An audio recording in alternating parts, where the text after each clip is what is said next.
up at night, yeah. Make all the demons quiet, yeah. We were built to thrive, yeah. I think that we've all had enough. What keeps you up at night, yeah. Make all the demons quiet, yeah. We were built to thrive, yeah. I think that we've all had enough, yeah. I think that we've all had enough. Sick of dealing with the old plan. They know that we're calling it wrong. You got me like, oh yeah. I think that we've all had enough. Sick of dealing with the old plan. They know that we're calling it wrong. Hey, it's too late to try to go contain it. A generation fueled by creation. We live lives on a small screen nation. We control the airwaves, no negotiation.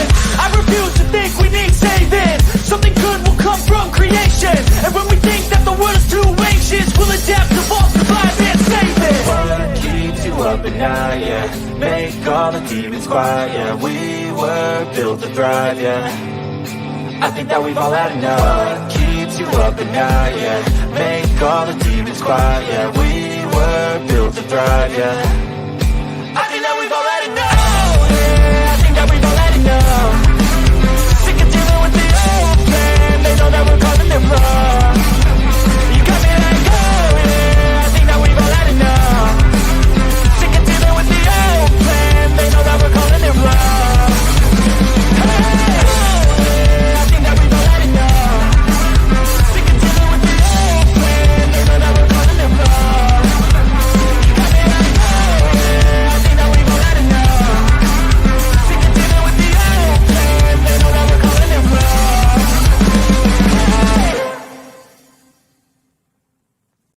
Nobody is coming to save you. Get up.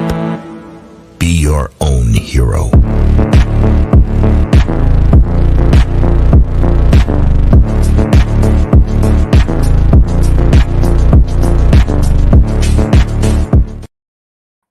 That's right. Be your own hero. Stop listening to what satanic freaking fiddle faddle bullshit they feed you in your indoctrination centers. Good evening, ladies and gentlemen. Welcome to Sovereign Soul Unchained Mind. Coming to you live 250 miles above your imagination in the international, intergalactic, fucked up station. We got my friend Something Wong making sure that I follow the party line while I'm up here at all times. I'm tightly controlled by the establishment. Holy crap, why does my view look so terrible? What is going on here? Does that look blurry to you people at home too?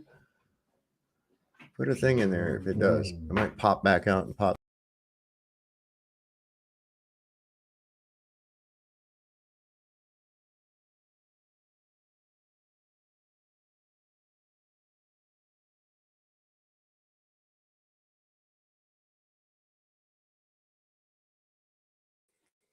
All right, that's a little better. All right, sorry about that, everybody. For some reason, I was looking all blurry on here, and don't understand why. Holy crap. Okay, so anyway, last night, wow, what an interesting night that was, huh? I had not one, not two, but three come on here with some real tired ass antique arguments, I would say. I think I saw Greg say something about it's like they just topped off at 2015 and that was it. Okay, well, we'll see if we can get by. We're gonna continue where we left off last night, or where we left off the night before. We kind of got derailed, but it was a pretty good show. Some people didn't like it, but I got to tell you, it was one of the top viewed videos on my channel. It really was. I mean, I got up this morning, it was over 1,000 views, and that's pretty good considering I've got 1.6 thousand subscribers. That's pretty damn good comparative to the ratio of what you usually get on something, especially as long as that one ended up being. I didn't realize how much time it actually. Yeah, Saddlebum says, I can't believe how long we went. 6 hours. Yeah, that was insane. I was like, holy shit, I got to get off here. I mean, I got a little time counter up here, and the show's been live now 5 minutes. And, you know, I looked up there last night and it said 5 hours and 40 minutes. I was like, holy shit. Well, we'll round it to a 6. I'm not going any past 6. I can't.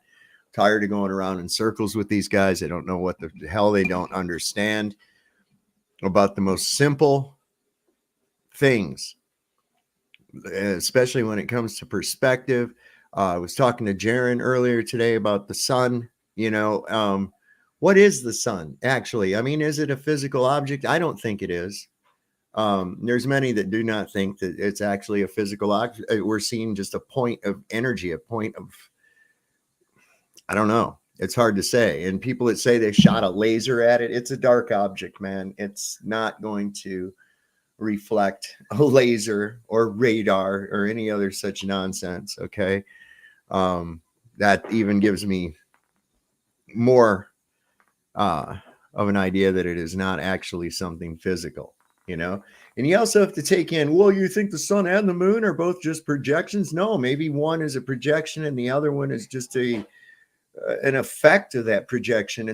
We have to really get into this and understand, and that's hard because you have to shake away this idea of assuming that it's a ball of fire or even a ball of anything. It just looks that way to us, I had a strange experience a few years back when I was living over in Harrisonburg.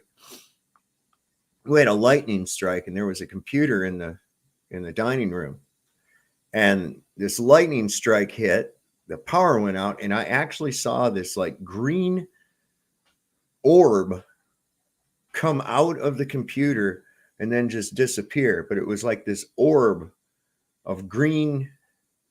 I don't know. You could see through it like it was just a green bubble, but it wasn't solid, So it's hard to say what things are. I have no idea what that was to this day, but I know it had something to do with that computer dying.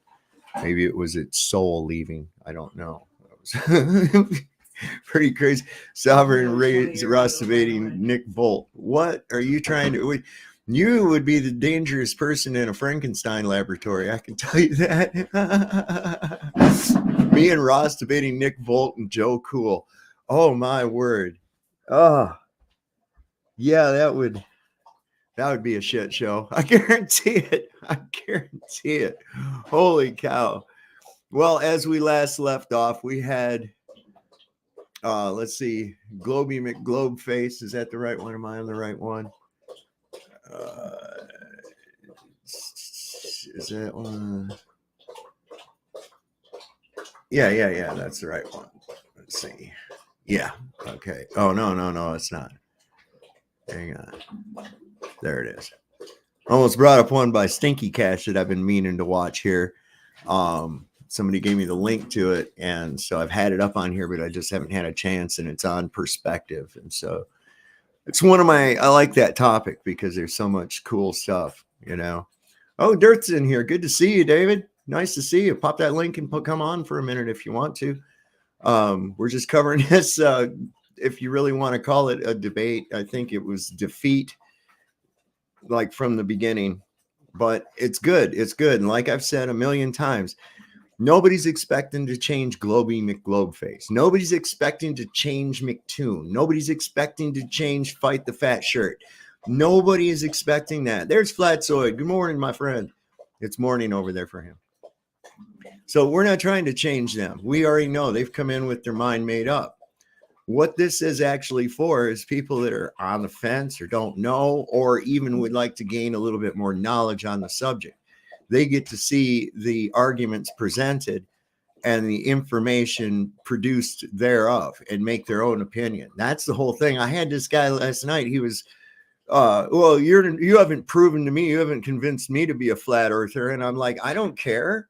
I'm not out to convince you to be a flat earther. You have to come to that yourself. I'm not like some kind of flat earth recruiter or some shit like that. That's dumb, right? So what I'm doing is I'm presenting the information. I'm trying to take the complicated shit and break it down into layman's terms so that the average guy can go, oh, I get what they're saying I know what that means.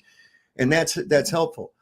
And if you determine through looking at the information honestly through yourself, you come to the realization yourself. No one can make you believe anything really unless you let them. Okay.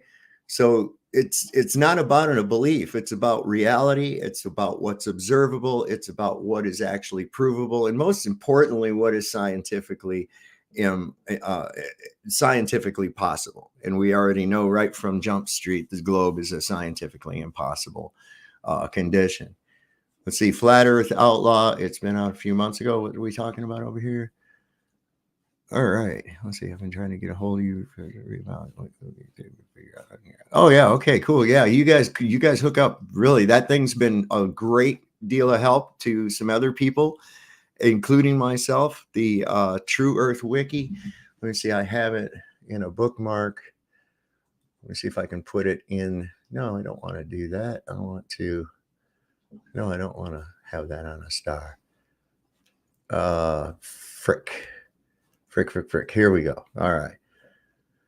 Still trying to learn how Edge actually works here. Yeah, there it is. Boom, boom, boom. Oh, no, I don't want to leave the site. Damn it.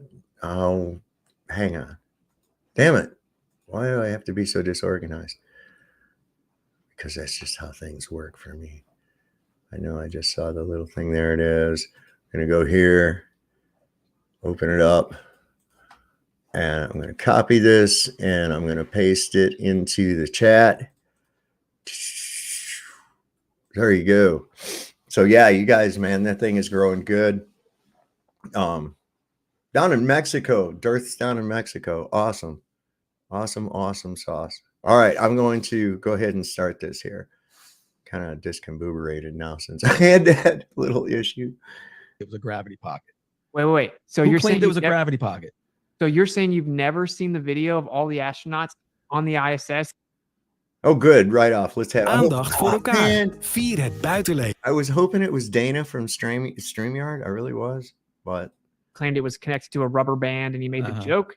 Yeah, that's what you thought I was going to say, but too bad. We're talking about the actual time the astronauts all hit the wall in the middle of a freaking Instead live of bringing stream. up the card, you completely just lied and said they all hit a wall and claimed it was a gravity pocket. Wait. So Who you're claimed saying it was a gravity pocket? So you're saying you've never seen the video of all the astronauts on the ISS hitting up against the wall? No. Okay. No, this is what people don't understand either about the zero G plane. There's no such thing as zero G. Okay. In all reality, you can simulate weightless because you're still in a state of disequilibrium, but you're in the process of finding equilibrium, and everything in the plane, including the plane, is in a state of free fall. Okay. They're not really weightless. They're just in a state of free fall.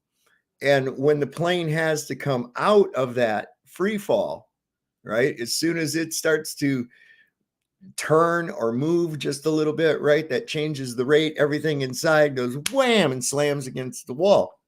Well, that wall can actually be a ceiling. It all depends on the orientation of the camera and what the mock-up on the inside of the plane looks like. We assume that inside of one of these planes, as we've seen these other people, NASA people training and whatnot, they take them up and they bounce around and do all that fun shit, that it's just big and open. But you can put a mock-up of that inside of one of these quote unquote vomit comets or zero G planes and still do your clips and simulate exactly what you're trying to put out on the film, that, oh, look at these people are floating around in space. Another way that they do it that people aren't aware of, hanging them upside down. I've seen this one lady, man, she was been hanging during a thing for so long to simulate that, so her hair would stand up. The veins in her neck were starting to swell up. Another way is vertical shafts. Okay, a vertical shaft, you're filming down it, the person's on a wire or a rope or something, they're going backwards or going down the hole, down away from you. Well, how do you know what the orientation of that was when you're actually watching it on film? You don't. You just assume that they're looking in a vertical or a horizontal position, when in reality, they're filming down a vertical shaft or up a vertical shaft. It's not hard, man. People say, well, how can they fake it? That's why when they were talking about how can they fake that, blah, blah, blah, last night, I just let them argue about it while I played the trailer for Gravity. Timothy. Timothy is a globe person. Hello, Timothy. How are you tonight? Hello there. Hi, how are you? Great. How about yourself? Finer and frog hair split 3 ways. So what's on your mind, brother? You still reacting to the debate? Yes, sir. Well, that's what we're going to attempt to do. We were going to attempt to do it last night, but we got hit with 3 different guests that were suffering greatly from misconception and what I call globitis. I don't mean to interrupt then. Well, you're welcome to stay and watch and comment as because I stop it frequently and make comments about that which has been said or points that have been riven. So you're welcome to join with that if you'd like. Yeah, sure thing. Cool enough. Where you at, Timmy? I'm in the UK. In the UK? So you're 6 hours behind me. Right now it's what, 3-4 o'clock in the morning? Yep. Yep. Wow. You're an early bird. Or a late owl or a night owl. One of the two. These people would say that about me. I'm a night owl. All right, Absolutely. So I don't think I would be lying just because you're ignorant of something. So we can move on. I think you would be, because Okay. NASA's never claimed there's a gravity pocket. There's no such thing as a gravity pocket. Yeah, we know. It was more so something to do with like the way that they had to randomly move, and it changed the relationship of gravity. You guys in the chat, are you listening to this? You're listening to this chat? Dude, it's a fact that all the people fell up against the wall in the ISS. That's a fact. Who claimed it's a gravity pocket? No, he's going to go with the terms. One of the astronauts I heard say gravity pocket when one of those unexpected things happened. I think he was doing something in the ISS toilet or something like that. Got the video of it, and the fucking screw dropped. And he reached down real fast to pick it up and then caught what he was doing. But you can clearly see it drop and hear it hit and bounce. And it's like, oh, so there was a little tiny microgravity pocket or something. If you need tag teams, gravity pockets are real, man. Yeah, I'm sure. I ran into one a little while ago going through my kitchen. I mean, I almost fell over. It was insane. I couldn't figure out what it was. Because I tripped and I looked and there was nothing there.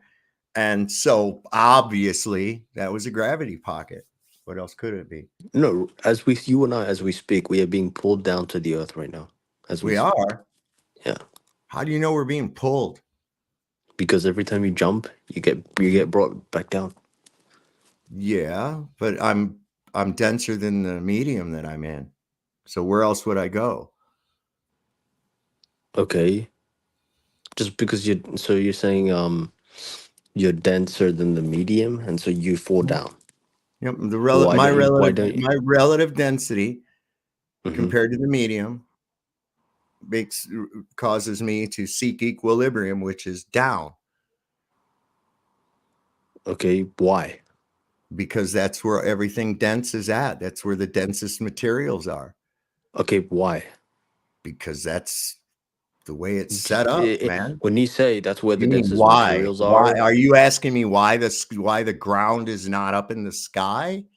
No, that's what physics is trying to answer. Why is that? What the physics is trying to answer? Why are the densest materials on the ground?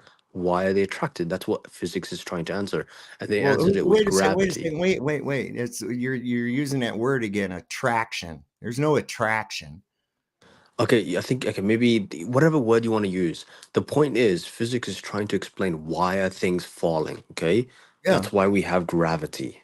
Gravity is used to explain why things fall. Well, wait. You flat earthers don't have an explanation. You just say, you don't have an explanation. No, you don't have an explanation. You We made do. up It's a called word. gravity. No, yeah. Okay, what is gravity? It depends. Are you talking about Newtonian? What is gravity? No, you just said that gravity was responsible for things going down. What is gravity? Okay, in Newtonian physics, gravity is mass attracting mass. Okay. And in Einsteinian physics, it is the curvature of spacetime. Can you prove mass actually attracts mass? Within the Newtonian context, yeah. You can. How? You can demonstrate mass attracting mass. Can you prove it? You Yeah, can if you watch do a if you phenomenon. conduct Wait the a second, you're doing the same thing. You're watching a phenomenon and you're assuming a cause. Yeah. I can demonstrate it to you What if via I can demonstrate how did you manipulate the independent variable? I could demonstrate it to you via You experimentation. can actually manipulate the independent variable? Yeah, it's called the Cavendish experiment. Have you heard of it? Yeah, it's not an experiment, it's an observation. No, I'm saying no, it's an experiment. It's an experiment. What was the independent variable? Just give me 1 second. I'll tell you what the independent variables were. I mean, it should be pretty easy. I mean, if I'm watching something Can you guys hear me still? Can you guys still hear me? Flatzoid, what do you got, bro? How's it? I just want to tell Timothy, first of all, Cavendish is not an experiment. There is no actual singular IV for a DV. No, it is an experiment. And sorry, I'm still talking. And mass does not attract mass because you require gravity to be a force for that to happen. And gravity hasn't been seen as a force for 109 years. Just had to point it out. Yeah, you're not listening. I clearly stated 2 types of gravity. One is known as the local context, and the other is known as the celestial context. And the local context adheres to Newtonian mechanics and Newtonian physics. And so in Newtonian physics, mass attracts mass. We can observe that in the local context, mass attracting mass. You assume and you can demonstrate this through the Cavendish experiment. Now I can give you the independent and the dependent variables. I'll happily do that. Do you want the independent Yes. variables? I'll happily give you the independent variables of the Cavendish experiment. Yes. So the independent variable is the distance between the masses in the experiment, right? That's the independent variable. So not gravity then. Huh? Then not gravity then. No, I'm getting there. The dependent variable is the gravitational force between the masses. And no, you said distance. No, that's the independent variable. The independent you variable only get is one the independent distance. variable. Sorry, this is what I'm trying to correct you on. You only get one independent variable. Your independent variable. Oh my god, is I supposed to be literally gravity just did because that. you're claiming I gave gravity you is one the independent variable, and now I'm giving you the dependent variable. If you just listen instead of blah blah blah, then you can understand. Sorry. Your incredulity about gravity is not helping you. Why are you interrupting me? Listen, independent variable is the cause. Oh my god. If you're claiming gravity is the cause, that's supposed to be independent variable. You are really extremely stupid. Congratulations. Wow, But look, at home. So wait a second. Why you devolved into ad hom? Nobody has called you stupid, Timothy. Why do you find it necessary? Wait a second. Why do you find it necessary? You see, this is what happened to you. Just because it's an ad hom doesn't mean it's not true. No. I'm going to explain what happened to you. You memorized this nonsense. Somebody told you that made you fucking smart, and when somebody points out that it's not real, it's an attack on your smartness. You take it as an insult, and therefore have to resort to ad hominems. Do you think you could refrain from that from now on? Yeah, I'll happily refrain from it. But if somebody came to me and said, if somebody came to me and said 1 + 1 is 3, I'm gonna call them stupid. That's just how it is. Okay, then in that case, I can call you stupid because you say independent variable is gravity, but you're not saying gravity is the independent variable. Therefore, you're stupid. Well done. You're not listening, bro. Flatzoid. Flatzoid has fried your brain. The dependent variable is the gravitational force, okay? The gravitational force between the masses as measured by the deflection of a torsion balance. How can that be a dependent variable? How can that be a dependent variable? It's not it's an assumption. No, it's not an assumption. Yes, it is. It's an assumption. No, it's the gravitational force between two masses. How do you know it's the gravitational force between the two masses? I'm getting there. Isolate I'm that? getting there. As measured by the deflection of the torsion balance, right? The deflection of the torsion balance, the angle in which the string is twisted, you can determine the gravitational constant. So Torsion this test. idea that you're talking about Oh, how do we determine gravity? I just showed you how we determine So gravity. gravity is You've been torsion absolutely dynamics. debunked. So gravity is torsion dynamics. Huh? That's what you're Cavendish measuring. does. It demonstrates torsion twist. Didn't you know this? Yeah, and we can measure the angle of the twist. And the So angle not of the twist. gravity then. Oh my god. Oh my god. Oh my god. It is gravity. Oh How do you god. know? How is it gravity? Where was Because that that's how proven? we obtained the gravitational constant from that experiment. No, you didn't. Oh my god, my brain, my brain. No, you didn't. Otherwise, so Wow. then the gravitational constant meant that those weights went together at 9.8 meters per second squared. It came from the Cavendish experiment. No, it didn't. It came from measuring how fast things fell. Oh my god, my brain, my brain, my brain, my brain. How are you going to get 9.8 meters per second out of the Cavendish experiment? Please explain that to me. Okay, do you know what the can you still hear me? Yeah.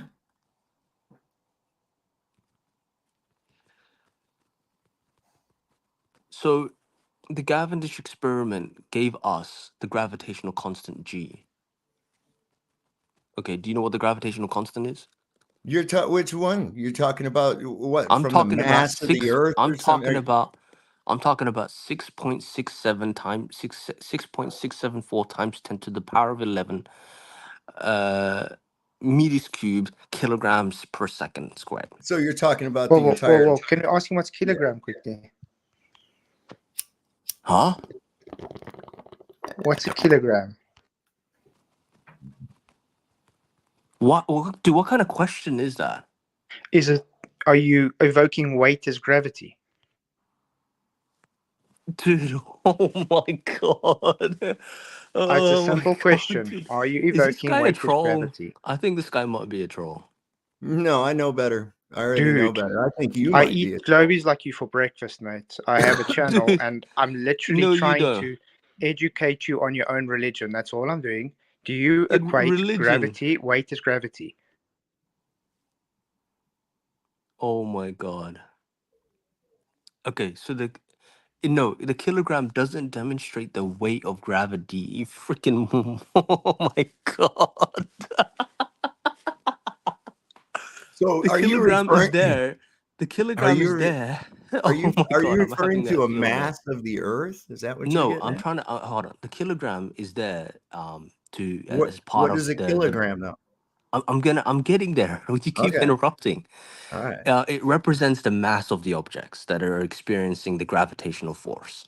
Okay, In that medium. it's not the weight of In that gravity. medium. What the fuck is he losing his mind or what? You all right, Sorry, what? Tim?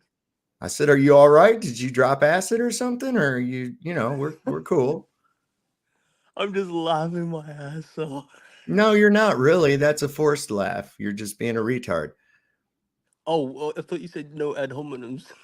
No, I mean you are. You're acting retarded. You're forcing a laugh like that's You not even said the real. weight of gravity, bro. That's No, hilarious. that's what you are saying. You are trying to No, equate I'm not. gravity as weight. You're equating gravity. Yeah, you're equating gravity as No, weight. I said that the kilogram is used to represent the masses which are experiencing the gravitational Mm, force. So the mass of the objects experiencing the gravitational force, that's why we have kg in the 6.674 times 10 to the power 11 m3 what kilogram force? per second squared. What? Yeah. What The force? What force? gravitational force. There You're is no supposed to be force. proving the force, not evoking Oh force without having my the force. god. How You are you? can't Yeah. be. What force? You're assuming there's a force. No, we determine it Yes. from the twisting. The No, twisting. it's The torsion dynamics, twisting. bro. Oh my It's just god. torsion dynamics. It's not even an experiment. It's a. Oh my god. It's the do you know what the twisting? Do you want to do it live? Do you want to do the experiment live right now? Sure, set it up. Let's do it right now. Set it up. Make Oh my sure you god. are accounting for all the confounding Okay, so variables. I'll 'Cause explain it as best as I can. All right, I'm gonna explain it as You best you as I can. realize you're trying to explain something to So people who have already dissected the shit out of it. And that's why we can confidently say the things that we're saying. Everything that you're trying to give to us, we already know. We already know this. And we've already dissected it. It's not like you're our teacher or something. It's not like we just zoomed here from the 13th century. We went through the same indoctrination centers you did. We were told the same fucking bullshit that you were told. The only difference is we went ahead and questioned what we were told. You accepted it. But you don't even know the Cavendish experiment. We do know the Cavendish experiment. We know it so well that we know it's not an experiment and it's not scientific. Oh my God. Oh God. Are you one of those people that thinks math is science? Are you? Have you noticed he said he's going to demonstrate it for us, and now he's not demonstrating it? I wish I could, but you guys keep like cutting me off. It's like it's hilarious. Sorry, Words are not a demonstration doesn't require your mouth. It requires action.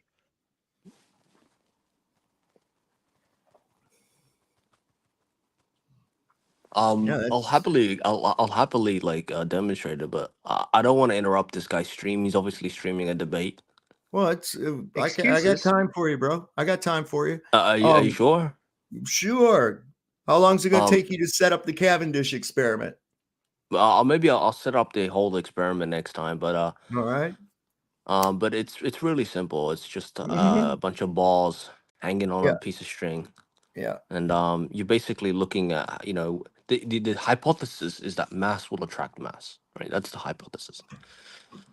And so what you'll see is these two balls attracting each other. They come together. They kiss. And you find that in the twisting, right, of the wire. You measure the angle of the twist, and you determine the gravitational constant from that. Oh my God! So you're not measuring gravitational constant, and you can use that constant. You can use that constant to determine the two masses, like something falling, free fall.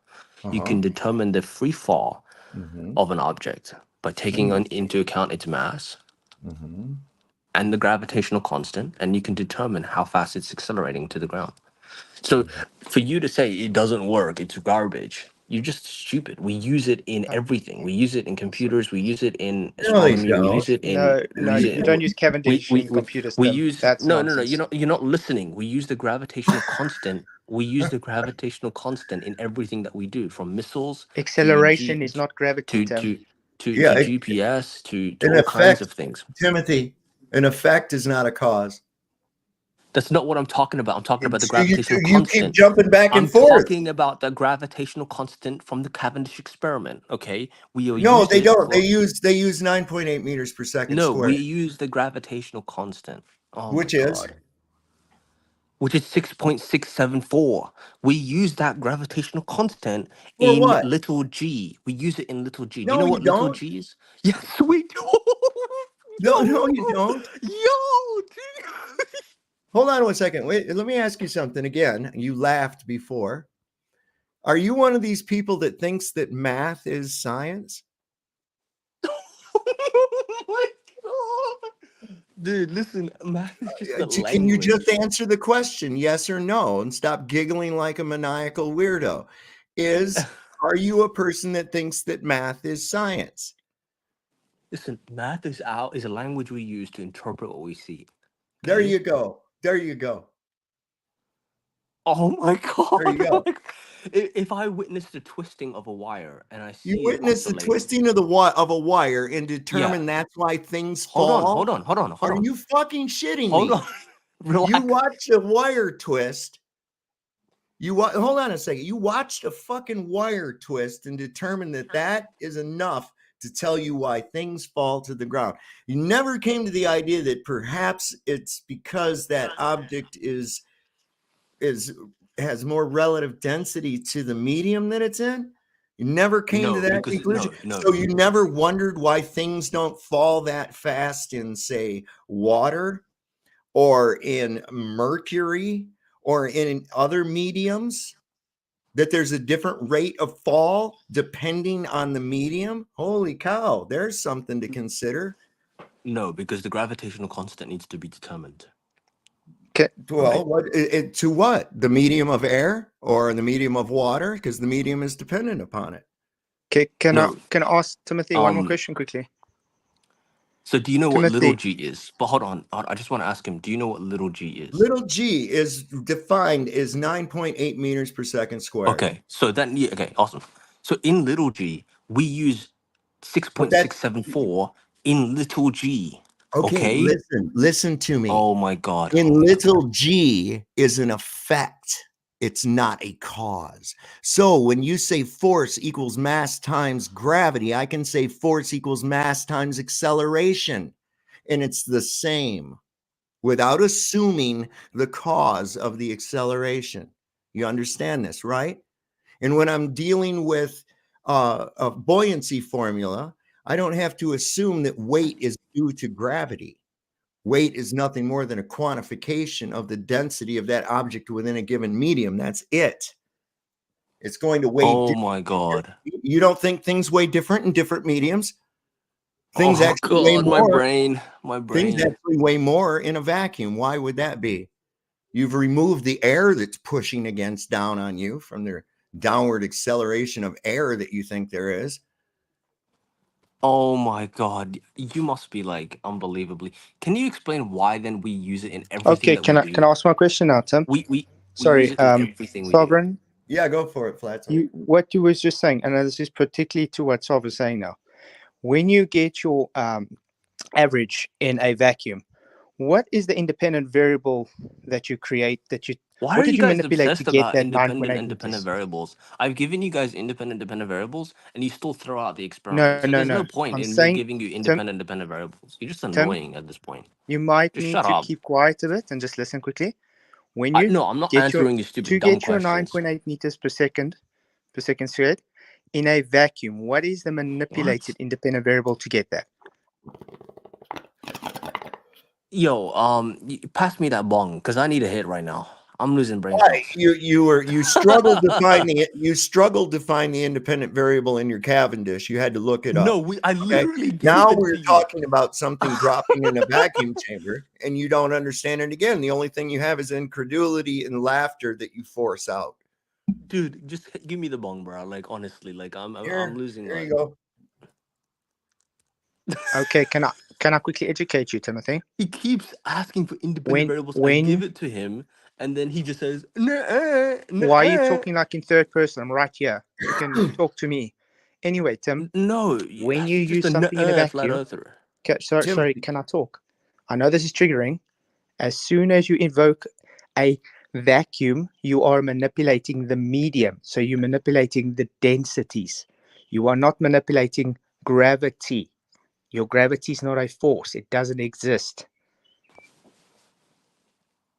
Wait, did you just say gravity doesn't exist? Yes. Bro, we use it in everything we do. No, you use a measured effect. You use a measured effect and assume cause. Hold on. So you agree with it, little g, yeah? You acknowledge it? In the ambient in the if you acknowledge little g, you acknowledge gravity. No, I don't. That's an effect. Period. No, because in little g, hold on. Timothy. God. Is 9.8 meters per second squared an effect or a cause? That's not the point. No, it is the fucking point. Is it an effect? Is it an effect or a cause? That doesn't matter. It does matter because you're invoking it as a cause, and actually you're saying that the cause and the effect are the same thing. Can you just let me finish?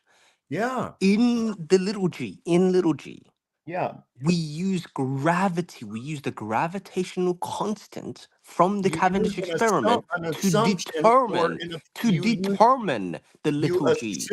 You assume a cause. You assume a cause for a measured effect. That's all you've done. You've assumed a cause. I could say weight. You say weight due to gravity. I could say weight due to magic elves in a council table. Wait. So you don't accept Cavendish experiment? It's not an experiment. It's not even scientific. Why would I? It's just torsion dynamics. So the gravitational constant from the Cavendish experiment is just garbage, right? It's just rubbish. Yes. Okay, but you accept the little g. You accept the little g, yeah. I accept the little a. How about that? Oh my god. No, what is with your maniacal laughter? Do you think you could calm down a little bit? Oh, No one really believes that you're laughing. Okay, because no one really believes that. unbelievably like ridiculous. No one really believes. So I left the video in the chat because he can't demonstrate it. So I'll show a demonstration where it doesn't work. All right, just 1 second here. I'm going to pull this up over here. And because unlike Globie, we demonstrate things. Rakeem for a I agree, man. Oh my god. Oh my god. All right.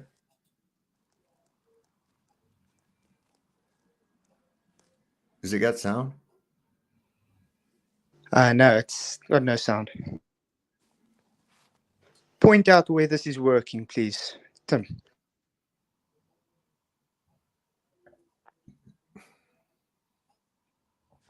I have no idea what you're showing, nor do I care. I'm not. That's called a Cavendish. To be honest with you, I'm not even going to respond to you because you're just officially you're officially That's stupid. called a Cavendish. No offense, something but you're you said you would demonstrate stupid. us working. Oh, it's a Cavendish experiment, Timothy. Isn't this what you were going to demonstrate, bro? With all due respect, which means you're about to say something disrespectful. With all due respect to the host, I'm not going to engage with this other guy here. He's just like what are you talking about? What are you talking about? He's showing you right here. Here's a Cavendish experiment over a course of 9 hours, 10 hours. Now, coming up to 11 hours. No movement, nothing. Oh my god. Zippo. Oh my god. There's 12 hours, 13. Do you want more? I can show more. Oh my god, I'm losing brain cells. Well, I don't think you had any to begin with, bro. Like you guys are real. You came in with just some nonsense. The Cavendish experiment. The Cavendish experiment. You're looking at the Cavendish experiment Hold right on. there. Can I actually respond? The Cavendish experiment works in a vacuum. Okay. Oh my fucking god. Oh my lord. In fact, Cavendish, in his time, can I finish my response, sir? Yes, you can. During Cavendish's time, he desperately was looking for an environment that didn't have any air resistance. He desperately tried to look for one because he knew that in order for this to work, he needed to have a vacuum environment. Yeah. But in his time, there was no such thing as a vacuum environment. Do you know why? So if he was alive today, he would go to a vacuum environment and do his experiment in there. Do you know why there was? Do you know why there was no pathetic moronic moron? Okay, so do you know why there was no vacuums around for him to experiment with? Do you want to know why? Because vacuums don't exist in nature anywhere. Oh my god. Can you demonstrate a vacuum? Can you demonstrate a vacuum without we can make containment? a vacuum. We've created vacuums. Go to NASA. No, wait. You have to create a vacuum. It doesn't exist in nature. Did I not just get done saying that a vacuum does not exist in nature? No, it doesn't exist in the natural world because that's right. So why are we invoking atmosphere? Because of atmosphere and air resistance. But he was conducting why would we? Shut up a minute. Why would we invoke a fucking vacuum if there's no conditions anywhere in nature that has a vacuum? Because of something called pressure gradient, and because of something called the atmosphere. You can't have a pressure. You cannot have a pressure at all, gradient or not, without containment. Oh my god! Oh my god! Oh my god! Oh my god! Oh my god! How much is air? One more point to this, if I may quickly, Tim. The reason I wanted to show you Cavendish not working. Independent variables again. The reason I wanted to show you Cavendish not working was to specifically show, because you claimed Cavendish was scientific.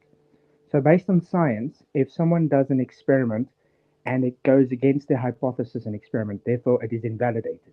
I just showed you an experiment that has a lot more tolerances than Cavendish used, and it shows it not to work. So therefore, your hypothesis and not experiment is I just debunked as responded being to this gravity already. for the cause. Yeah, Sovereign Soul, did you not hear me respond to this already? So just hand me the bong. Just hand me the whole bong, because I desperately need it get right your now. own fucking bong, mooch. Jesus Christ, will you smoke OP? It looks Bro, like. listen, I already addressed this. He's just repeating himself like a You didn't nutcase. address it. You danced around it. Listen, Cavendish during his time desperately wanted Doesn't a fucking vacuum matter. It environment. doesn't. What does it fucking matter? Where It is there a matters vacuum? because that's the validity of his argument. He Well, needed. obviously, it's not, because It we're not. works. We're It not works in a. in an environment. Hold on. Like, if I drop something, you're claiming it's mass attracting mass, right? I'm not in a fucking vacuum, jackass. Am I? I'm not in a fucking vacuum. Oh my god. Oh my god. Oh my god. Oh my god. Oh So my where god. does a vacuum exist in nature? Nowhere. Vacuums need containment. They have to be created. No such thing, bro. And I don't think that Cavendish ever even thought of a fucking vacuum. Okay, you're making up shit. You're making up shit and you're giving attributes to people you have no idea about. Some eccentric crackpot looking at balls through a telescope in his fucking shed, who didn't even release the information until after he was fucking dead. Can I respond? Can I respond? So the reason why Cavendish wanted a vacuum environment was so that, how do you know he wanted a vacuum environment? Because if you've read his fucking experiments, it literally tells you. Show me in his fucking words that he says, "I wish I had can't a do it vacuum right now. environment." I can't do it right now, but I'm not on my computer. He wouldn't even conceived of a vacuum environment. Hold on. Because the reason why he wanted a vacuum is because he didn't want air resistance, right? He didn't want air interference. He didn't want reduction of buoyant forces. So there's a number of reasons why he wanted a vacuum environment. It's not because he wanted to simulate a vacuum environment or whatever. He needed it because he needed to ensure that, he didn't get any air resistance. He didn't get any reduction of buoyant forces, which is caused by air density, which can affect the apparent weight of objects. He wanted a vacuum environment to minimize external interferences. That's why he wanted a vacuum environment. This is why he conducted his experiment in a shed, away from everything, away from the elements, away from all kinds of things. Okay. Now, the experiment would work perfectly fine in a vacuum. Perfectly fine. It works perfectly fine in a fucking vacuum. Fucking idiots. Okay, You acknowledged little g. If you acknowledge little g, you acknowledge gravity. Made a few claims there, That's Tim. how that works. Tim, you just made a few claims. You said he wanted it in a vacuum. First of all, a vacuum wasn't even a thing then.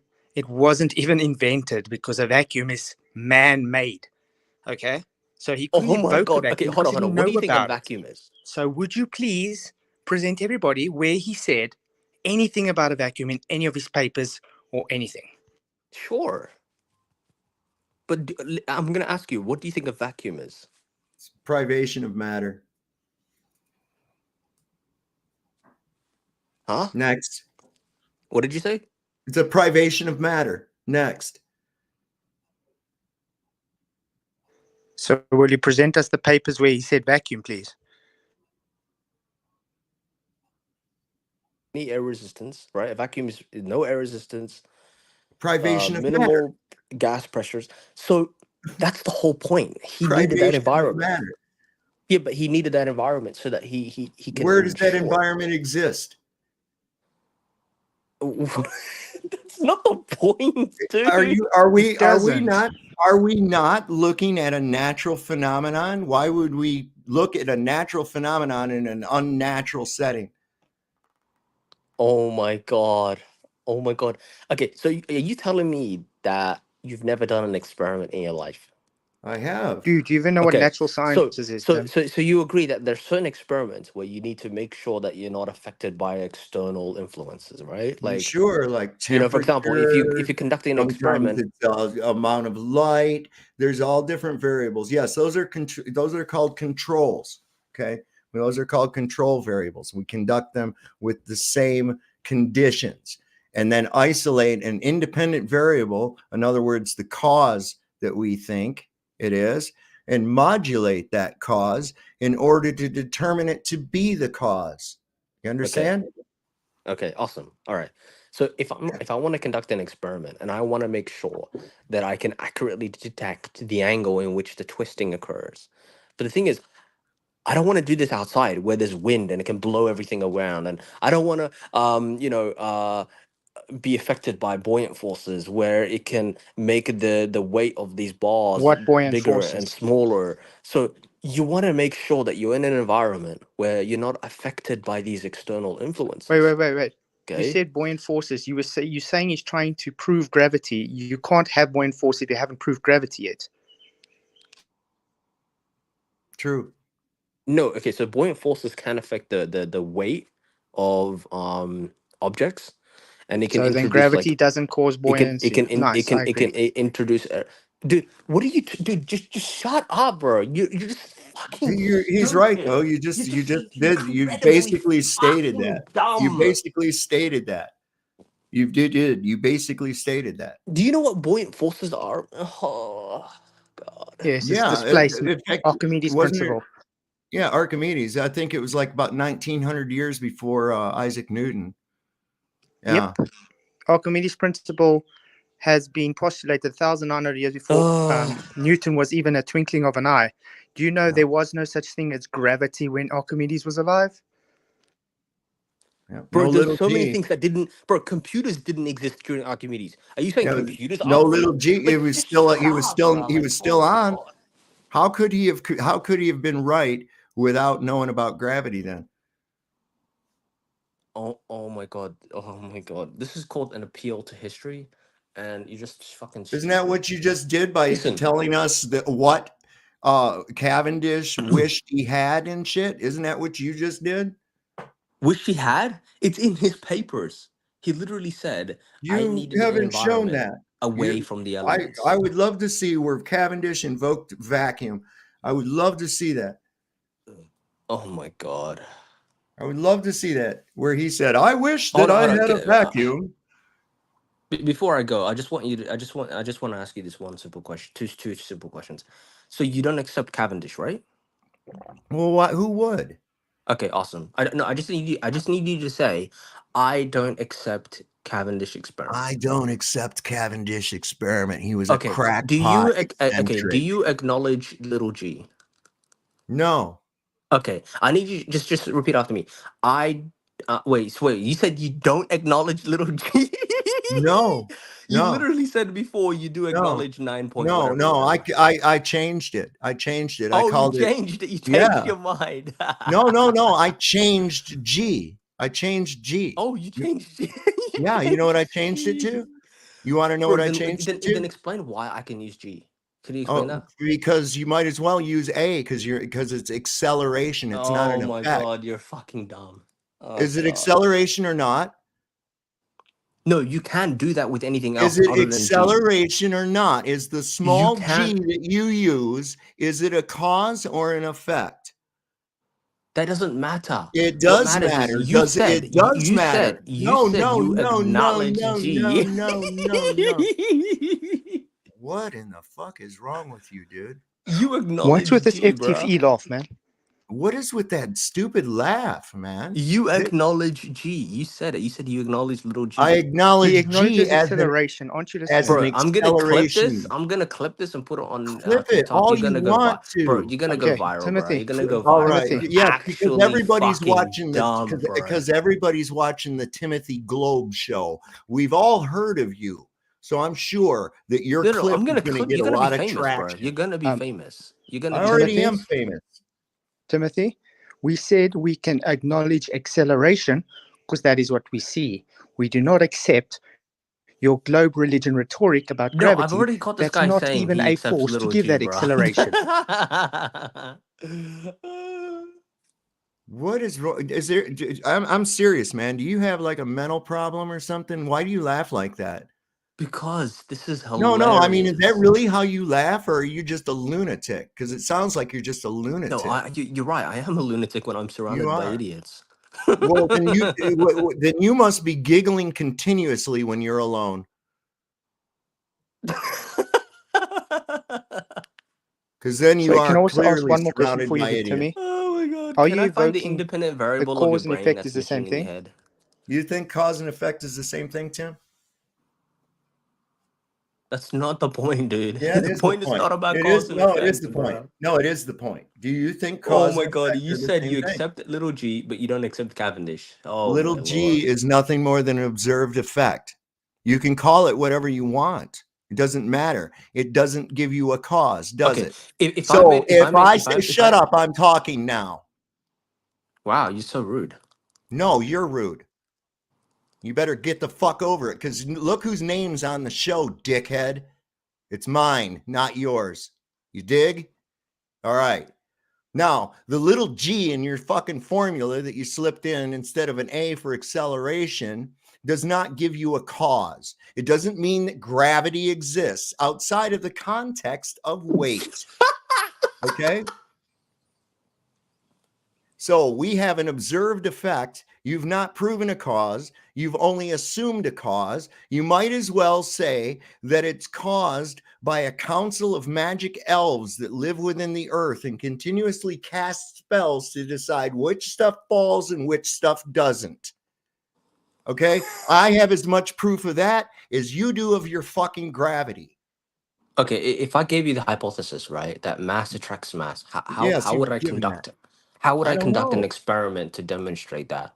Well, first off, I would like to know why anybody would ever assume such a stupid fucking thing in the first place. Is that not what we? Is that not No, what we no. Because why would anybody even have that hypothesis in the first place? Because that's what we observe. We observe that. When do you observe the largest piece of furniture in your house attracting a majority of the dust? I'll give you an example. Have you ever seen a car slowly roll toward a huge mountain?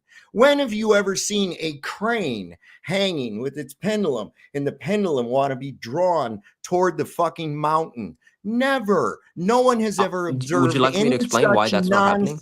It Would you all like comes Can we from ask him to set up the hypothesis? Would you like me to explain why that's not happening? I already know why it's not happening, because mass the reason why is because the fucking Earth is fucking bigger than a fucking mountain. You then how can your fucking Cavendish experiment work, dickhead? Oh my god, you're fucking stupid. Listen, sorry. How did you exclude? How did you exclude? Because how did the you Earth exclude? is much Hey, bigger than a stupid how mountain. did you You dumb exclude bloody the gravity retard. of the fucking Earth, Tim? How did you exclude the gravity of the fucking Earth? You didn't, did you? So you don't fucking know. You don't have an experiment. I'm gonna walk you through the steps, right? So Timothy, would you give us a hypothesis? if I'm sitting under an apple tree, right, and I observe the apple, and I can see that the direction in which the branch and the apple is heading towards the ground, and then eventually the apple leaves the branch and it falls to the ground. To me, I'm like, wait a minute. I can see the branch and the apple attracted to the ground. They're attracted to that downward acceleration. They're attracted to it. Wait a second. And then eventually the apple Timothy, falls, let me it change falls it. and it hits the ground. And it's like, all right, why let me is change this it. object so attracted to this other object? It's not attracted. What is this mass? It's not attracted. What if your apple fell into a pond next to you? Now what's your fucking hypothesis? It's the same thing. Oh, it is? And why is the apple floating? Because if you've ever been next to a tree, I know you don't touch grass, but if you've ever touched grass in your life and you've seen trees, you can see the branches, they're heading towards the ground. You can see that they're pointing Where does a towards the tree ground. grow? And so Timothy? what you find is, as the apple grows bigger and bigger, its weight is too much for the branch, and it collapses. And what is weight? And it falls to and the what ground. is weight? So what you see, what is weight? Dude, now you're sounding like this other guy. What is now weight? you're sounding like this other guy. Why? Because I'm asking stupid pertinent random questions. Because I'm asking pertinent questions. What is weight? Pertinent. It's not pertinent. It's just random garbage. You just invoked weight. What is weight? Oh, dude, it doesn't. Oh my god. Are we here to debate semantics? Or are we here to actually have a real conversation? If you don't want to answer that, imagine Newton was alive today, or there were things as helium balloons in his day, and the apple fell, and then someone released the balloon and it went up. Would you think he would still say mass attracts mass because the helium balloons are going up? Timothy, stop interrupting and let him ask his question. Go ahead, ask it again, Flatfoot. Okay, I'm going to try again. Timothy, if helium balloons existed in the days of Newton, okay, and the apple fell and some kid walked past and he released a helium balloon and it went up, do you think he would claim gravity is a mass attracting mass towards the ground? Bro, I have no idea what this guy said. He's just saying a bunch of crap. Oh, so you don't understand simple words. Must I break it down smaller? Things Bro, all go you've been asking up. is really dumb questions this entire time. Not everything falls down. Some things fall up. Oh, yeah? Give me one thing that falls up. Helium balloons. Airship. Helium balloons. No, helium balloons are actually falling down. Zeppelins. Helium balloons are falling down. Oh my They God. are. How are they falling down if they're up in the air? Is there gravity up in the air? Is up, down, or something in your world? Oh my God. Helium balloons are falling down. Do you guys not know this? Do you know how a high altitude balloon works? Last time I checked, it goes up, Timothy, not down. Oh my God. Oh my God. It's still going down. How is it's it still going falling down? down? What's this guy smoking? Right? What? So gravity. You don't know up from down. Do you know left from right? Hold on, let me finish. Gravity, right, is the force that pulls all objects with mass towards the center of the Earth. Right? Where's there proof of that? Do you have any proof of that? And this force acts on helium balloons as well. How? If it's going Right? up, and how is it pulling? So despite gravity, pulling the balloon downward, how is it pulling it down if it's the going buoyant up? force that's generated by the helium within the balloon acts in the opposite direction. Wait, you're ignoring what I said in the beginning. Then it pushes the balloons upwards. And You're so that's ignoring why what I said it in the goes beginning, Tim. up. But that Sorry, I doesn't have to mean stop you. that I doesn't have to mean stop you gravity is ignoring not what I acting said. on it. Gravity is still acting on the balloon. How? It's just that the Timothy, buoyant forces. Stop evoking something Dude, that why hasn't are you been interrupting proven. me, man? We are in Why are you Newtonian. I wasn't finished with my explanation. I'm stopping you just because you're interrupted totally me. straw manning the argument. You're ignoring No, everything I'm I'm not. saying. You're asking about Okay, helium listen. balloons, and I'm debunking your stupidity. I'm talking about a specific time where Newton postulated gravity. Okay. So what he did was he saw an apple fall, and we are now postulating what if there was such thing as a helium balloon, or maybe a dandelion next to him, and he saw it go up while the apple fell down. Would he still postulate things are accelerating by force due to attraction towards the ground? Would he still postulate that? What? Bro, there was no helium at the time. They haven't even discovered Oh my helium, so it's God! just a stupid question. Do you understand what the word "if" means? And second of all, okay, ignore the helium balloon. How about steam or dandelions or bubbles? They go up. What if he saw them go up? No, dandelions don't go up. Oh my lord! Damn word! Wind doesn't blow dandelions up. Not go up. And look, we all observe anything with a mass falls to the ground. Period. And if you're a helium balloon, you are falling to the ground. But the thing is, because of the buoyant forces, the helium balloon acts in the Again, opposite you're direction. ignoring the argument. You are claiming buoyancy without having your gravitational force. You first have to prove gravitational force before you can claim buoyancy due to gravity. Yep. It's the same you guys have with gas pressure without containment. You say, see, gas pressure gradients. Okay. You first need the gas pressure, which means you have to have containment. It's the same thing. You can't have buoyancy without having your proof But when I call him an of idiot, force. I get muted. That's insane, dude. I mean, the double That's standard. because you're over talking me. Yeah, you're being a shithead, Timothy. It's because you can't. You're having trouble backing up your shit. Okay. How can you invoke gravity as part of the buoyant force when you have not proven gravity yet? Oh my lord. Bro, you agreed with me. You agreed with No, gravity. I didn't. I agreed that Bro, there was when you see the clip on TikTok, everyone's gonna be like, "Yeah, this guy accepts I don't gravity." watch much TikTok, and I don't put a lot of stock into those that do watch it. Okay? Bro, I've already got a clip of you saying you accept gravity, so it's too late. Well, that's great. That's great. You know, when you're using it out of context, that just shows how dishonest you have to be to try to make your point. No, and here's the problem, it's coming Timothy. out of your bloody Here's mouth. the problem, Timothy. When you have to be dishonest, then you don't have a point. You understand? If you have to take shut up, I'm talking, bitch.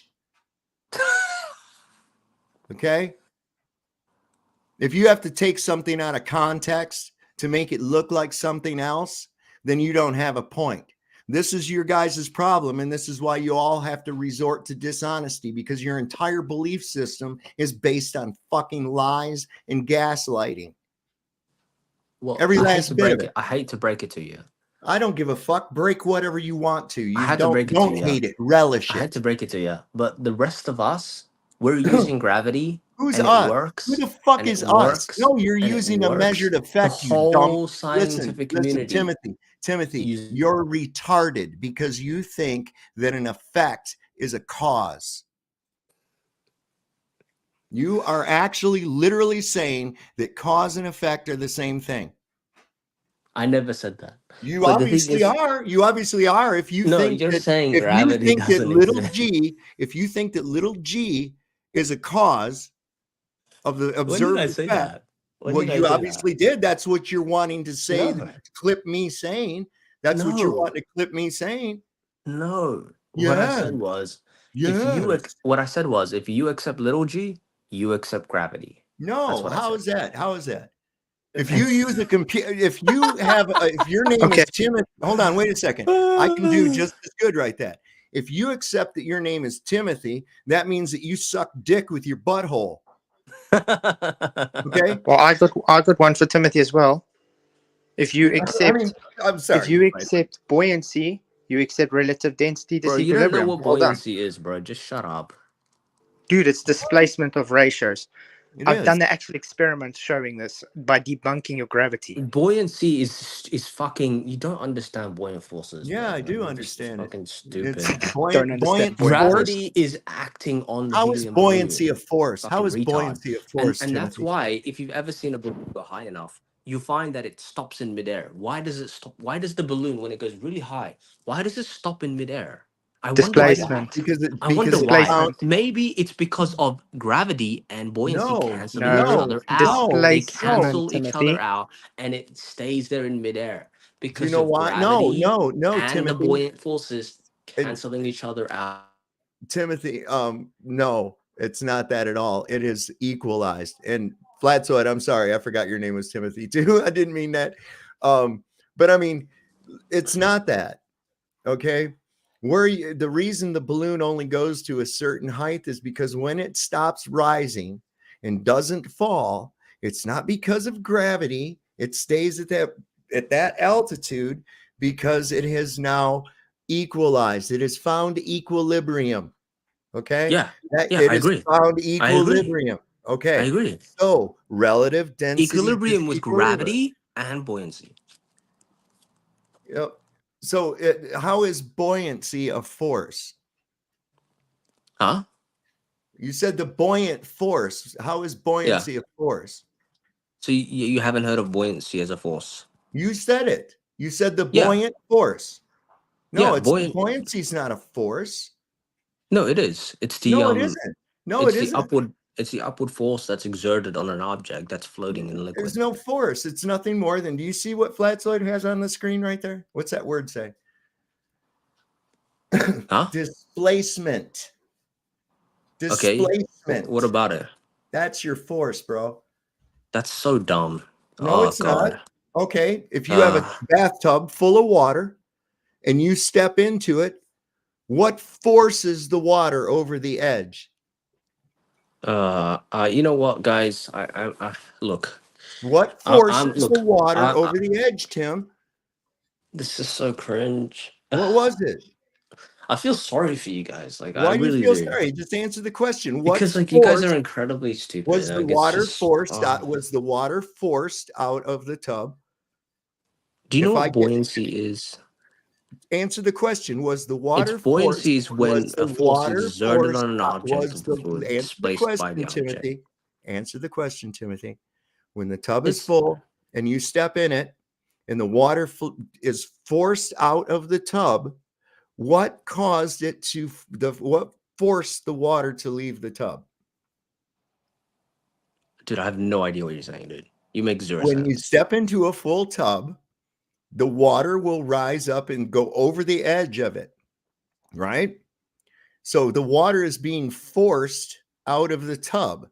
What forced the water? What was the force that made the water leave the tub?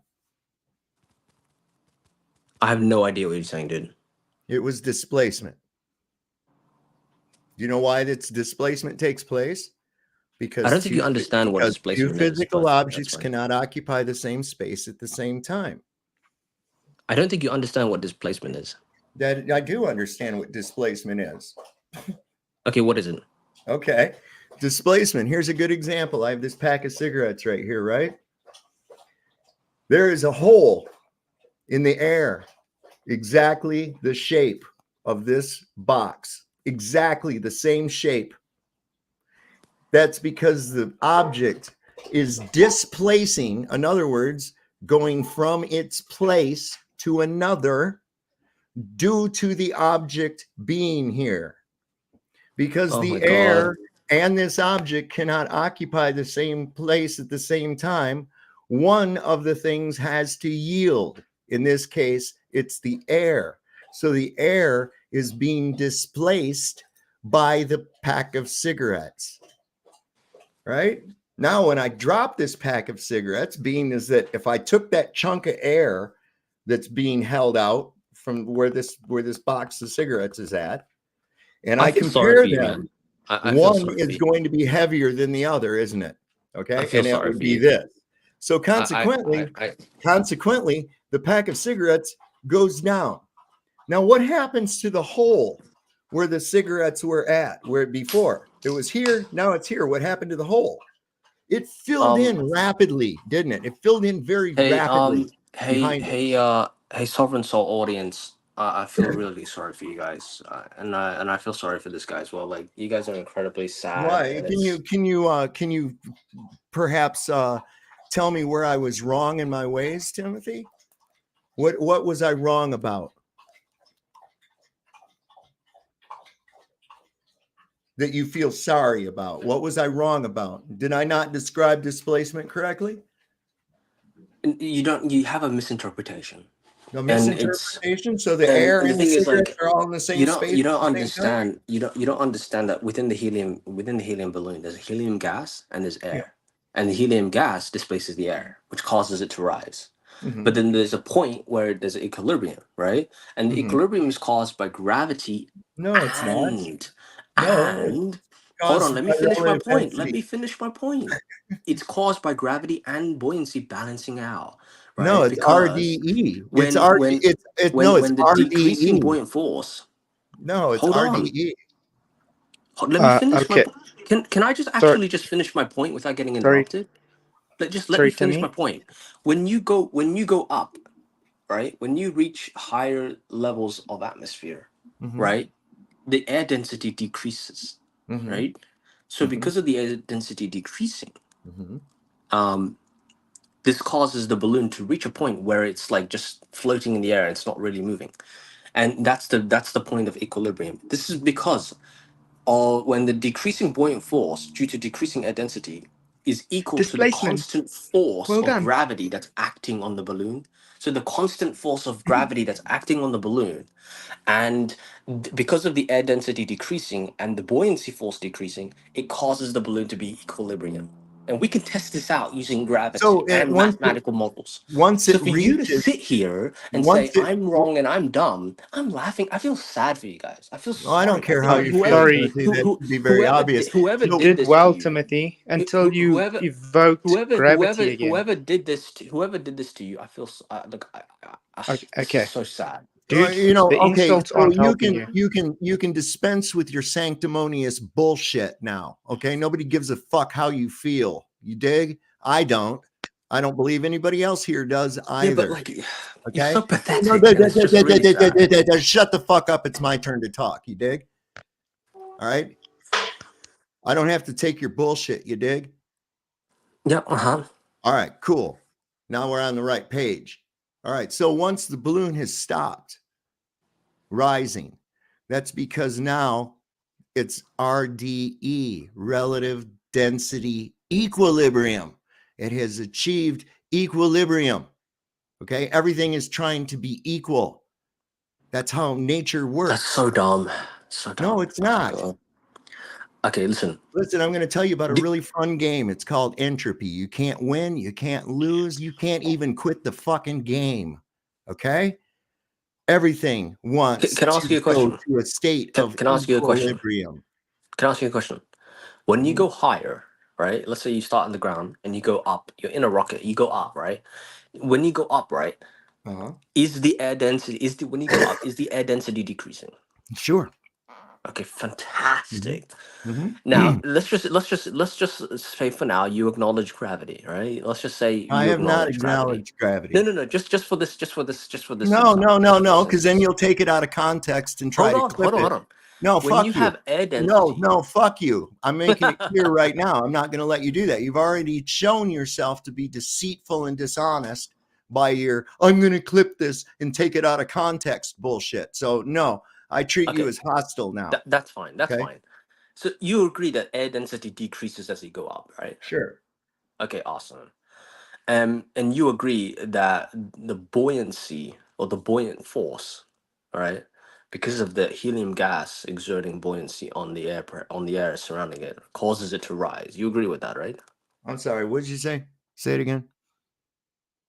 I couldn't hear you. I had a glitch happen on my thing locked up for a second. Yeah, there you go. That's exactly what you got. What Flatzoid has drawn down there. Exactly. Okay. So if you're going on about a gradient, yeah. What was it, Flatzoid? Go ahead. Yeah, just can I quickly educate Timmy again? This pressure gradient you're evoking requires containment, as Sof said, entropy, mate. But off the fact, back on the displacement, why do you think when the balloon starts here and it's going up, it's because there's more matter around it to support it. So it's forcing it out of its space. It's trying to seek equilibrium. So as that balloon is going up, it's getting harder and harder to displace the medium around it.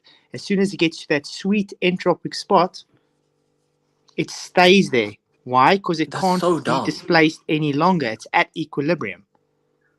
That is so dumb. That's not what's happening. That's physics. Literal physics. That's literal physics, bro. It's not That's dumb at not all. what's happening at all. Like, you're fucking dumb. Every physics book in the world will tell you that. Are you gonna let me explain my point, or you just keep interrupting me, old man? Keep having that ball. So you calling buoyancy dumb? Okay. Right on. Let me actually explain myself, because you're clearly stupid. Oh yeah, we're clearly stupid. You are misinterpreting. You are misinterpreting physics. Okay. Oh yes, we're misinterpreting physics. We agree that buoyant force is the upward force exerted on an object submerged. No, there is no buoyant force. Right? No. Now, there is no as buoyant an object force. ascends, right? Let me finish my point. As an object ascends through the atmosphere, it enters regions where the air density gradually decreases. And this decrease in air density means that there are fewer air molecules per unit volume at higher altitude. Okay, do you agree with that? Unit volume, I want you to keep that in mind. Volume. So the buoyant force that's acting on the object is directly proportional to the density of the fluid it displaces. So therefore, as the object ascends and it encounters regions of lower air density, the buoyant force decreases because there are fewer air molecules being displaced by the object. All right? Yep. And then what you...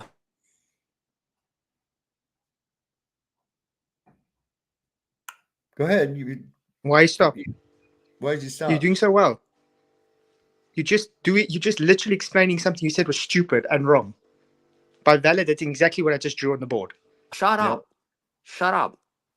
and the gravity, because of the force of gravity is acting on the object remains constant as it ascends.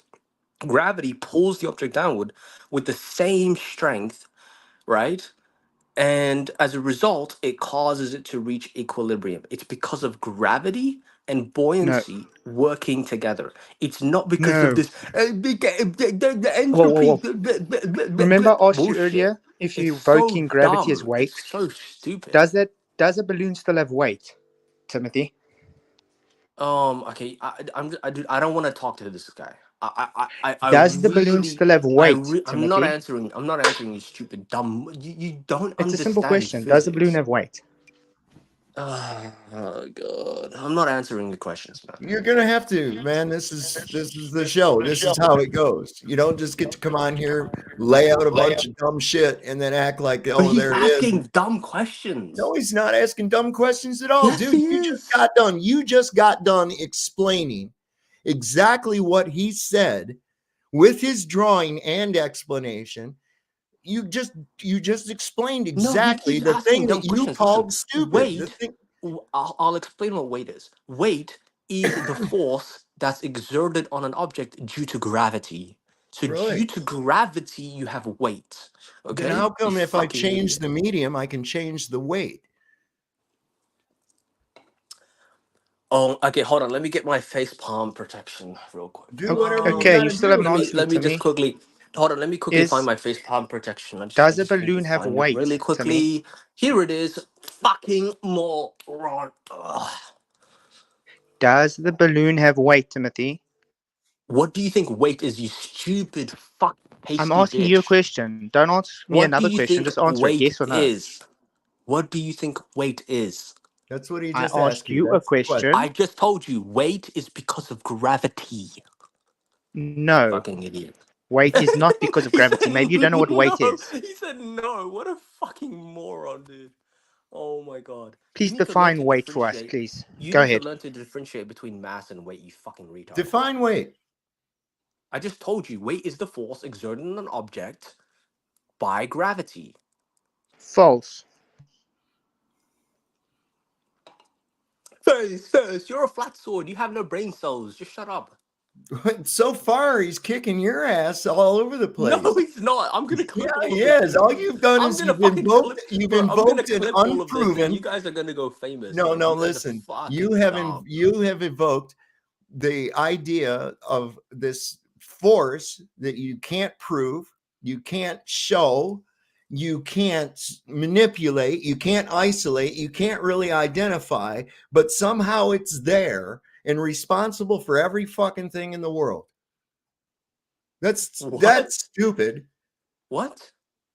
You remember my analogy of the unicorn of the leprechauns, casting spells in the center of the earth? Okay, I have as much proof of that as you do of gravity, man. You keep invoking the idea of an observed effect. You already accepted gravity. No. You accepted little g, you accept gravity. That's it. I accepted things. Okay. See what you have to resort to, Timothy? Timothy, do you understand that your position is so weak? That's where you have to go. All right. Okay, I'm going to have to have a position. I'm sorry. I'm going to have to go now, but I just want to quickly finish my statement before I go. Yeah, do it, bro. It's called W equals mg, Timothy. And I just want to let you know that g is stating the acceleration. It isn't gravity. It's the effect that you still haven't given the cause for.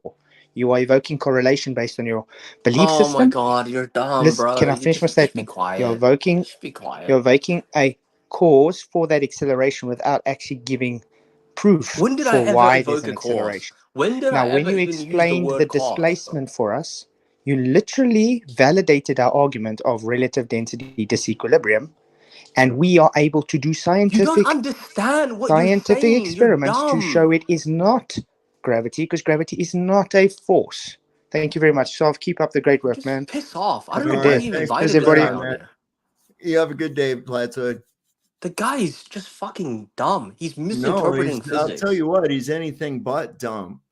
You know what's He's dumb? literally misinterpreted physics. This is like the cringiest How thing did I've he ever heard. misinterpret physics? You literally, with your explanation verbally, explained exactly what he said that you thought was dumb. It was because he's You misinterpreting said that, so then what you said was dumb. No, Because you said the exact same fucking thing. You No, just I didn't. used more words. No, I didn't. Yeah. He's misinterpreting Nobody's what we. misinterpreting anything, Timothy. Nobody's misinterpreting anything. Oh Okay. my God, he's misinterpreting. Okay. What's he misinterpreting? Because as the object ascends, yeah, and it encounters lower air density, yeah, the buoyant force decreases. Right, Right. because and the thing went up in the first place. Hold on, let me finish. When the right. buoyant force decreases, what do you think is going to happen next? Okay, it's going to finally it's going to fall, right? It's going to go right to the ground. Whee! What are you But that's talking not about? what happens. What happens is you find that there's an equilibrium. What is causing the equilibrium? Gravity. No, Gravity. no, because the density of the medium and the density of the object are equal. That's why. It's nothing to do with gravity at all.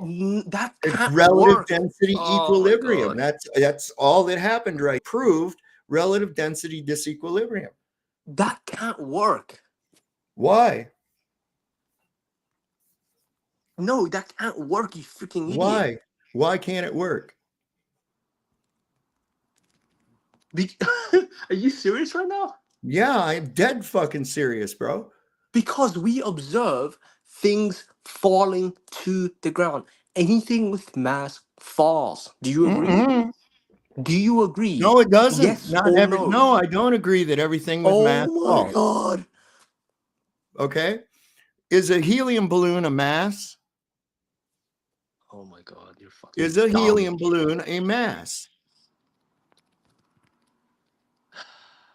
Look, honestly, is a helium balloon I'm losing. mass, I'm losing Timothy? patience, man. Look, honestly, I don't give a fuck. Is a helium balloon if you mass? if you wanna live in your ignorance, you can do that all you Is want. a helium? Wait a second. Hold on. This is your big moment to shine. Okay. So, does a helium balloon have mass? What's your point? Just answer the question. Does it or does it not have mass? Look, I'm not going to answer the question because you're going to take it out of context. You're just going to rip it off. I'm not going to take it out of context at all. Misinterpret it. So you don't think a helium balloon has mass? Huh? It does.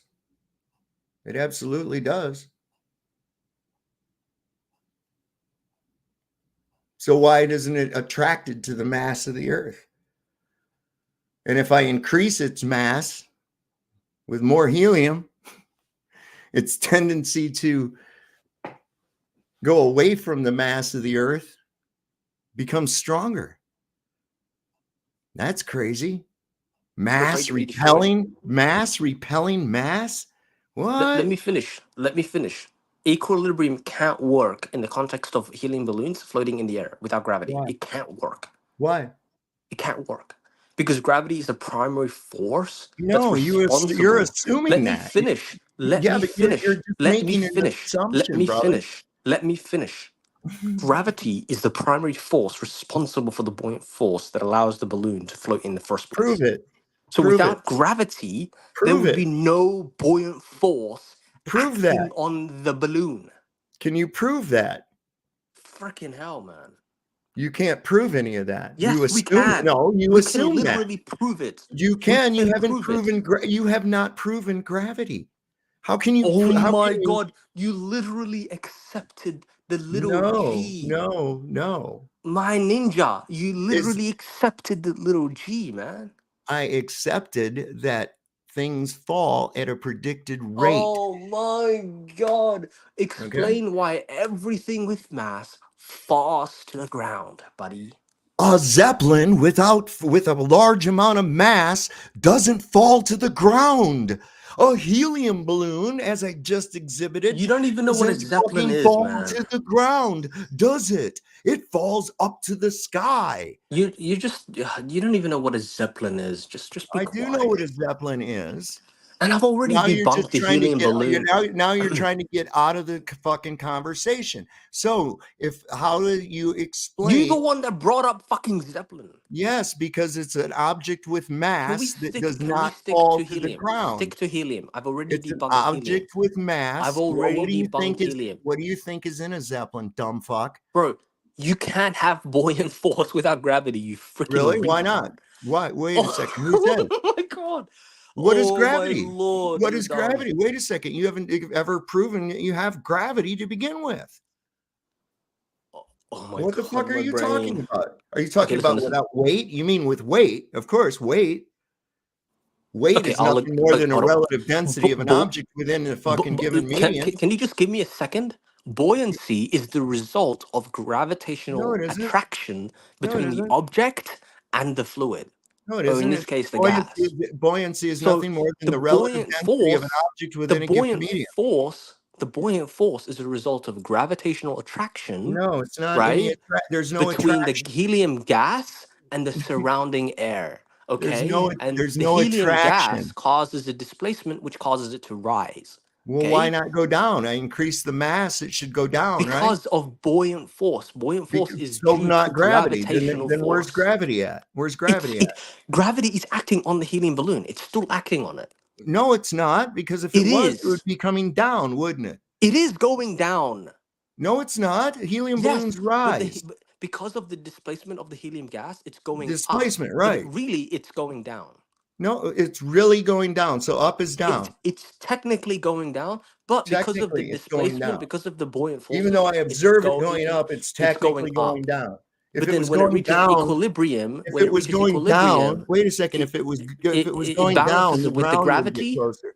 and Timothy, the lower density. Timothy, if it was going down, then the ground would get closer. So what you just said is just nonsense. I said technically, right? It's not technically at all. Technically, it's going up. Technically, gravity is acting. Technically, it's going up. I'm Bro, can you observing. just let me actually just finish, you freaking moron?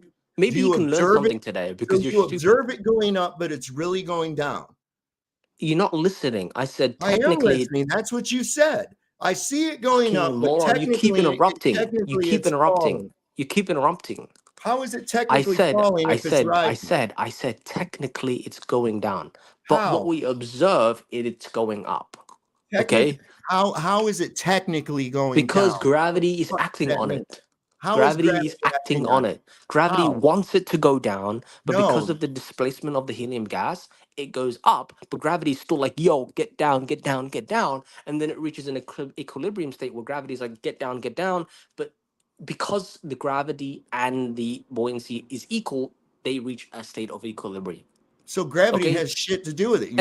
Without gravity, wait a second. Without gravity, you wouldn't have buoyancy. You're talking about without gravity. I see where your problem is. You meant weight. You meant weight. Listen, buddy, weight is due to gravity. You freaking no, you haven't proven. You've never proven that. You've never proven that, Timothy. How do you know weight is due to gravity? Is literally due to gravity. It is. Why does an anvil float in a pool in a bucket of mercury? Huh?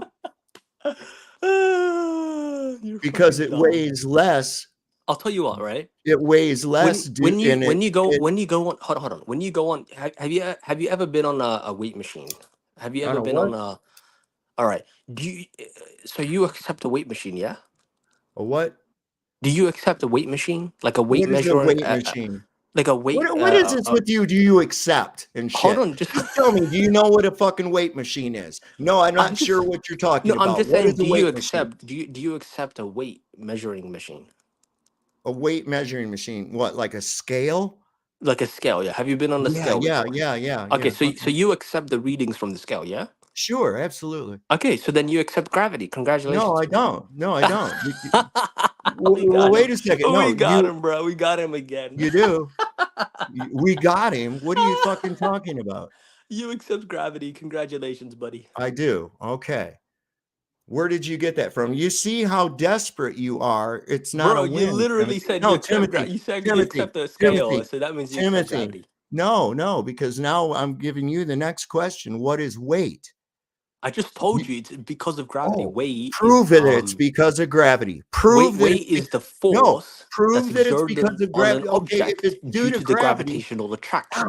then how come things weigh more in a vacuum? I'll explain what weight is, right? Weight All right. is mass times gravitational acceleration. So mass So times if acceleration. you accept the scale and you accept the readings from the scale, you accept gravity, and that's it. I accept that there is a gravitational, what they call a gravitational constant. It's a rate of fall. Okay, it's an effect. Oh, so you accept little g now. I thought you said you didn't. Shit, dude, you just said that it's mass times acceleration. No, mass times gravitational acceleration.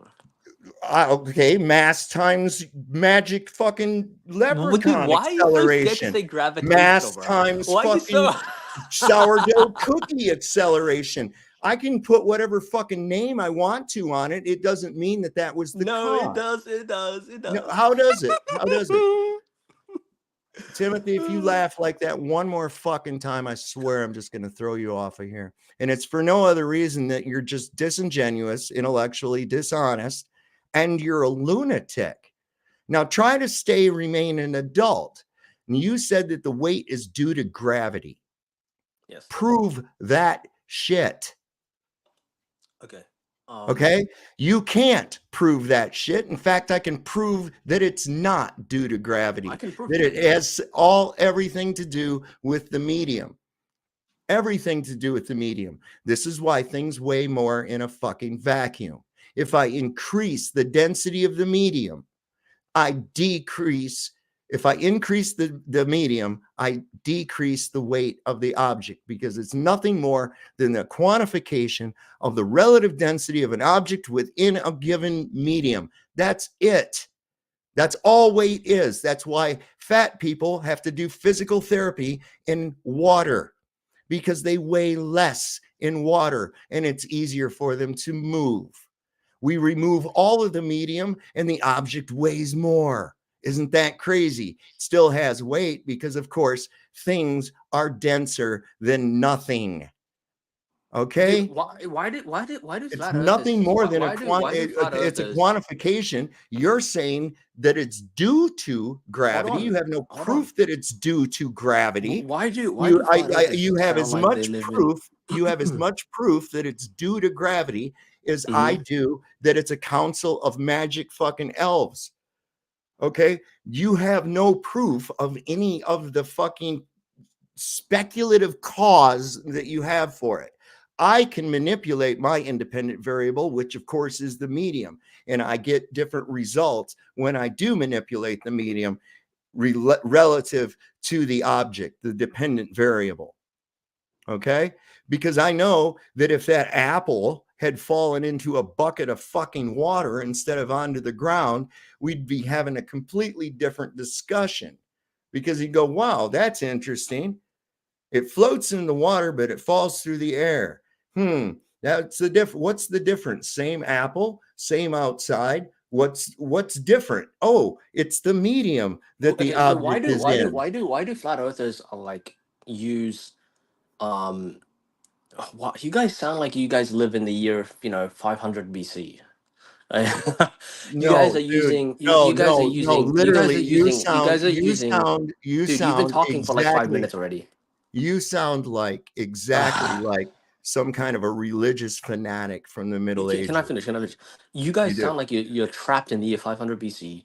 You have a misunderstanding of physics, a misunderstanding of math, a misunderstanding of reality. It's really sad. It's honestly sad. Like, do you have any facts to go along with that straw man? Listen. Do you have any facts to go along with that? I can demonstrate how weight is tied to gravity. So when you get on a scale, right? When you get on a scale, right? Yeah. When you get on a scale. Yes. What happened? We still live? Are we froze up? What happened? You still there, Timothy? I don't know what happened to him. When you get on a scale, so we quantify the relative density of an object in our medium. What? Did you even hear what I just said? No, I didn't. You were silent like for the last minute. That's weird. So can you hear me still? Yeah. Okay, so when you're standing on a scale, right? You are mass, by the way, right? You are mass. Okay. So when you stand on the scale, it measures the force exerted downwards on it. So the weight measured by the scale is the force exerted on the person due to gravity. No. Yes. No, how do you know it's due to gravity?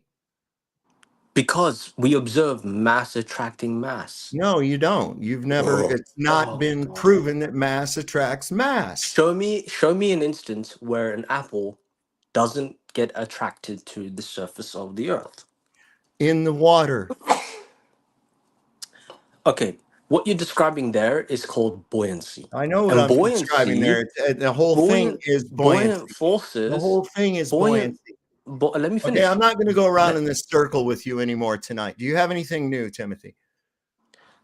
You've been going around in circles with this. No, you've been going around in fucking circles with this dumb shit for a long time now, and I'm tired of going in the loop. Due to gravity, you freaking no. Once you can establish that it actually is gravity, then I'll listen to you. Okay, you haven't done that. You haven't done that. Okay, and if you have to resort to clipping some shit to make it sound like I said something that I didn't, then that means you don't have a point. Give it up. Okay. And I don't even know what the fuck that guy was. And what was with that fucking laugh? What was with that laugh, y'all? Holy sheep shit. Was that guy something? What the hell was that? He sounded like the fucking giggler or something, man. I don't understand that shit. But, you know, you keep going around in circles. Well, it's because of G. Well, prove that it's from G. Well, it's because of mass attracting mass. Well, you haven't proven that. Yes, and he's right back to fucking Cavendish. And it's like, holy shit, torsion dynamics is not mass attracting mass, for fuck's sake. God damn. Yeah, there he was. That he bullshit. Where was he doing that? Wow. What a fucking goofball. Anyway, let's get back onto this. Why not, right? Okay, so I can't remember exactly what they claimed. Nobody did. That's the point, dude. Wait. Okay, what's the explanation? And ladies and gentlemen, that is exactly why I smoke weed. The cabbage dish. Yeah, the cabbage dish experiment. We made a prediction. If we ate that whole dish of fucking cabbage, we'd be shitting all over ourselves, man. Wow. This is why I smoke copious amounts of marijuana. I run across these people all day. Little G proves big G. Yeah, it's like, well, wow. No, it doesn't. It's the same give. Yes, it is. Do you think maybe they're possessed by the same entity? Maybe part of Legion or something? I just wonder, because that guy was really in the bag with that shit, man. I couldn't believe it. And I'm sorry he got like that. And I was like, hey, man, you're not going to call him that. And I was like, you know what? Flatzoid, he can defend himself. I'll let him do it. I'll let him defend himself, and let him go ahead and let that man make an ass out of himself with all his bullshit, ad homs and shit. And it's at the end of the day, that's all he goes, oh, your education is lacking, and I feel sorry for you and all that. And I was like, I don't give a fuck how you feel about me, man. How is that going to affect me? I don't even know who you are, bro. Get a grip on reality or something. G sharp equals A flat. Okay, I believe that. Not a gravity pocket. Let's go see the video and we'll get an explanation. Okay, I've seen a lot of I may ISS be videos. wrong. I've never seen it. I may be wrong about gravity pocket. They may have said that the relationship of 0G and the angular momentum changed in such a way that there was a net gravity situation for intents and purposes, and that's why they all free fell against the wall. That's a fact. If someone has referred to it as a gravity pocket, that's a fact. The only time I ever heard gravity pocket was the card thing. Okay, but you've never even seen this video. All right, last word we'll have for here, Globie, and we'll move on. Sure. So the only time they've ever fallen or moved uncontrollably is when they're actually firing the thrusters to correct their orbit altitude. So maybe that's what you saw, but there's never been a video of them all falling into the wall and then NASA claiming it was some sort of gravity pocket. You know, you're going to admit get it clipped. already. You know, someone's just going to clip you and then put it right beside the Yes, video. I hope they do. Go ahead. Okay. All Rough right, outing, bro. I'd ask you to see it, but I know you don't have it. Let's move on there, guys. Alex, $5. Do you think that was him? Do you think that was Bob from last night, Barbara? I don't know. I'll have to go back and listen and hear and compare voices. It could have been. It very well could have been. You know, you notice these cowards can never show themselves on camera either. Witsit, can you walk us through the flat Earth model prediction for the next solar or lunar eclipse?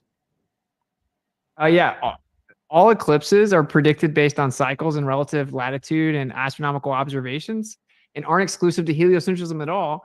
And actually, I challenge anyone here to actually show me how it requires heliocentric models in the formula, heliocentric values in the formula to predict the eclipses and where they're going to be. It doesn't. We actually have all the eclipses predicted on a flat Earth, and it's not exclusive at all. You have a coordinate system transform, and then you just map out the sky based on the cycles. You get the relative latitudes of the positions, and we can predict all eclipses as well. So now we have a predict them, except you can't explain why they happen. But he asked. Wait, didn't he just ask about predicting them? Sure, but you're claiming you can predict them. He just asked about predicting. See, that's what that other fuckhead we kept trying to do, man. What's up, Peter? Within? Oh, I got more people. What do we got who showed up in here? But that's the thing that they do. They'll just sidestep off of the fucking thing. Like last night, we were talking about gas pressure, and then right from there, you got Joe Cool wants to talk about fucking water now. And it's like, wait, are you talking liquids or gases? I mean, I know it's within the purview of fluid dynamics, but they're not the same. Otherwise, they wouldn't be two separate states of matter. You know, so what do you want to do? Gases or liquids? What was the other thing he done that with gravity? He's trying to discuss the gravity and shit. And so he starts bringing up magnets, and then he wants to talk about what's magnets and talk. I said, dude, stick to the fucking gravity. We'll go to magnets after you get done with that. I mean, it's just like they can't. Too many sugary cereals as children, I would think. I think that's what causes that, like some ADHD. I remember we had kids in school that they'd come to school so hyped up from eating Fruit Loops and shit, man. My little brother, man, you give him an Oreo cookie and he'd be bouncing off the walls, man. That ain't no shit. Them. Okay, we'll ignore the other part that you can't. So you agree that all the Globers, including MC2 and all these people that claim you can't predict them, and that you have to know that the Earth's in a heliocentric model are just patently wrong and doesn't have anything to do with heliocentric model. And we have all the math, and if I need to pull it up, I will. No, I don't think we need to see any more of your math. But again, you have notes. Don't show me that math. He did not like it when he showed that the formulas for angular resolution of the human eye it happened to just coincide exactly with the fucking shit for the Earth curve. That's used funny. For how they happen. So predict them or not, you'd have to invoke magic on your model for it to happen. There's a 651 great astronomical year, right? Cycles of 325 or 326, 18-year lunar cycle, 18-year 10 and 11 day 10 or 11 day eclipse cycle, solar cycle, transit cycle, recorded history. So then you just take all of this data, then you can actually fully replicate and predict everything, including location. If you actually understand relative latitude observations on a flat Earth. That's begging the question. You're taking the globe. Has nothing to do with the globe, has nothing to do with the heliocentric model. And we've been challenging all these people that claim it does. Show us where in the actual formula that they use that it accounts for the heliocentric model at all. It doesn't. It accounts for a stationary Earth. All right. PT Collins coming in. I was not aware of that, Tobin. That's crazy, because I clearly remember that, man, my brother was highly affected by like chocolate, Oreo cookies and shit like that. He'd get into some chocolate and that was it. He was a holy terror, man. He was bouncing off the fucking walls. It didn't affect me that way, but of course, I don't know. I think he had more shots than I did too. He came along a few years later. Witsit. I didn't have very many shots. I was born in a private hospital. They didn't do a lot of shit that they were supposed to. Remember when we proved that a basketball was flat by taking a zoomed in photo of one? Ooh, that ought to be good. No, I don't remember ever claiming that. Like, what? Yeah, we know that your claim is that the Earth is such a big ball that it just always looks flat. Yeah, we get it. Or it's just not a ball and it's flat, right? Right, that's Occam's razor. That should be pretty good this Sunday. But did you see what he says? I'm going to clip that, knowing full well that it's anybody that's ever watched me knows that would be taken out of context. I don't see a lot of people scrambling over to his channel to watch, or maybe he's got TikTok. I don't know. I don't care. I don't really do a whole lot of TikTok. There's a lot of I don't know. It seems like it's for a hyperactive mind. I can't really get into it. I mean, I can to a degree. I found some good shit on there, but I don't know. It's really random as far as I'm concerned. But anyway, if you have to resort to that kind of a tactic to clip somebody's words, take it out of context, to make it look like somebody said something that they didn't fucking say, some kind of shit like that, then you don't have any footing. You don't have any ground really to stand on. And of course, as we all know, every lie ends up seeing the light of day. Okay. Every one. You can't get out of it. So truth always shines through. It doesn't matter. I think Barbara's right. He was actually that other guy. What was his name? Globetard Bob or some shit like that. And I know my wife, she goes, God, I kept hearing you say Bob. It was getting on her nerves, man. Anyway. All right, let's move on. Chris Barry, let's try to get one here for Globie, just to get you in here and give you a last word. So how did Globie isolate gravity from electrostatics, from LJ? Did I do some sort of experiment that he wants to know about? I don't even know what he's talking about. I bet anybody $50 in here that guy won't come back with a fucking Cavendish experiment and do it live. I guarantee you he won't. That guy won't even turn on his camera. I guess he's talking about in general. Yeah. Okay. In general, isolating electrostatics. Well, you can do something like Cavendish experiment, right?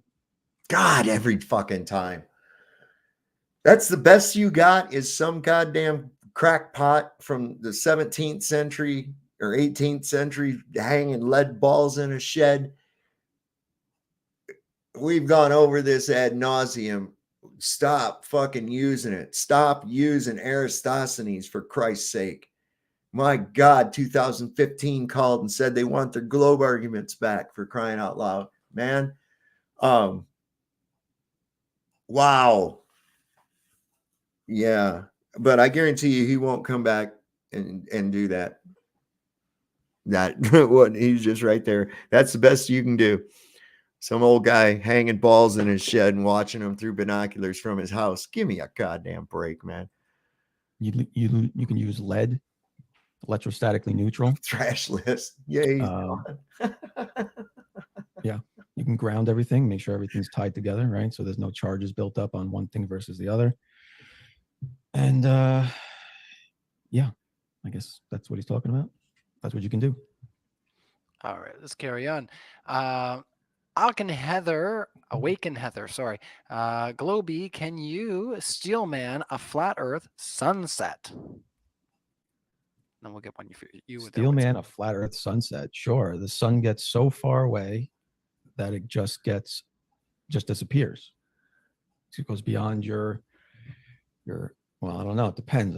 The atmosphere could block it at some point. If you have really thick atmosphere that day, it could set sooner than other days. So I'm not really sure how that works. But I guess the argument is it just gets so far away that it just disappears,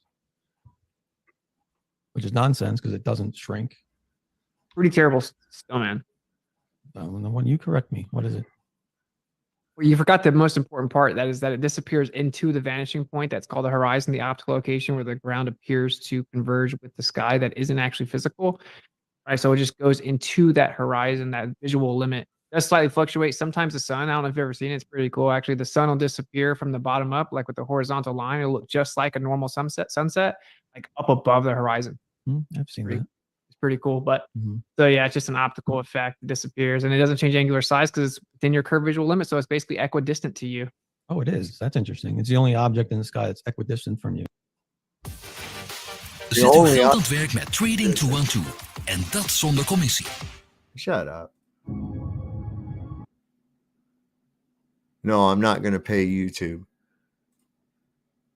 Oh, no. Before I forget, everybody make sure, man, that you're still subscribed, because this was crazy. Joe Cool messaged me today and told me, he says he went and looked and he'd been unsubscribed from my channel. YouTube just arbitrarily unsubscribed him. And I thought that was crazy because he was on here, you know? So yeah, YouTube pulls some nasty shit. We had like over 1,100, 1,200 views on that video last night. And that's what they report. I'll guarantee you it was higher than that because they fuck with my views too. So like right now it's showing me 108 people watching. I would figure it's probably higher than that even, you know, but they really screw with your shit. Everything is going to be within your equidistant visual limit. So it's perspective to the point of convergence, but it doesn't shrink because it's within your what? What'd you say? It's outside of your visual limit. So you see the apparent It's location, which outside would of be, your- yeah. So the apparent location would be equidistant. Equidistant, right? If I was standing, okay, if I'm real close to you like this to the camera and I put my hand toward you and pull it back, you can see a change in the angular size, right? Now, if I'm standing across the room from you and I do that same thing, you're not going to see hardly any angular change in the size of my hand, okay? Because it's already far away from you to begin with. So when an object like that, it's already far away from you, is going by, all right, and it's at the altitude that it's at, it's going to disappear out of your visual range into the horizon before it changes angular size very much. Now, there's been some films that I've seen done with solar filters, and it does get smaller, but by a few pixels or so, you know, just by a small amount, almost imperceptible. If you didn't have the measuring lines, you wouldn't really notice it, but it is there. But eventually, because we're in the thickest layer of all the shit, all the gases are produced here. This is where all the dust is at. This is where all the moisture is at, the highest concentration. We have the thickest amount of shit to have to look through laterally in order to see distant objects. This effect, of course, changes throughout the day and from day to day. This is why your weather app on your little phone there, you pull it up and it'll have your temperature, your humidity, and it'll have a thing that says visibility. And that's what that factor is based on, you see, and it changes all the time throughout the day, even. And so even over long distances, you've got different concentrations going on. It's not like it's all just a layer cake or something. You have this mixing, it's occurring with temperature and different densities of different, you know, like moisture and shit like that. It's all just kind of, it's going to change even throughout the day. So the more that there is in the atmos, the more the effects are going to be. And especially if you're looking out over water, do you reckon that a highly reflective surface like water might have a higher concentration of moisture just above the surface? I think it probably would. In fact, if you've ever walked by a pond early in the morning in the summertime, you'll see this little mist coming up off the top of the pond. It's because that's moisture evaporating out of the bottom, out of the pond. You see, it's a moisture level, but it'll dissipate. It eventually dissipates because gas molecules are not bonded to one another. They don't have a shape and they don't have a weight unless they're in a contained volume. No, it's not equidistant. If it was equidistant because of the apparent location of the curved visual limit, then would it change angular size? Isn't a plane equidistant? Isn't a If boat it's this, equidistant? Isn't if it's- anything else going away from us in your world equidistant because it's all in this sphere of vision?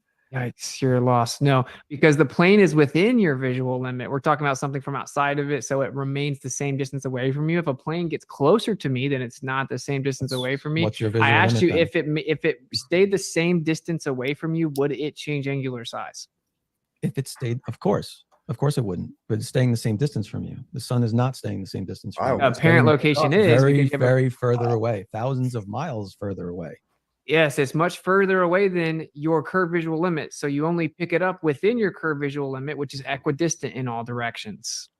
And you literally had to So reverse engineer. you're literally sitting here saying the sun's physically getting thousands of miles away from you, but your curved visual limit is making it seem like it's the same distance from you. That's what you're saying. That's the steel man of what you just said. No, you're not really Yep. getting it. No. So, What is it? dude, listen, man. Your you have a curved visual curve- limits. It's so the sun is closer, it looks closer than it actually is because that's the limit of your vision. Yeah, it's an apparent location. Yeah. Yeah. If I it's the didn't limit think of your that- vision, you just wouldn't see it anymore. No, you wouldn't see it from outside of that. So you don't pick up the light until it's within how far you can see. And this is literally how we measure the sky. We take a zenith measurement, an azimuth measurement, we make elevation altitude measurements, right? We have a meridian, and then we do this in all directions, and it gives us a little dome, which is why it's on Stellarium.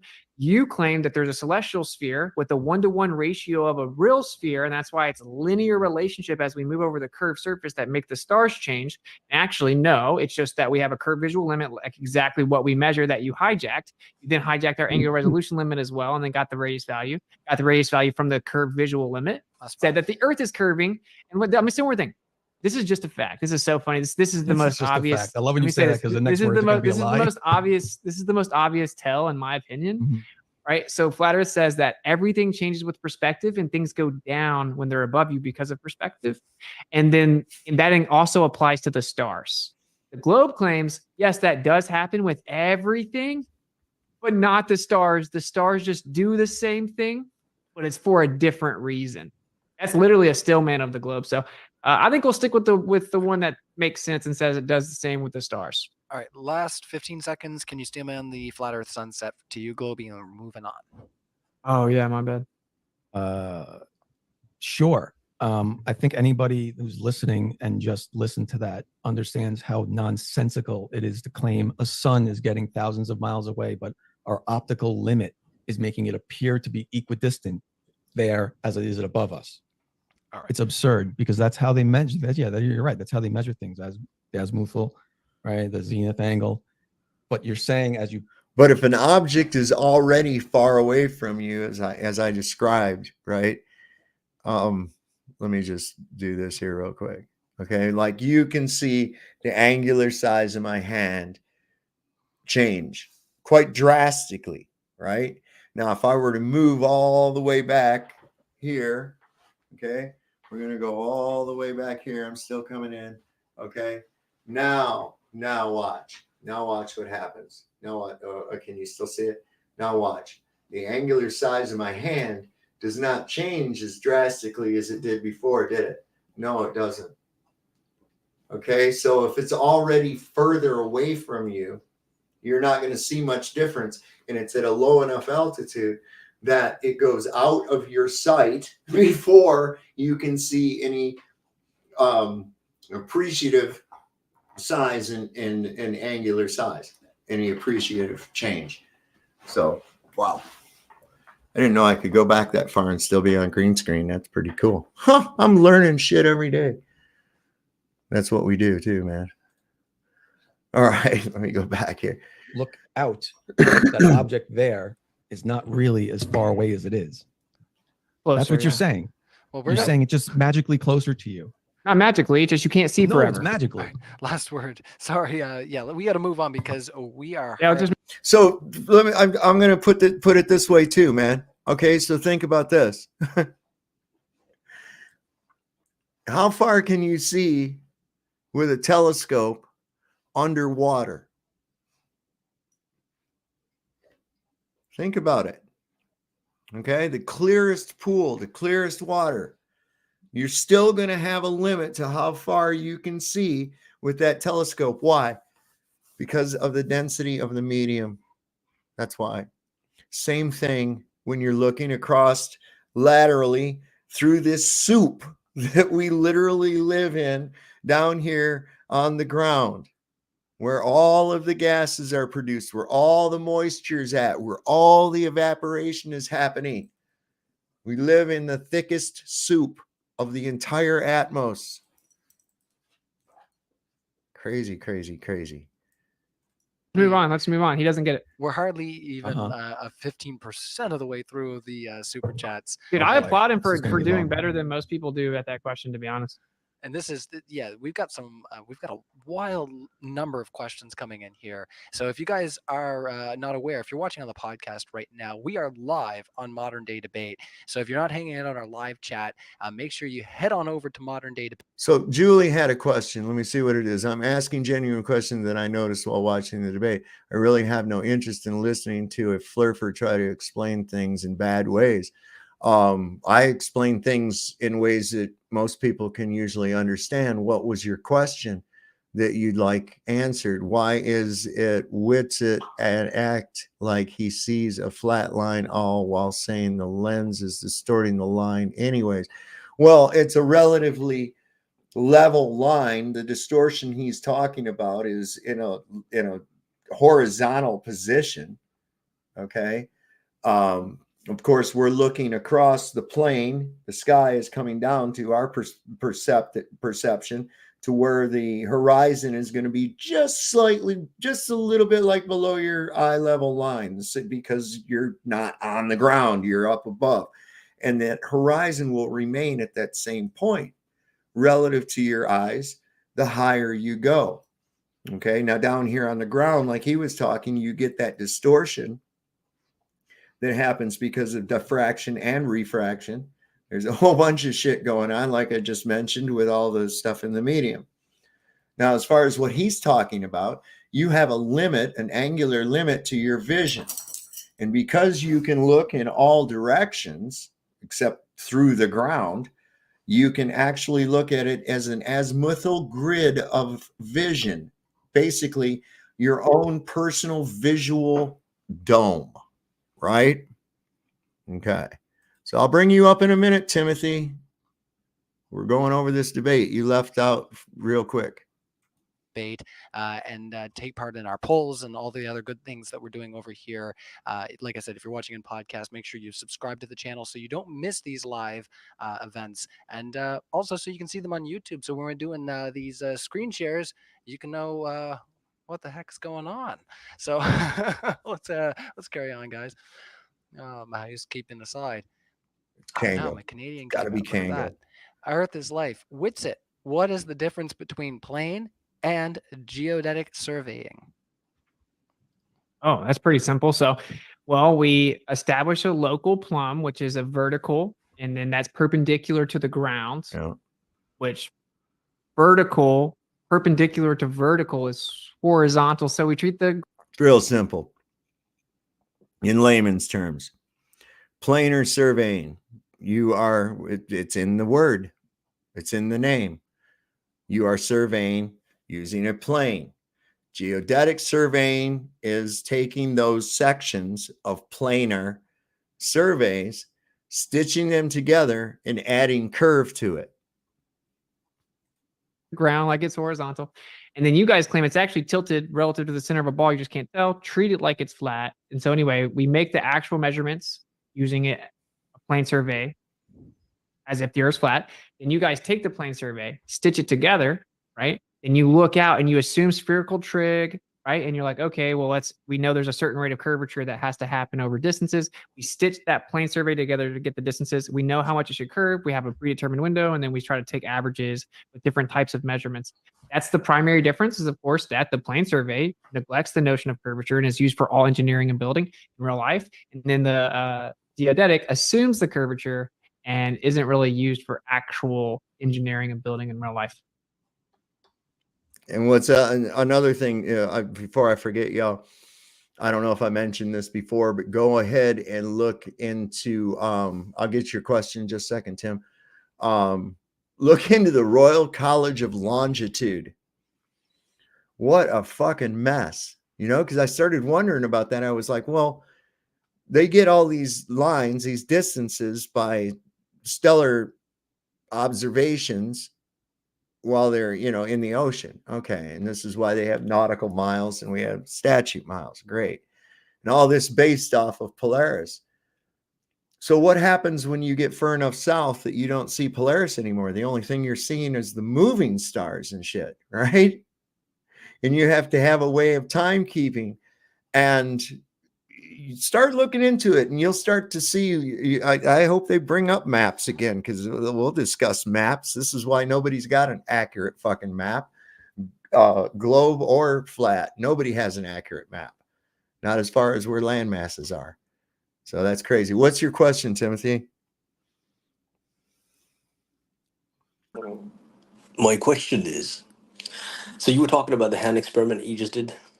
The what? It's not even an experiment, but the thing you did right there with your hand, right? Yeah. Mm-hmm. That's called size constancy. Okay. Yes. And size constancy is just a natural phenomena that we observe, right? But you can agree that observation is flawed, right? What do you mean observation is flawed? As in, you can't rely on your senses to determine facts. Well, in a lot of cases, you can. No, that you have to understand. This is the crux. So you're cherry picking. Hold on a second. Did you come up to ask a question, or did you come up to fucking argue for another hour and a half? I asked you the question, but you're cherry picking. You're being dishonest. Oh, I'm being dishonest. Okay. Well, never mind then.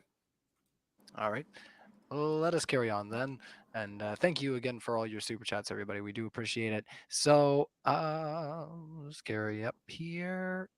Chris Berry says, is Wit debating McToon on celestial navigation? Well, I don't know. Not blue. This guy is not blue. I saw that he posted something on Facebook about how I challenged him to a debate on celestial navigation, and I'm going to run away or something. It's like, no, my friend specifically wanted me to ask him if MC2 would debate it. So I asked him if he would debate it. Well, I'll host it. You know I will, buddy. Yeah.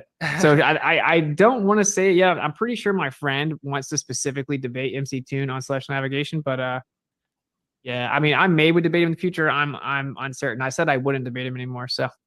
Well, you know, send your friend my email. You got that. So we definitely are always interested in new speakers. If it's you know, if it is a new speaker, unless it's somebody we know. Is it somebody we know? A lot of history and interrupting usually.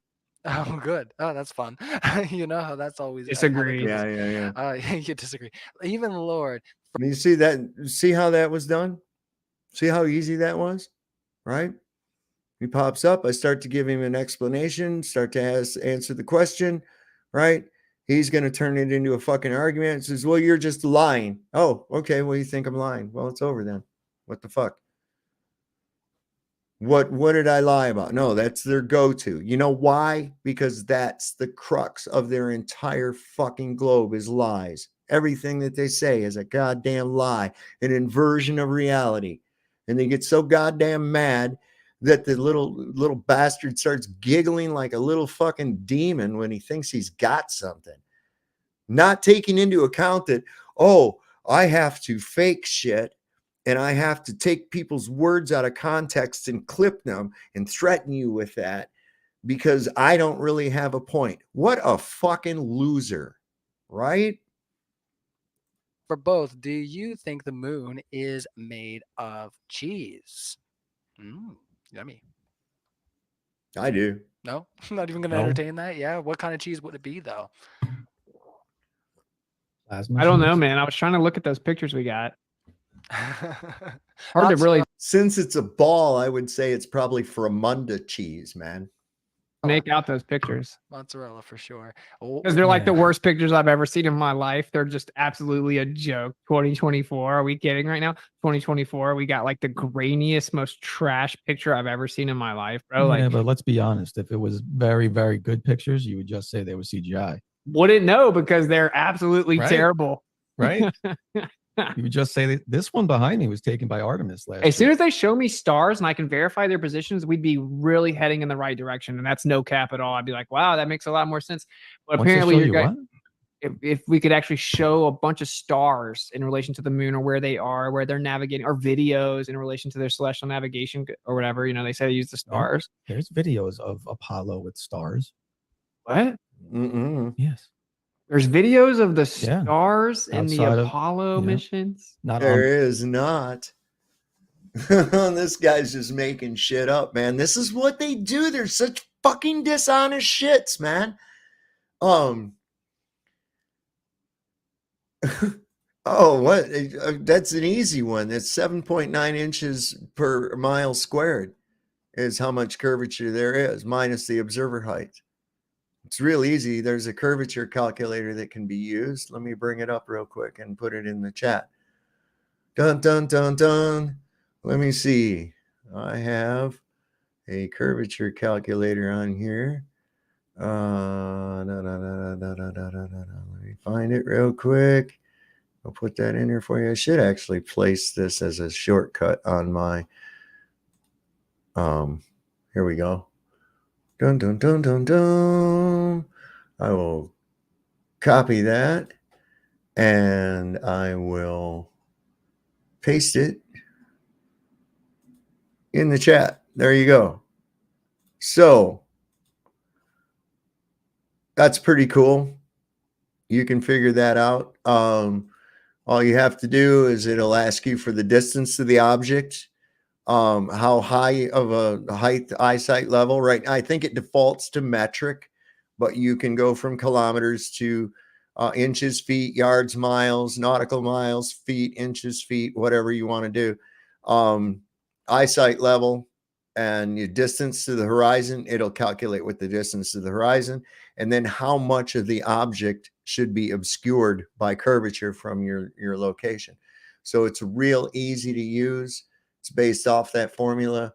Check it out, see what you can find out. You could name the award after Joe. What's the award? Hold on, I see. I did put that in there, didn't I? I put that. Yeah. Okay, cool. What do we get? If the earth were flat, I'd be incredibly easy. It'd be incredibly easy to prove. Well, it is. What you're not understanding, Julie, have you ever observed the earth being a globe? What do you observe? You look out, you see a flat horizon. I see a flat horizon. What would ever give you the idea that you lived on a ball other than someone telling you so much as so? So therefore, what needs to be proven is that it is indeed a globe, because it's ridiculous and it's scientifically impossible. Okay. We've brought that out several times, and there you go. You can check for the curvature yourself. We find that there's no curvature. We find that there's no convexity. And therefore, that tells me that whoever made the claim, the positive claim of a globular Earth of a certain diameter, moving at certain speeds with certain distances, that must be proven. I don't have to prove that it's not what you claim. You have to prove that it is what you claim. See how that works? On the moon, no, not on the moon, but on the way to the moon.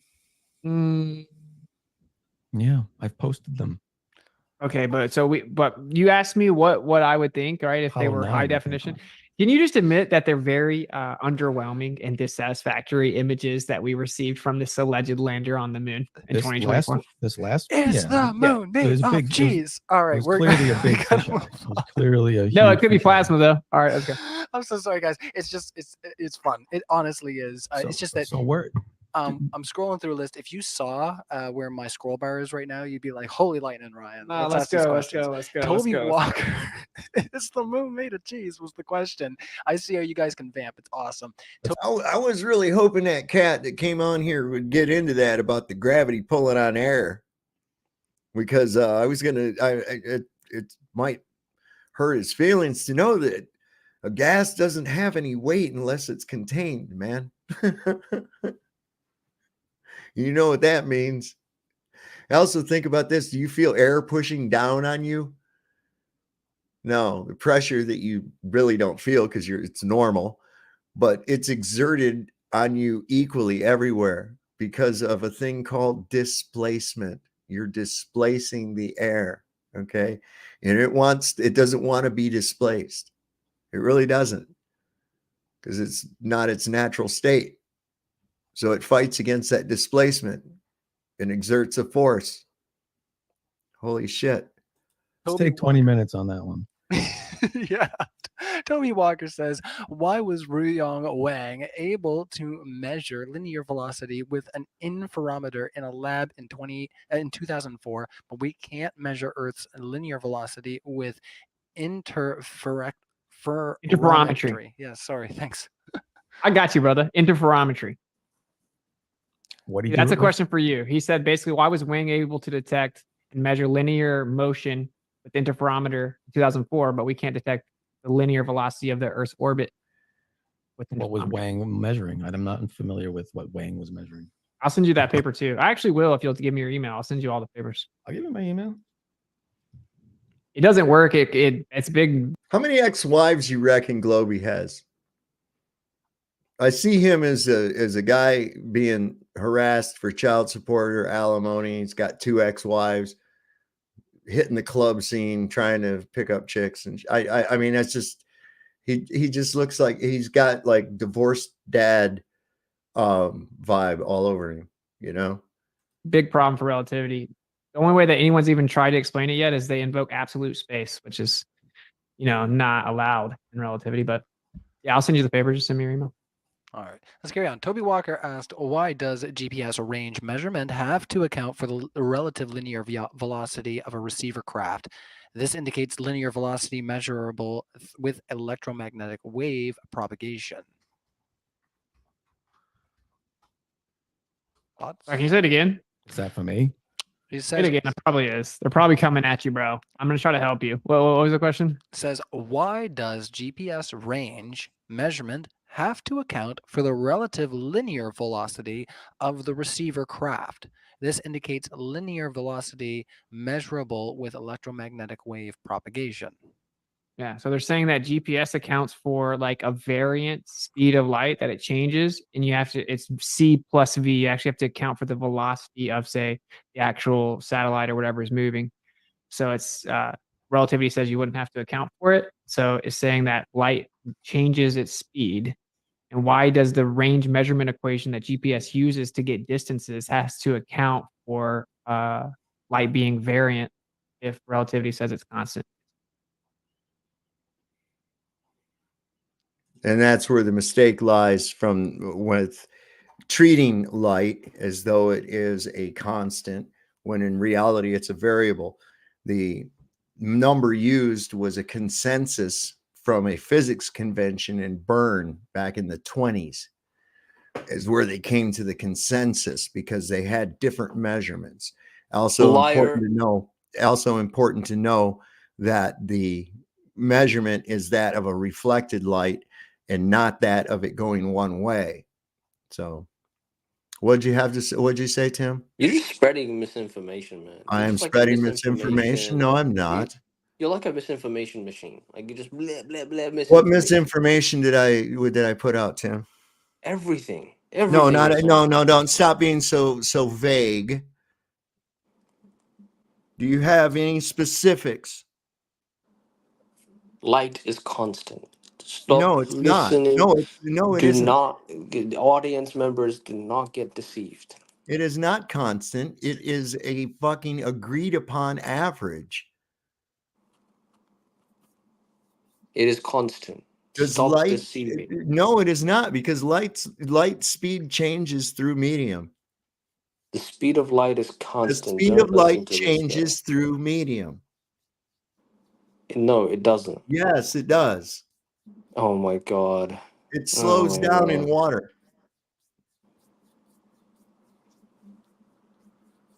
The speed of light in a vacuum slows down in water. The speed of light in a vacuum is constant. We're not in a vacuum. There is no such thing as a vacuum unless it's created. The speed of light is can be affected by the medium. It is affected by the medium. It is It does affected by travel the at medium. slower This is why. speeds, This is why.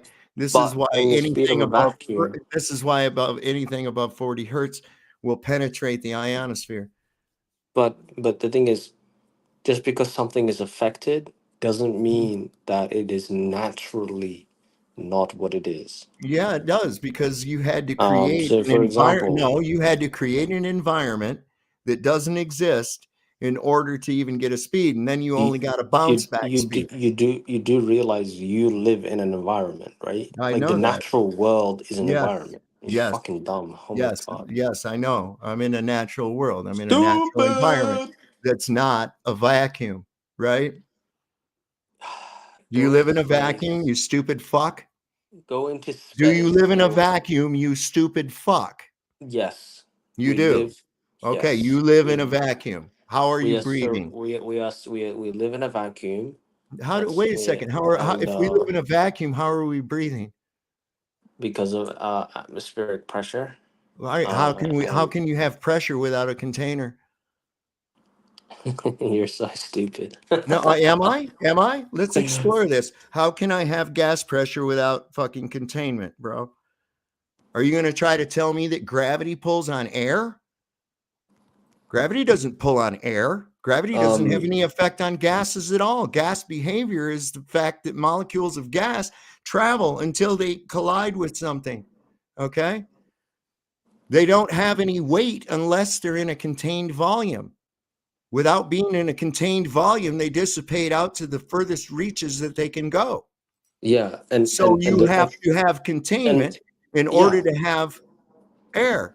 Is the containment a solid? I would have to say that Is it it would can be. I don't know any other. I can don't know any can other method of containing a gas other than a Mhm. physical barrier. Okay. I'll give you an example of how you can have different kinds of containment. You don't need to have a solid for a containment. Okay. Have you ever put water in a bucket before? Mm-hmm. All right. So when you put water in a bucket and you pick it up and you spin it around, you do a 360 rotation, right? What Mm-hmm. happens? Does the It water will. spill out of the bucket or does it maintain its No, it goes against the bottom of the bucket. Now take the bottom of the. fantastic. So it doesn't spill out, right? Doesn't spill Right. out. Right. Okay, fantastic. That's Are we basically what we're talking now? saying. Wait a second. Why We're are we saying talking? Wait. Why are we talking about? the Wait. reason why we have the atmosphere is because of something, because of a force, just like how I'm spinning the bucket. That force is gravity is the reason why we have the atmosphere Wait. Wait. contained. Wait. Wait. Wait. Okay? Wait. Wait. So Is gas a liquid? what? Second, we were talking about gas pressure, and you started talking about water. No, that's not the point. The point that I was trying to make is it's not about the water. The point that I was trying to make is you said that I needed to have a physical containment. I Yeah. literally demonstrated to you how if you have the right force, you don't Yeah. need a physical containment. That's water. The That's water. force. Wait a Hold on, second. hold on, That's hold on, water, hold though. on. Relax, relax. The force can act as a containment holder. You don't need a physical containment. Take Just the like when I bucket. pick up a bucket and I spin it around, All right. I can Take the hold bottom. the water. I can Do it hold the without a bottom water. do it without a bottom in the bucket. Hold on, Do it hold without a on. bottom in the bucket. Hold on, man. Do it I can without a hold bucket. the water in the bucket You have a bucket. without a Is the container, bucket a right? container? Is the bucket a container? No, the bucket is opened, so there's no lid. So how There's does it contain water if it's not a because container? of the force that I'm exerting when I spin it around. No, if So you when I set the spin it bucket down on around, the no, if you set the why are in you so gas, dishonest, man? no, you're dishonest because gas is Like not seriously, water. you guys are just so dishonest. It's just Is gas insane. a liquid? That's not the point. Yes, it is. We're Oh. talking about gas pressure. No, No, you. you're trying to conflate Why is it so water hard to have with a a normal gas. conversation with you, man? Stick to the fucking topic. Why is it so We're hard to have a normal conversation? I'm trying to be why? courteous. Because you just went. If I was talking about, Oh, let's say we were talking about alligators, and you suddenly bring up turtles. no, that's Is a not the turtle a point. fucking Okay, alligator? maybe if I rephrase it. So the point of the experiment that I demonstrated, the point is I can use a force as a container, as a form of containment, No, right? you didn't You use the said force. You didn't use a you said force. gas pressures. can't You didn't exist use without a a force. containment. The force wasn't what was containing it. The bottom of the bucket was containing it. No, it's the force. So the force is me Dude, spinning, take because away the without it, bucket. hold on, relax. I'm trying to explain. Why are you using a bucket then? Can dude, just relax, man. Why are you I'm so like hyped up, man? because you're stupid. Just relax. You realize Listen to what I'm saying. I dealt with stupid for 6 hours Listen last to what night. I'm saying. I Listen to what I'm am saying. listening to what you're saying. If You're I put the saying that the bucket of bottom of the water, bucket, if I did spun the bucket, what if I put prevented the the if water I, from slinging out? God, it's so hard to have a conversation What with this moron. prevented the water from coming out of the bucket? I'm I'm Was trying it to the explain it. bucket? I'm Was it trying to explain it. You keep cutting me was it off, the bro. bucket? Was it the bucket? Was it the So dumb. bucket that held the water or the I'm force that trying to was trying to explain it to you, release it? moronic moron, but you keep interrupting, man. Okay, go ahead. Explain. Let me Fucking hear what you stupid. got, I bro. have a bucket, it's not Yeah. closed. There's water in it. If I pick it Yeah. up and I put it towards my head, the water is going to come out. How Right. do I make sure that the water doesn't do that? It doesn't come out of the bucket when I tip it on my head. I use a force. I spin it around. It keeps Right. the water in the bucket the same it is, even though I'm exerting a force Wow. on it. I So the know. It held it force, in the so bucket. the Right. force is an example of how I can use force as a containment. You didn't So use force as now a containment. the reason why reason why we still have air and atmosphere is because of gravity. Gravity is the container of the Gravity cannot atmosphere. affect gas unless it's Oh contained, yes, it even if it can. fucking existed. Hold Yes, it on. fucking can. What's the weight of air? You know what? I'm out of What here. is the weight of air? How much does air weigh? You have to have a contained volume in order to weigh it, correct? He bailed. Correct. He bailed out. Of course he did, the fucking little coward. So what's going on? What's your name, Mr. Xavier? What's going on, brother? How's it going, brother? I'm a frequent watcher of your show, and I just had to jump in because dude was annoying. I mean, it seems that they can't answer straightforward questions. What's going on with that, bro? So listen, he brings up, and I remember the day I'm having this exact same argument with a teacher in elementary school, right? Because look, I'd been out on the fucking playground and they got this thing called a merry-go-round, right? And we get on that thing and we'd get it spinning as fast as we could. And boy, that sucker would try to throw you off as hard as it could. And I noticed that the fat kids fell off quicker. And I'm like, this is really amazing. So how are we sticking to the earth? And so that teacher used that same bucket example, swinging a bucket of water around in a circle. And I'm like, well, that's just centrifugal force. And he goes, yeah, but it's holding the water in the bucket. Isn't that amazing? And I said, no, you want to impress me? Take the bottom out of the bucket and do it. What happens if you got a hole in the bottom of the bucket? That water's going to go flying out in a spiral, isn't it?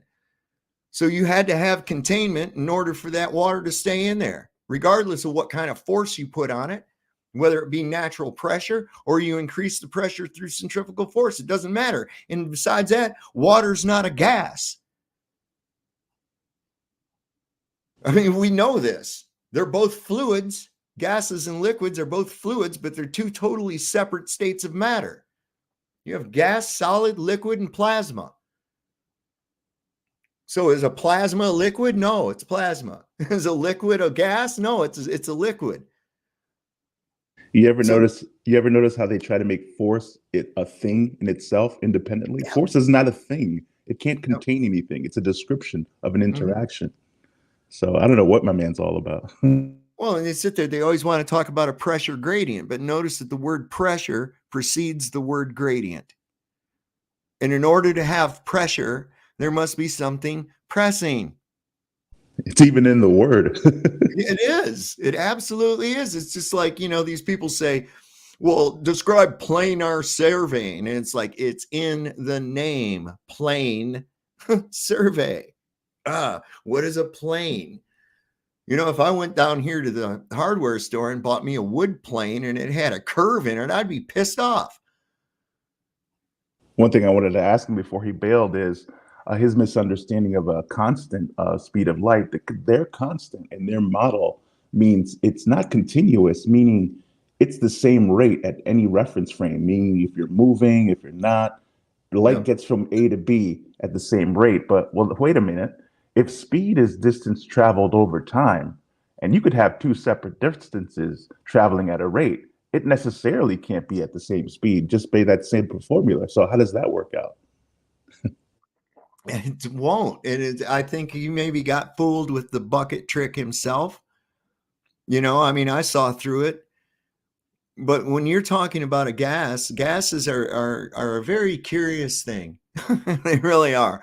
There's a lot of gas laws involved. For instance, you know, this 14.7 or 0.69 that we've got here at sea level. I'm a little bit above sea level.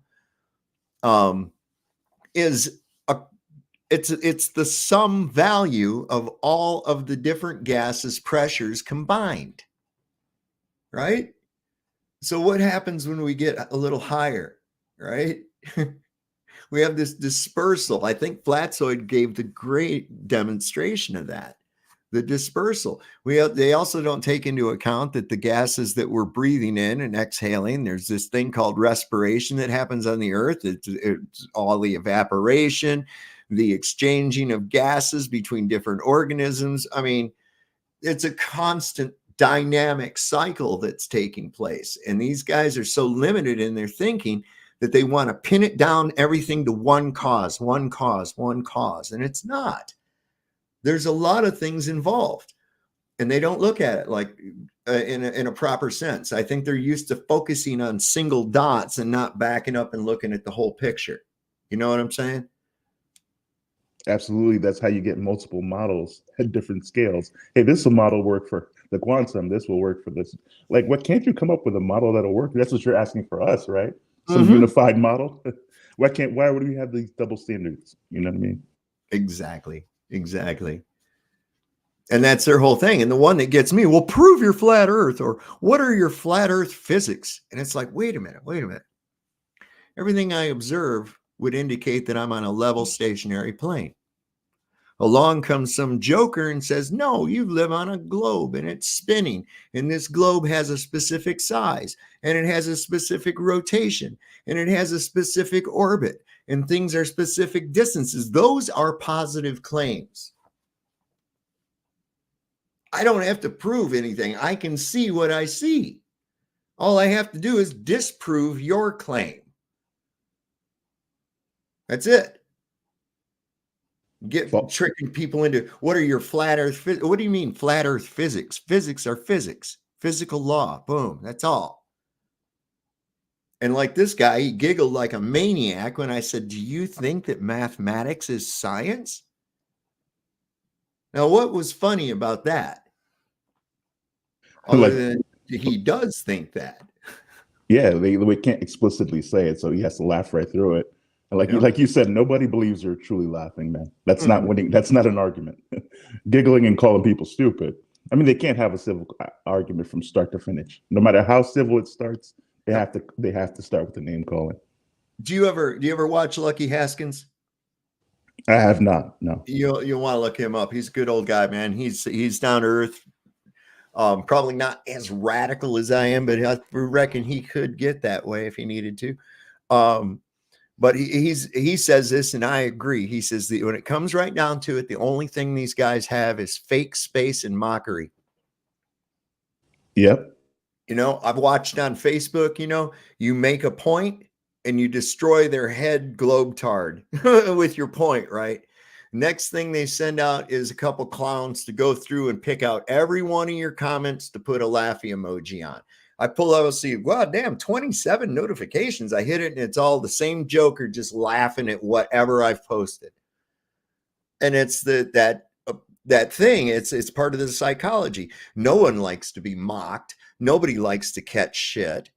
Nobody likes to get any smoke. So they won't say nothing, right? They'll back right down. I don't like to be mocked. I don't like to be teased. I don't like to be ridiculed. But I'm different. I'm built different. I don't care. I don't care, man. Why would I give a shit what some bot on Facebook or some faceless moron that giggles like a retard? Why would I give a shit what they think, man?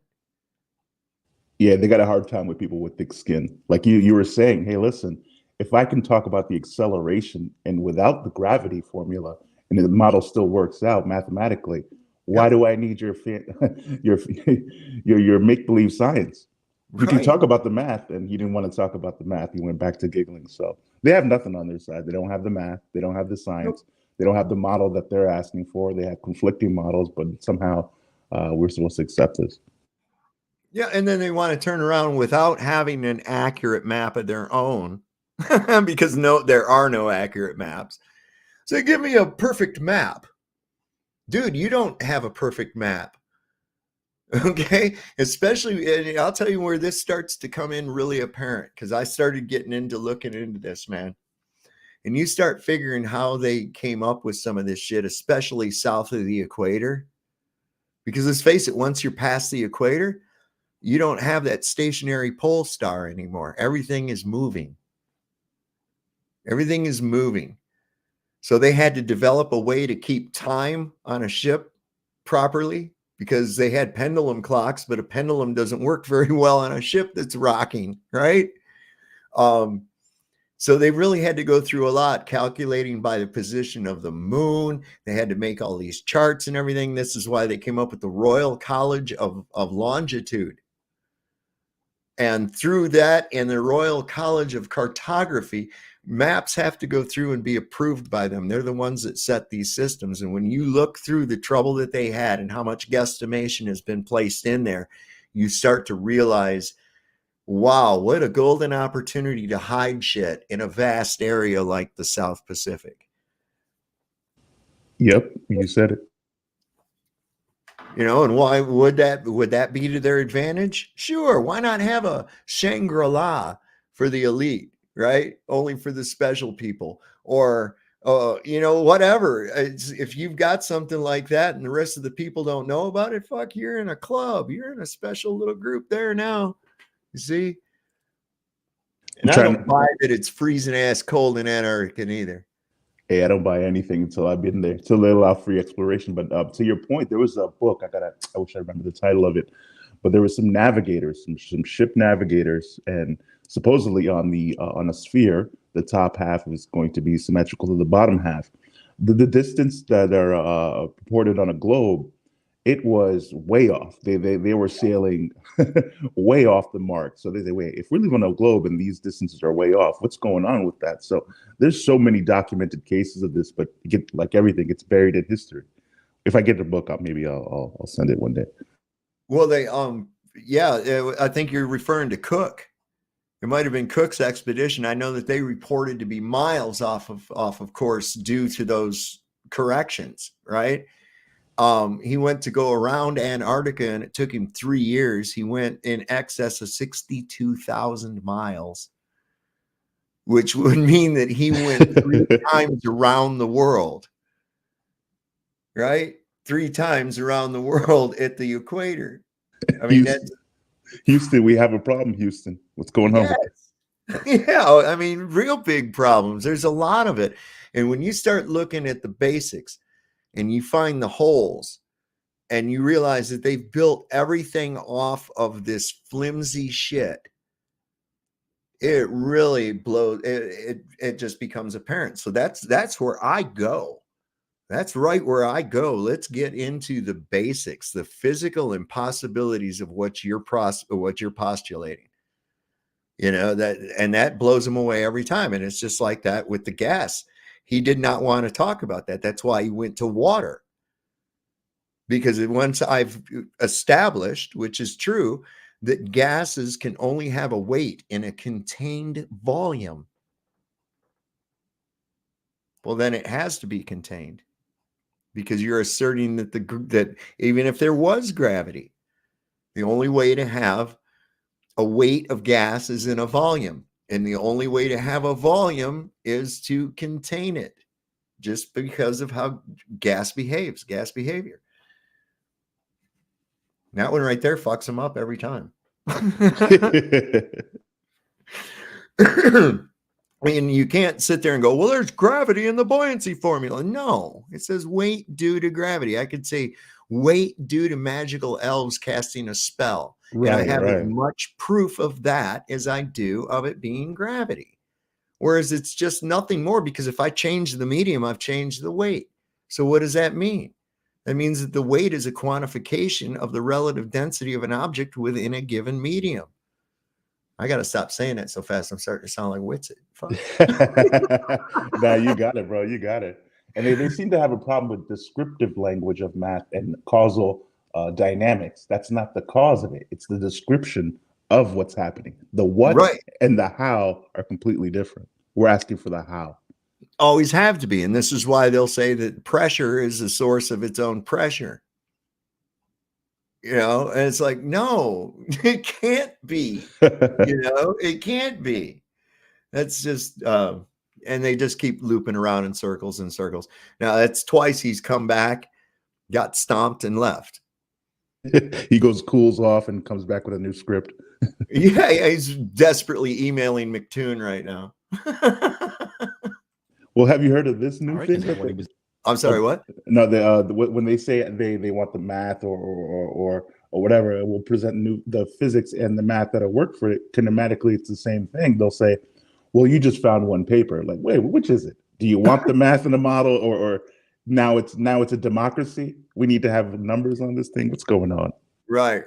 And this is why they always with the peer reviewed. But the problem with the peer reviewed is that those are all people that believe the same bullshit.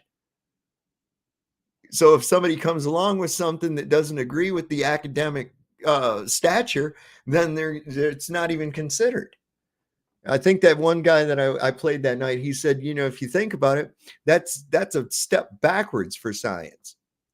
Because take, like, for instance, in the entire candle making industry, nobody ever thought of a light bulb. That came from outside of the purview of candle maker peers, for instance, right? So all the other people that made candles and perhaps even kerosene lamps and shit like that, right?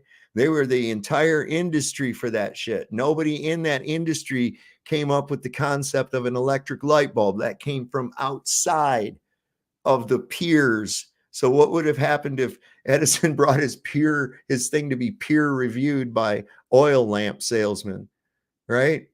Come on. They'd find everything wrong with it. That's bad. So Julie's very active in the chat here tonight, I see. I'm going to look at you. Kept interrupting his explanation. I'd leave too. He went from gases to fucking liquids.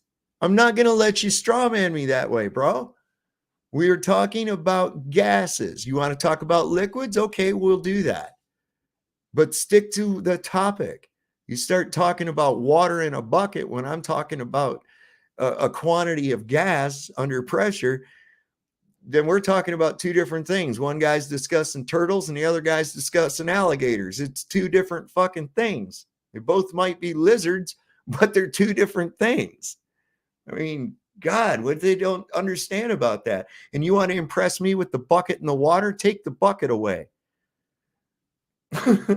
Now show me your force contained in something. Is asking. I'm rephrasing the question for you. I get it. You may not have heard of it. So they're saying that, dude, just so you know, GPS, to get the proper distances, they have to account for a change in the speed of light relative to their velocity that it's moving, when it should just be c. It shouldn't change. But to get the right distances, they have to account for a variance in c, like a variant c.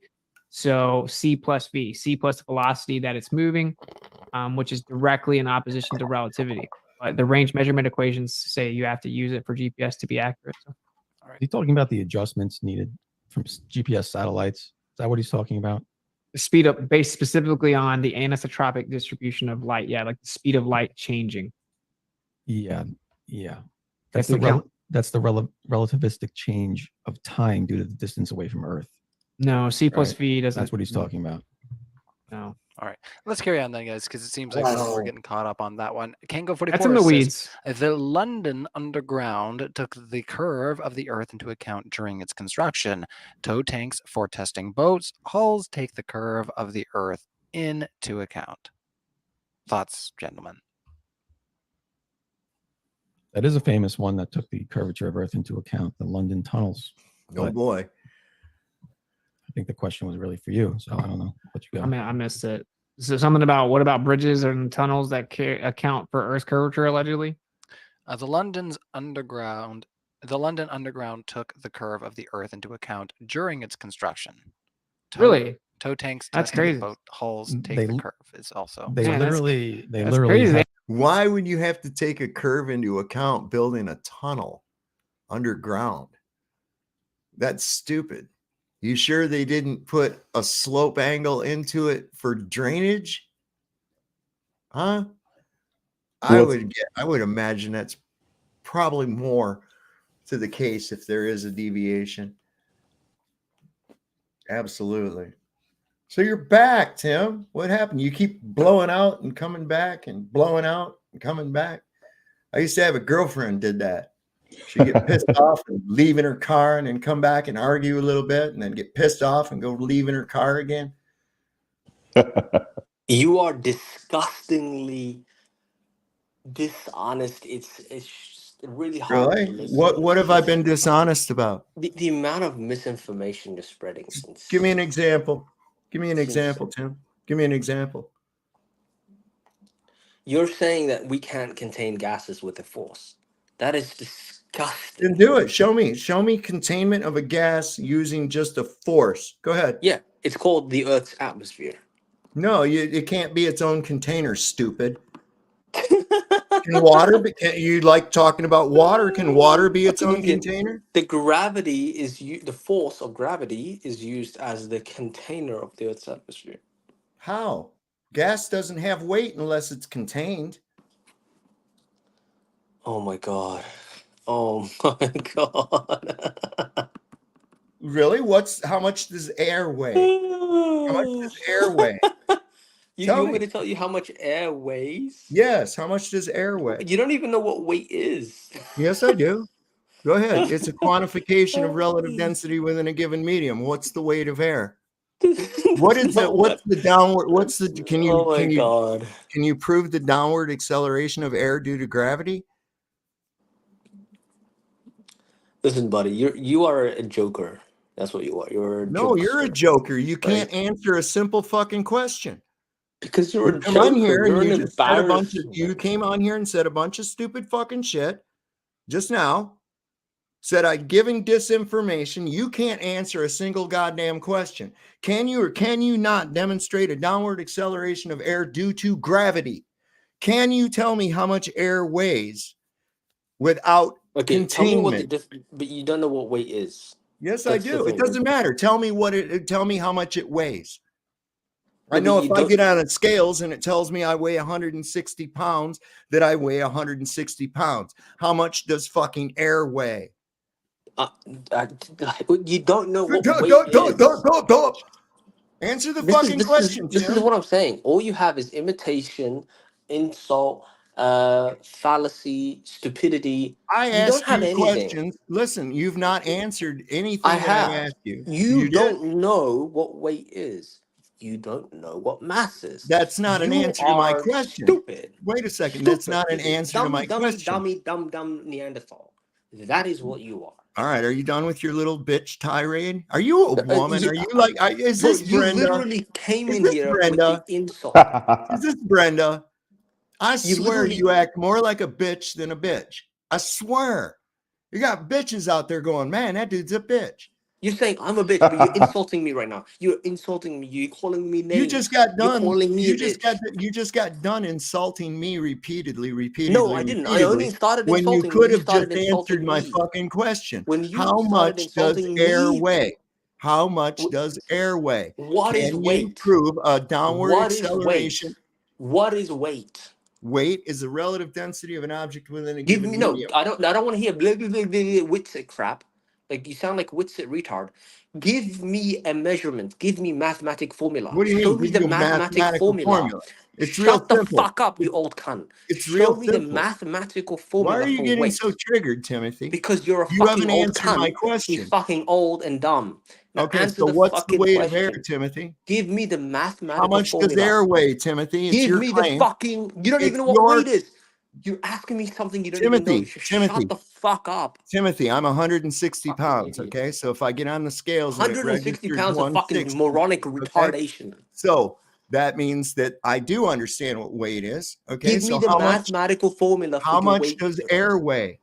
Give me the mathematical formula for weight. You're the one with the claim, Timothy. Answer the Give question me or the go the fuck fucking out. mathematical formula for Either weight. answer You the fucking question cunt. or go sit in the How corner. am I supposed to Answer measure the something? question or go How sit am in I the corner. supposed to measure something if I'm I going don't to know the count to formula? 3, and you're going to go sit in the corner.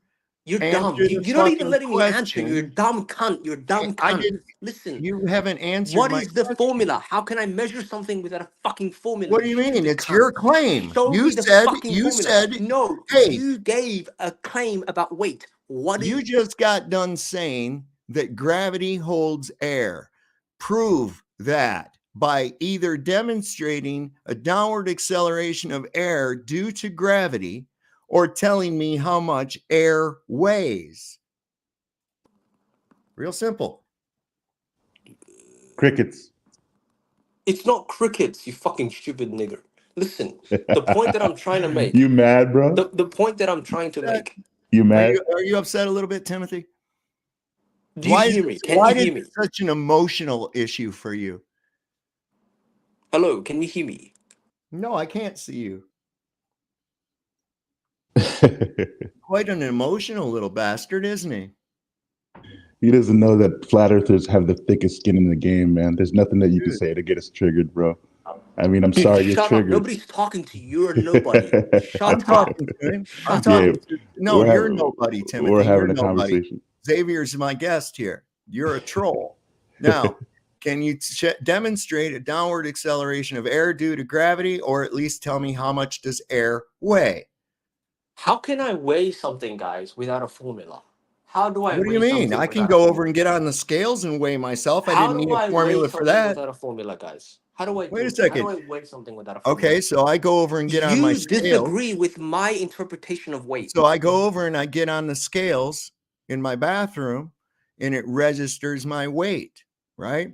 I can also take a bag of dog food from over here and take it in there and put it on the same scale, and then it would tell me the weight.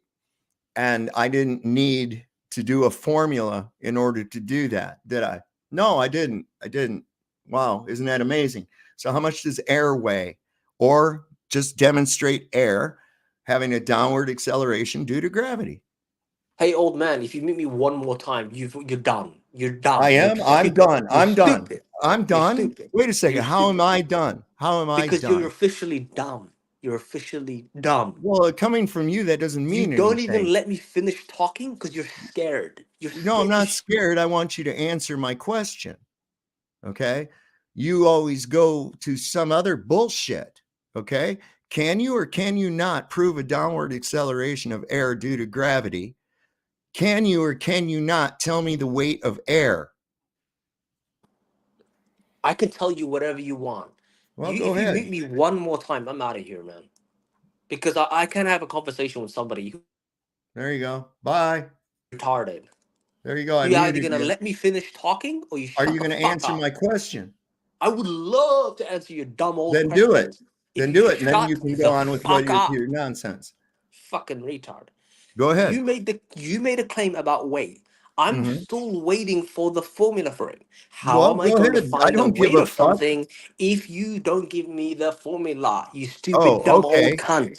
Okay. What is the You formula ready? for Are you your ready? interpretation Are of you weight? ready? Stupid Are old you fuck. ready? Go ahead. I'm going to give you the formula. Pay Give me attention. the formula. Stupid All right. dumb cunt. All right. Listen. You ready? D equals M over A equals D equals M over A. Okay? I mean V, I'm sorry, volume. Okay? So density density equal to density. Okay. Density So equal density. yes, it's wow, what a retard. I'm gonna mute you while you laugh maniacally. What do you got, like a hamster in your butt or something? Are you one of them gerbil stuffing faggots or something? It's tickling, bro. He's about to bust. No shit, bro. So anyway, density, which is density equals mass over volume, is equal to density equaling mass over volume. Okay, that's equilibrium. Density disequilibrium would be when those two are unequal. And so, just like a You seesaw, are so if dumb. one is more, it's going to go this way. If the other one is more, it's going to go this way. It's just like a seesaw. It's balance. It's equilibrium. It's entropy. The game that you can't win, you can't lose, you can't even quit. You keep muting me because you're a bitch. You're a I keep bitch. muting you because you laugh like a fucking girl and you interrupt while I'm making a point. You don't have a formula. Secondly, it's my fucking show. You You got have that? no You did. formula. Do you understand? I just gave you the formula. There it You is. have no formula. That's not a formula. That's just Okay, garbage. so give That's me the weight garbage. of air. Give me the It's weight of garbage. air. Give me the weight of air, or I prove can't give you the weight of something if you don't give me the weight formula. Well, you're the one that said it had weight. Yeah, but you don't agree with Wait, my weight no, formula. You said it had My weight. weight formula. Prove that air has weight. Shut the fuck up. No. My weight formula has gravity in it. I don't give a fuck what it's gravity. got. All right, so use that. Give me a weight All right, go formula. ahead. Go ahead and use it. Use your formula. Use your gravity. What is the weight of air? No, I can't use. You don't even agree with gravity. So why would you want me to use that? It's your story. Guys, Tell it guys, how guys, you guys. want. He said he doesn't agree with gravity, but wants me It's to your use it. story. It's your story, Timothy. Timothy, you really should get some medication or something, bro. I usually don't God, he recommend wants that. me to. He says he doesn't believe in it, but he wants me to use it. Okay, so Oh are you my going? Are you? God. This is your last chance, Timothy. This is your last chance. Last chance. Yeah, go ahead, old man. You Okay. dumb old Do you cunt. think you can maybe calm the gerbil in your rectum? Yeah, go for it, Calm you him stupid down a cunt. little bit. Go ahead. You got it? You got a grip on yourself there? Obviously you don't. Obviously you don't. Okay. So what's going on, Anson? Yeah, I'm done with that clown. Yeah, pretty good. I just sort of tuned in to the show and noticed this guy having losing the plot. He's a fucking lunatic. Did you hear that laugh? Yeah, and this is just really what I wanted to talk about, man. It's, you know, like irrespective of the science and everything that's being said, it's all you have to do is you know, analyze the person to see what the situation is. Like, you know, it's not to do with the truth. It's to do with this like emotional, personal reaction to the question. You know, it's either about where I'm coming from in my life, what my qualifications are, what my investment is, or it's all about you particular flat earther on your channel, pushing the message, not the message, mind. It's and then you're getting this like hysterical behavior, which, like, you know, it's hard to believe that there isn't the whole satanic element when you see people in this like possessed state, man. I know. That's part of what made me like go down the road of looking into that whole side of it, was seeing this behavior. Well, think about this. Just even think about this. Now get ready and hold on to yourself, because you're going to start busting your sides, because this is funnier than hell. Okay, you ready? Relative density disequilibrium. Go ahead. I'm waiting for you to laugh. Go ahead, because that was so fucking funny. Really? You're going to sit there and act like you're fucking laughing over that? What the fuck? He didn't even really know what I said. It didn't Was matter he what you was said. he was he British? He's claimed to be. Yeah, I think Sorry he about was, that. man. I think he was, because I'm from the UK, and like I instantly like, you know, recognized the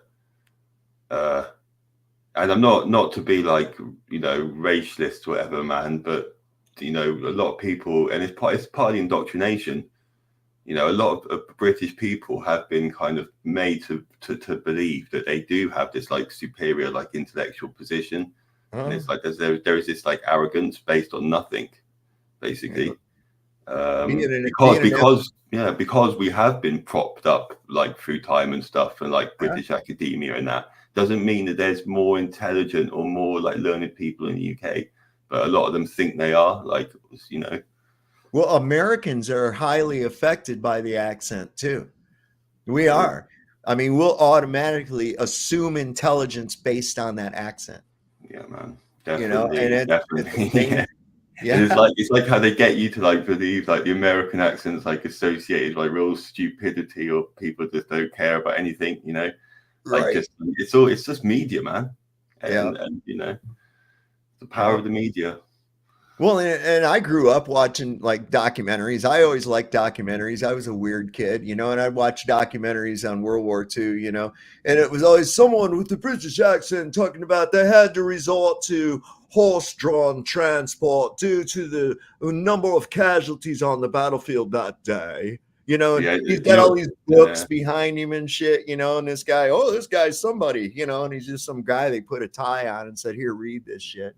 But the classic is it's always in the Hollywood films, it's always the real bad guy, bad boss is always like the British accent, you know. The British guy with the American hero is like a bit bumbling, but like super like good.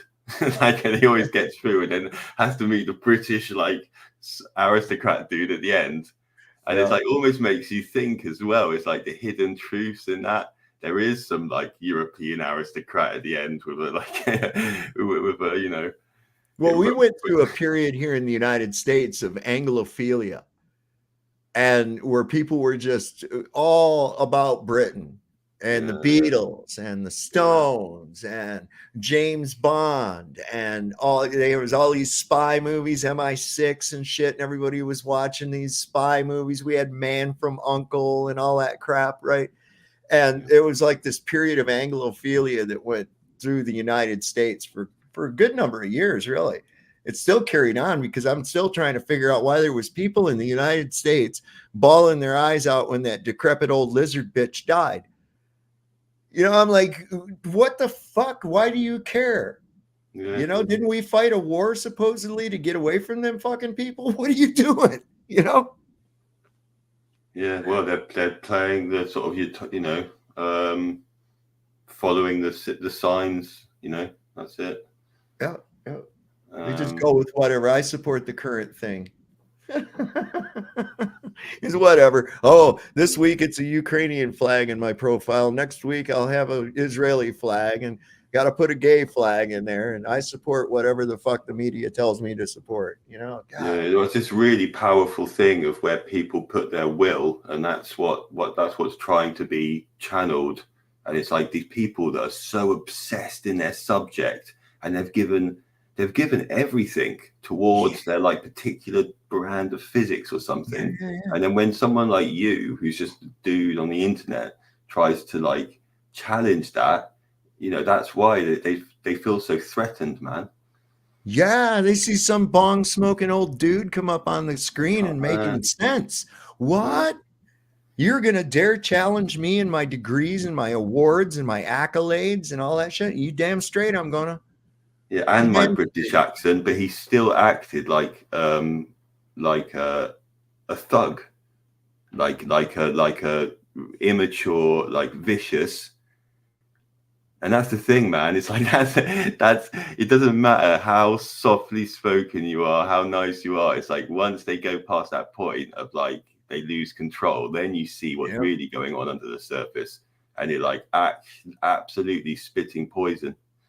Well, the thing that gets me is these clowns that'll come on here and demand shit from me.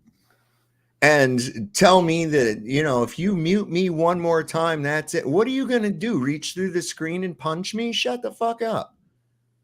Did you not pay attention to whose channel this was? Notice it wasn't your channel, right? You're going to come in here, which is basically coming into my house, and start demanding shit from me. I'm the wrong person to do that to.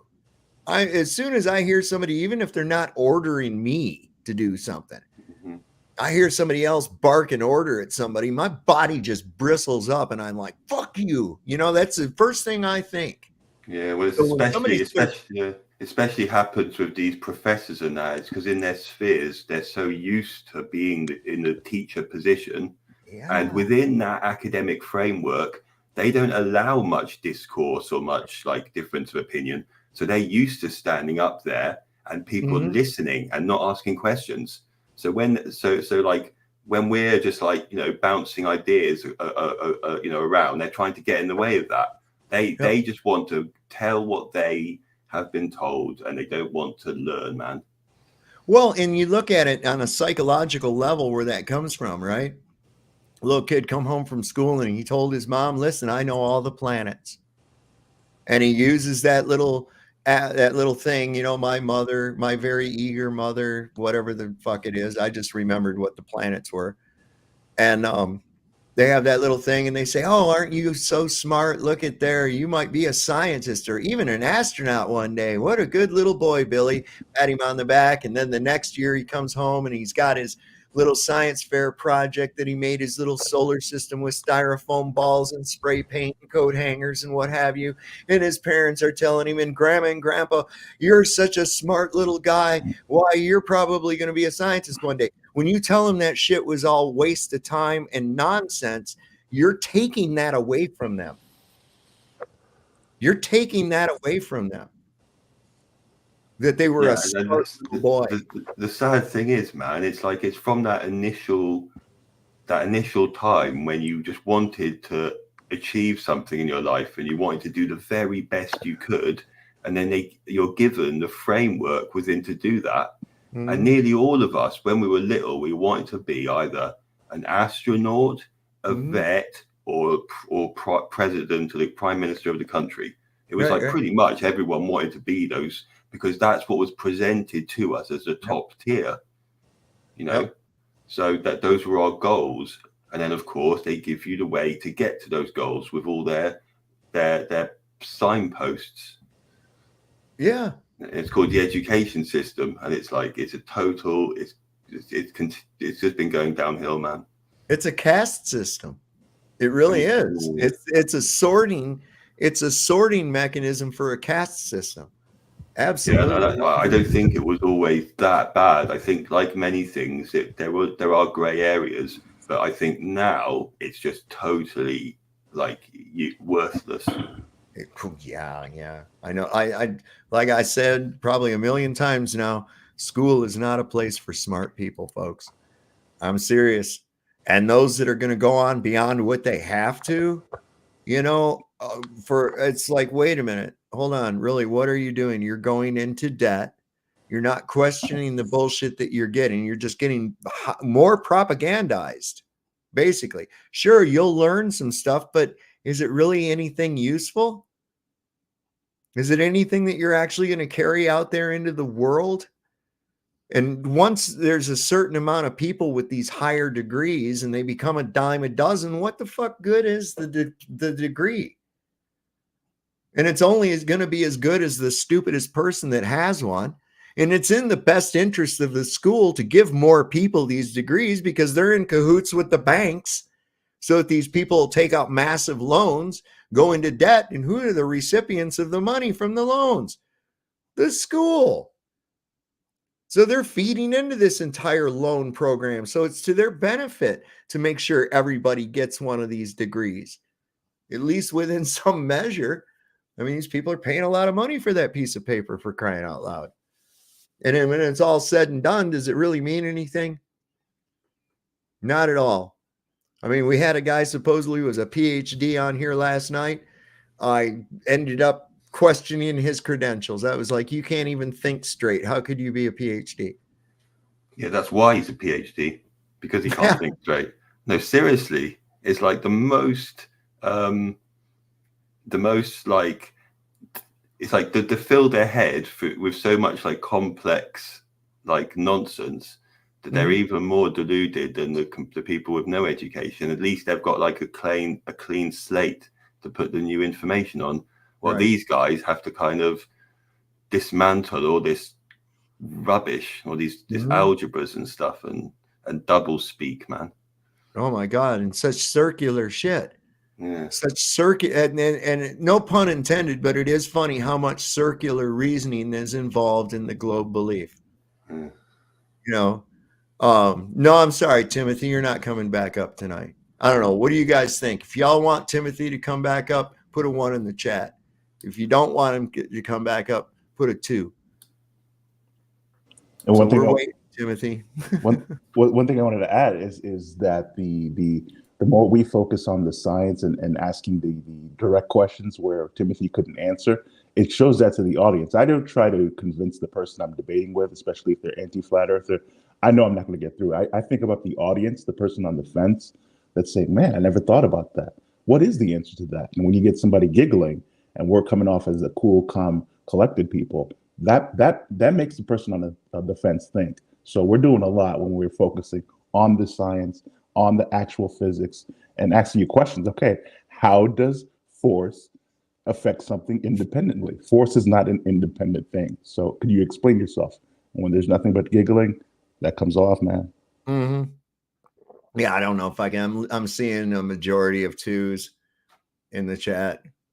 Saw a couple of 1s by some masochists. Had to be a masochist.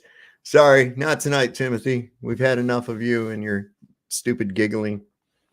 So you'll have to come back another time when I've had time to let your maniacal laughter wear off again. We're going to get back into this thing. If you only took the dribble out. segments. What? I'm sorry. That's it. If you only took the dribble out, man, we could have had a conversation. Yeah, I mean, really, if you're just going to laugh when I ask you a question, or if you ask me a question and I answer it, right? No counter argument to it, just your maniacal laughter like you have a gerbil tickling your colon. I don't know, man. He says he's no worse than Joe Cool. Yeah, but see, I go back a long way with Joe Cool. You know, believe it or not, as heated as Joe and I get with each other, we're still friends, right? We'll get heated at each other, call each other dumb motherfuckers and shit like that on here all day long, right? But at the end of the day, Joe and I are friends. And I know that if I needed him, he'd be here and vice versa, right? So, you know, don't take what you see in an argument as to mean that I hate Joe Cool or anything. That ain't the case at all. I think Joe's mixed up on some shit. He's got some willful beliefs that he wants to cling to. That's fine. But the fact that he keeps coming back tells me that something's sticking. Something's sticking. So, yeah, this guy is just going to fucking laugh and giggle like that. I mean, that's like insane asylum, like the Joker or something, you know, like one of these fucking villains on a superhero magazine, how they laugh, you know? I don't know. Crazy fucking people. It's bigger than 10 miles. They literally were building it and had to stop because the tunnels weren't meeting each other because the data they had was so old, it wasn't taking into account Earth's curvature. They had to It doesn't even make any sense. They had to resurvey the area. It does make sense because they weren't taking into account Earth's curvature. Probably the reality of it is they did account for Earth's curvature and didn't meet up. But they would have to be building in segments over 10 miles. Yeah, it's tunnels underground. Yeah, but they're not building in segments. Long. They're leveling it off. I mean, I'll look at it. I'll look at it once. Why would you have to build the whole segment at once? I'll look at it, man. All right, go look at it. All right, Padme the Cat says, is he talking about the channel? Anson, you know about the channel, right? No, I don't, man. That's that tunnel that goes between England and France. Don't they have? Oh, that? yeah. And they use these big boring machines. Oh, yeah. That are huge, right? And it drilled the tunnel out. And then when the two met, they actually had to tilt them down and have them bore into the ground. And that's where they're at, buried underneath the tunnel to this day, I guess. I personally would have dismantled them and carried them out piece by piece and used them somewhere else, but hey, government, right? NASA, sorry, let's carry on. Padme the cat says, NASA can tell me that the next eclipse is the best place to see it. Why can't Fadi tell me where the next eclipse is and where to see it? The next eclipse is and where to see it. It's a little lack of punctuation there, but is asking why can't you predict eclipses is essentially the crux. I'll answer for you. You can.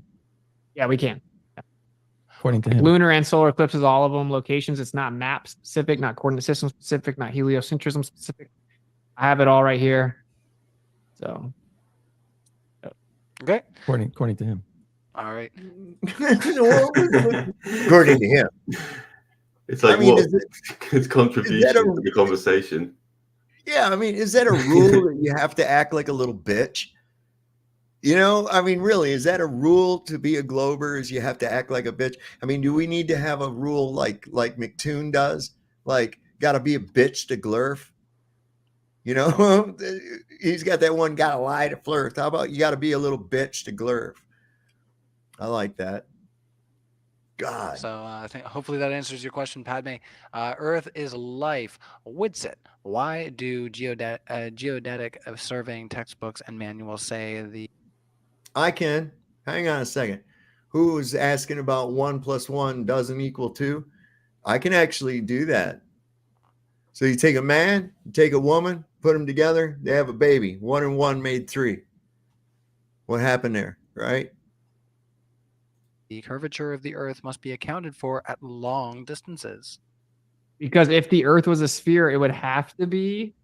So people assume the Earth's a sphere, and at super long distances, and you would have to account for it to understand your optical long range angle measurements. And of course, that means that they factor into all other presuppositions, and they're cherry picking, right? So if you assume spherical trigonometry and assume that the Earth is a sphere, and then make really long distance measurements of angles, and you have to assume there's a sphere, and you assume infinite Euclidean geometry perspective, then yeah, I mean, obviously, the question is basically why do people that assume the Earth's a sphere and believe that say that in order to measure it being a sphere with spherical trig, they have to treat the Earth like it's a sphere curving? Come on, you should know the answer to those types of questions. All right, let's move on. Isaac Tim says another win for Flat Earth, and that's their first super chat. They said end of Globerface. Wow, we hope to see lots of more of both of these speakers here on Modern Day Debate because you guys are a lot of fun. So Bonds says $4.99. So Bonds. Hey, I got an idea. If Mr. Xavier, what happened to you, bro? His devices aren't connected anymore. Maybe he had a battery issue. He's still backstage, but it says he's not connected. Maybe he'll pop back in. You're way behind, Mr. President. Way behind. It might be the delay between Earth and up here to the ISS might have caused that too, especially if you're further away. So here's my idea, Timothy. Why don't you get a hold of these guys, Modern Day Debates, and tell them that you would like to debate me. Now, they usually have 2 people against 2 people for the first time on MDD. I've not been on there yet. I don't necessarily need a partner, but that is what they want to do for the first time showing up there. So you can pick the Globetard of your choice for your team, and I'll pick the Globetard or the Flat Tard or the Flurf from my side. Okay. So what you want to do is on that Modern Day Debate website, you can go there and you can actually get the email, send the email, and tell them that you would like to debate Sovereign Soul Unchained Mind, and we'll set it up from there. I can bring Flatzoid on. He's agreed to go and do one with me, and he's been on here before. Or I have a host of other people. I'm sure Jaron would have no problem going on there with me. I've been talking to him here. whatever you'd like to do. So Tim, that's your Tim Bob. Yes, Tim Bob. So Tim Bob, that's what you want to do. Then set that up. Okay. And that way, when you start your maniacal giggling or whatever, we have a moderator, hopefully, that'll kind of like knock that loose or whatever. You know what I'm saying? Good idea, guys. What do you think? Yeah, maybe get someone like Vince as your partner, because this guy could be good like training for him. Yeah, that would be cool too. Yeah, you know, I don't think he's really kind of, you know, yeah, he probably, you know, yeah, I don't know. That could be a good partnership. Yeah, man, that time zone thing is a bitch. You know, it's crazy because like he's over in Sweden, and I like to collaborate with him when I can. And of course, Flatzoid, he's down in South Africa, and like right now, he was getting up early to do his workout before he goes to work and shit. So you know, it's early morning. Yeah, so trying to coordinate that. I mean, I did that one show with that lady Sal Chetty from South Africa, and I set it up so that it was like noon my time, so that it would be evening for her. You know, so I can do that too. I'm pretty flexible. But if you hear that, Tim, Bob, whatever your name is, if you want to do this, go ahead and set that up on MDD or on Jeranism, whatever you want to do, man. I've been on Jeranism before, so we can go from there. And who said I do science? You don't do science. Science. I hate when people say that. For $4.99 says like it's Globie is debate under influence of marijuana a winning strategy for Globe side. Just some constructive criticism. Well, I will tell you, Mister, we do not condone marijuana in this house. All right, let me just carry on. All right. I hope he's being cheeky, because I can't stand for that. Man, yeah, better be. He just drank it. They're just openly drinking alcohol. Oh, I know. This dude up here on the left, this Globie McGlobeface, is getting fucking tore up. He was drinking vodka, and you can see through this thing as I was watching the progression of his belligerence. You know, you see an increase in his belligerence, and his belligerent being more unintelligible, really stupid. I mean, you can really see where the alcohol was having an effect on this guy. I need a drink too if I was going against Witsit. I'll tell you what, man. I mean, it's like, look, the dude rattles off some shit, and I'm like, what?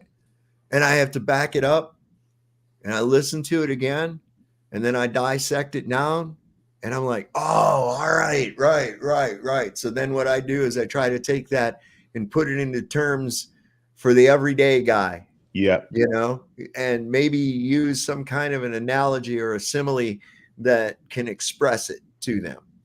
You know, like I have a lot of mechanics around where I live, right? So discussing fluid pressure or air pressure is not a problem with these people. They don't have any problem with the idea of no gas pressure without a container. Okay. You got HVAC guys that they'll agree with me too. I get with my carpenter friends, builders and shit, and they know that plumb is plumb and level is level, man. They're perpendicular to one another, always, everywhere. And if my friend Johnny said, if somebody come on the job telling me the plumb lines diverge, I'd kick him the fuck right off the job. And I'm like, yes, I would too, you know? Wow. Nick Volt doesn't drink. My ass, he doesn't. He was so shit-faced one night. He got up to tell me about his kids died in the Holocaust, and he fell back into his chair. And I'm like, what? Your kids died in the Holocaust? What are they, time travelers or something? What the fuck, man? Is a ball flat? Asks Ian McKenna. Yeah, it depends on what scale you're looking at it. Of course, a ball is flat if you get close enough to it.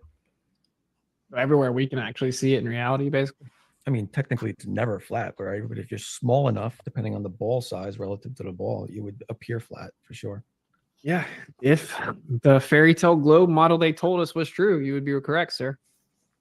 Okay, but that's not a point to discredit the globe. Standing on your backyard and going, it looks flat to me, therefore it's flat, is not an argument. Yeah, right. physical empirical measurements falsifying Occam the razor radius is not a value. thing, right? All right, let's move on from there. We'll give you. It's not a thing. Occam's razor kind of is a thing, dude. I don't know what to tell you. Falsify the radius. Coming in for that. Never been last done. word. All right. Oh, sorry. Yeah, sorry. I mean, you say the last word, bro. Last word. There you go. All right. My Shield is Discussed asks, Austin, can you draw a map that arranges the continents and oceans with their known dimensions on a flat plane? We know the width of Australia or the Pacific Ocean at any latitude from east to west. How do you know the distance in the southern oceans? That's absolutely not true whatsoever. But let me go ahead and school you guys on this, because people really think this is a good argument for the globe. They're like, oh man, Australia looks different on a flat Earth map. It's like, okay, first of all, man, you guys need to understand coordinate systems and maps, right? And how they're just transforms. Secondly, you need to also understand that, for example, if we use GPS for distances in the south, right? If that's what you're going to invoke to prove the distances of Australia, knowing how big it is, well, GPS uses meridian corrections. Admittedly, in their own paperwork, they talk about how they have to subtract distances in the south for the distances to work with the GPS spherical coordinates of the assumed symmetry. So they have what's called meridian corrections GPS. And of course, they could just hide the vast majority of it in the oceans. Even Australia could be much like we have it mapped out.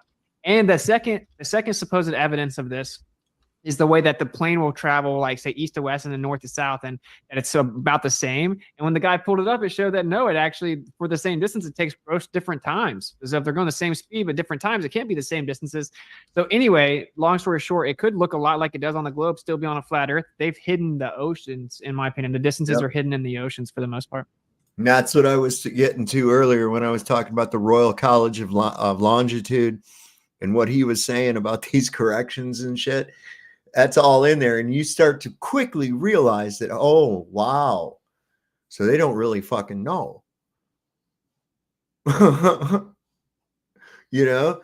And I first got onto that when I started going, you know, why are they using nautical miles in the ocean and statute miles on land? And then I started thinking about it further. And I'm like, wait, once you get past the equator and you lose that stationary North Star, what the fuck? Everything's moving. How do you know what currents? How do you, I mean, so many factors. How do you know how fast you're going? You know, there's all these different motions going on at the same time that you have to calculate from. So there's some shenanigans going on with it.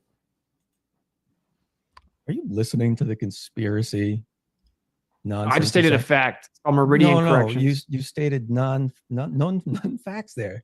You know what GPS meridian corrections are? I'm not talking about that. You're claiming we don't know the distance, like the size of Australia. That's what you're claiming. I didn't. Right now. No, I said that even it could be correct, but we use GPS meridian corrections. I said they could have just hit a lot of the distance in the ocean.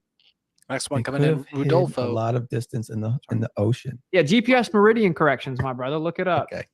All right. I'll look it up. All right, that one was for Austin, so I did want to give you the last word. So Rodolfo coming in, Rodolfo Garcia. Oh, just a correction on that 1 + 1 equaling 3. Okay. If you have a man and a woman, they get together and they have a kid, 1 + 1 = 3, didn't it? Yeah, but that would be I'm being tricky and cheeky, of course. Isn't that what you also call it? You're talking living biological science, which is also like miraculous and ununderstandable. Right. Well, these guys just want to live in their physics formula world where everything is they can prove everything, you know? Right. Because then when you prove everything, then that's, you know, that's the mindset, you know, that gives you that confidence, that arrogance, you know? And I can also say that mathematically 1 + 1 does not equal 2 when it comes to fractional reserve banking. Hey, did you notice how he tried to straw man Witsit? He said, hey, Australia could be the same size. They could hide all of the distance changes in the ocean. And the guy laughed and says, you claim we don't know the size of Australia. Like, it's literally not what he said. So that's same mocking. That's what I was saying too. I was like, you could hide, you can do all that hiding in the ocean. We can physically measure land masses, right? We're using an odometer. There's a manner of all kinds of methods. But once you're out in the ocean, what are you doing?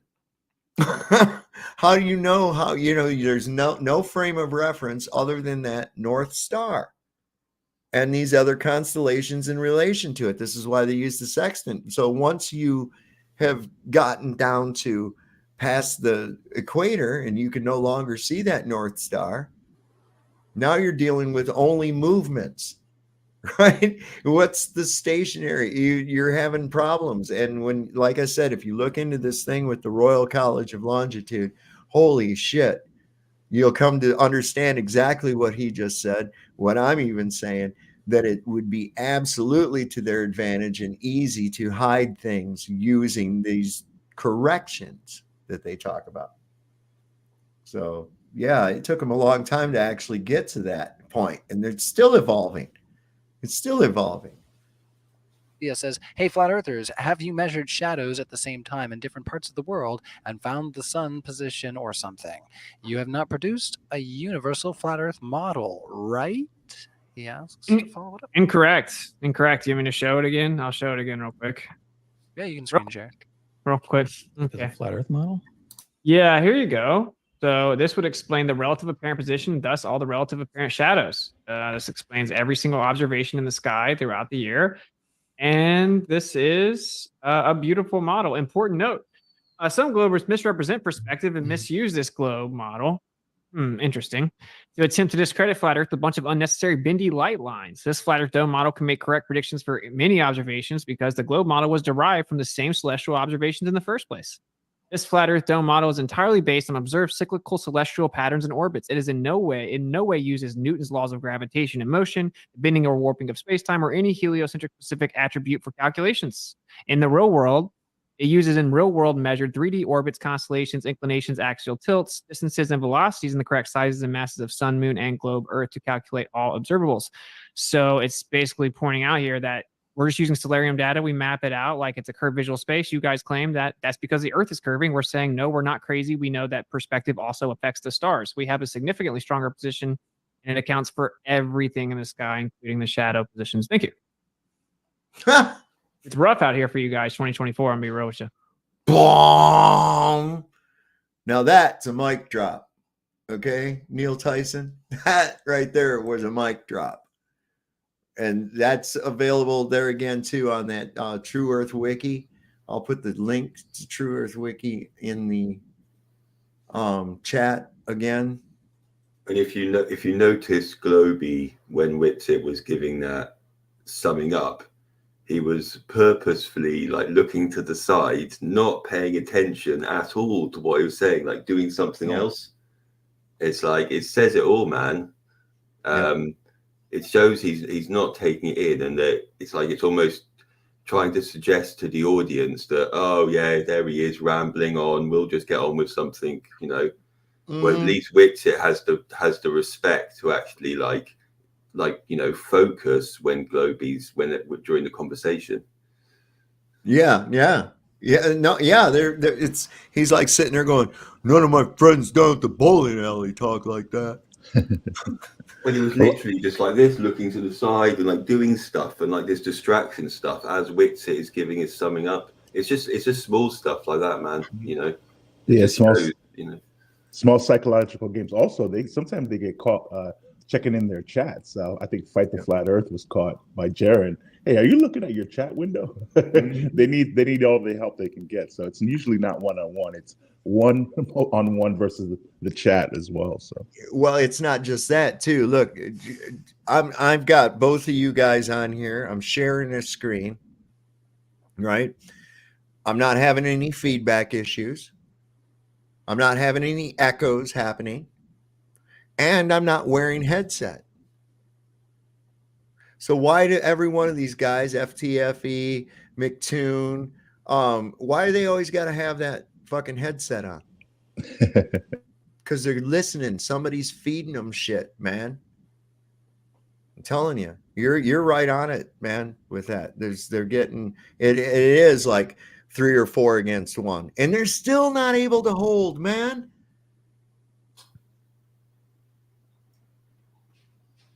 What happened? Ryan left? Somebody kidnapped Ryan. Oh, he left. What happened? It's okay. You thought I was gonna go really long. I tried to be fast.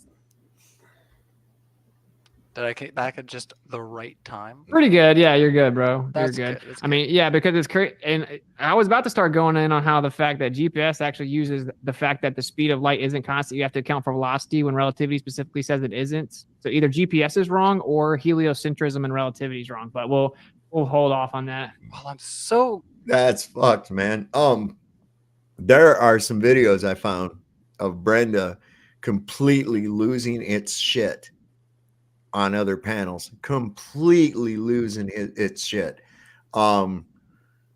Just going on a tirade, just chanting "stupid bigot motherfucker" over and over and over and over, man. Like just losing his fucking mind. Insane. glad you behaved yourself while I was giving my wife a kiss goodnight, Witsit. Not Yeah, I opening got up a you, man. can of worms or anything over here, mister. Yeah. All right. Nominal asks, Globie, you should have a real photograph of the entire Earth from space as your background. Debate or over. All right. There's one. Wiscomat says, Witsit, does the globe model violate any natural or physical laws? If so, which ones and why? Second law of thermodynamics, which says that entropy will increase in all spontaneous and naturally occurring systems, and that the amount of usable energy will decrease over time, as applied to a pressurized system, which people call the atmosphere, even though gases have no inherent shape, and it would fill the available space violently and immediately. So it would, because of pressure mediation, seek equilibrium and fill the available space. So yeah, the current globe model violates the second law of thermodynamics. And pretty much a bunch of things. If you get into like the heliocentric Big Bang cold dark matter cosmology, then actually that universe type of model, right, that cosmology violates the first law of thermodynamics combined with the second law of thermodynamics, denoting it requires a beginning and that there must be an external supernatural source, which is the opposite of what the Big Bang currently claims. But anyway, so yeah, the second law, big time. It's rough out here for the I'll say one more thing, and that in reality, in actual physical reality, physical laws are all determined and verified and applied in relation to the lab frame, which is the stationary Earth lab frame, right? And we can measure absolute motion. The globe claims that you can't do that, and that the Earth is actually moving. So it's like, yeah, they just violate all physical laws if you want to really get into the lab frame part of it. And then just casually takes a sip out of his straw, like, yeah, we can do that if you want to. See, Wit's just playing his own little psychological game too, Xavier. What's up? There's no comeback anymore. The Globie's just playing for time and staying quiet, so Witsit can just say anything he wants now and just run the show while like these other guys are just like hoping for it to be over. Well, not what Globie is. Yeah. Did you have something, Xavier? No, I was gonna say their new thing is to, like you and I do, we pause it to see what he's saying and to dissect it and maybe put it in everyday language for other people. They'll outright say it's just word salad. That's their new thing. I can't dispute what you're saying, so it's just word salad. Well, yeah, Globie tried an attempt at a cheap shot about the word salad because that seems to be their big buzzword these days, right? Like you're saying. And so he was sitting there eating salad, right? And then had to make it a point to say, yeah, I'm just eating my word salad. And I thought that was, you suck at humor too. I mean, Christ. And it's like the dude found himself in the wrong stream. It's like he's in a serious debate where he was supposed to be on some like comedy like chat thing, like with all these little stunts and stuff, while we're trying to progress with like the point being made. Yeah. It's like, but I mean, it's just he like can't keep up. He doesn't. He's not like his learning isn't at the level where he can keep up with like the what's being said basically. I mean, there's so much better things. I mean, there's so many better ways if you're going to throw a fucking dig at somebody, right? Like if I was on against, I don't know, Simon Dan or FTFE or one of those guys with the little poop fucking point on the top of their head like that. I have a hat that's a poop emoji. I would wear that and fucking imitate them. It's just like, I mean, if you're going to go for a dig, do it good. You know what I'm saying? All right, let's carry on. Sean666 says, oh, hey, why did you trigger the Iron Maiden, Sean? All right, why would governments and space agencies around the world spend billions of dollars to perpetuate what you believe is a lie about the Earth being round? Also, Witsit, you are a conspiracy theorist. Oh, look, Brenda showed up. Well, you're a coincidence theorist. You think that the angular resolution limit of the eye just so happens to reverse engineer into 3,958.8 miles if you assume the Earth's a sphere physically blocking what would automatically disappear because of your eye. You think it's a coincidence that if you take the angular resolution limit of your eye and where things would fall below resolution, the distance, so you wouldn't be able to see them, if you reverse engineer that, you can get the exact radius value of the globe model, which is 3,958.8 miles. You think that that's a coincidence? I would say you're a coincidence theorist, and I just, coincidence theorist. Yeah, I like that term. I like that. Brenda, it's good to see you. I want to remind everybody it's still not too late to get your 2024 Brenda pinup calendars. The swimsuit calendar is out. I think you can order it on her its page, and should be fashioning the latest in tuck swimwear. So be sure and get yours today for free shipping. Yeah, right. Accept truth even if it's uncomfortable or unpopular, because what's true is rarely popular. What's popular is rarely true. All right. Let's see. Free Palestine says the Greeks built a flat Earth model as a non-rotating plane in the center of the universe. The Antikythera mechanism, aka flat Earth working model, is what they said. Any thoughts? How is the Antikythera mechanism a flat Earth working model? It just predicts where the planets are. Yeah, a stationary flat Earth civilization, but you should go look up the documentary, The Mechanical Realm. I'll plug it. It's about the Antikythera mechanism. It's very interesting. The Mechanical Realm. I agreed. Fascinating device, but certainly doesn't prove a flat Earth. So these flat earthers accidentally made a globe clock, huh? That's the you can tell he's not very sure of his rebuttals because he quickly looks away like let's not dwell on this anymore. But he has to say something. He does have to say something. Look at there, y'all. Yeah, look at there. I made everybody's eyes poop and I didn't even have to show them anything. I did that verbally. Isn't that fucked up? I made your eyes shit. I made y'all's eyes shit. Yeah, I wouldn't say it proves a flat Earth. Well, some argue it does. Go watch The Mechanical Realm, Antikythera mechanism. The only reason they say it does is because they think that means this never changed, but they do measurably. So, okay. No, disagree. There's a progressive cycle in the sky, and it's not what you think it is, and your parallax measurements go the wrong way a lot. I don't want to open up that can of worms. Let's just Mechanical Realm documentary, Antikythera mechanism. You disagree? We've measured the proper motion of stars over the last couple hundred years. You measure the proper motion of stars, and that proves that it's actually not the stars moving, but it's us moving. That's what you believe. So I think that's weird. No. It proves the stars are changing their location in the sky. And in relation to the elliptical. They don't change. They're stationary and everything revolves around Polaris, right? You think in relation to the elliptical orbit of the Earth? In relation to the elliptical orbit of the Earth. All right, let's go. What you thinking? Rodolfo Garcia asks. I think they move in the sky. Yes, they do. You're right. The stars move in the sky. Yes, they sir, do. brother. You admit that. Yeah. They move in the sky every day. No, I don't mean like rotate. I mean move their physical position. You think they don't move? Crazy. I just said they do move. Well, you think they look like they're moving, but it's an illusion. What? I know I'm obviously trolling you. These are so weird straw mans. Are you just tired at this I'm obviously point? Trolling you. Speaking of straw man, I'm out of drink here. Like, right. Yeah, you think that there's drinker. actual motion and illusory motion. We get it. Whatever. A lot of the. Here's the video Witsit was talking about. I'm going to put it in the chat. The Mechanical Realm. So if anybody wants to go and check it out, it talks about the Antikythera mechanism, which is some remarkable information, really. It's good to go. Just remember, this thing's never full, man. This thing's never full. It's remarkable. It'll hold more than you can imagine, right? Especially if you learn how to think. claim progression is such long cycles you can't verify it. But you can, because you can measure it over time. Yeah, that's what you say. All right, you guys, if you want are the astronomical almanacs wrong? Dating back to No, they assume 1885, they assume a negligible progression over long periods of time. Not negligible. Yes. How is it negligible when you? Because it's such a actually- small, minute. We don't even have resolvability that would detect it over the course of many, many, many decades. So how long is Polaris expected to move over 100 years?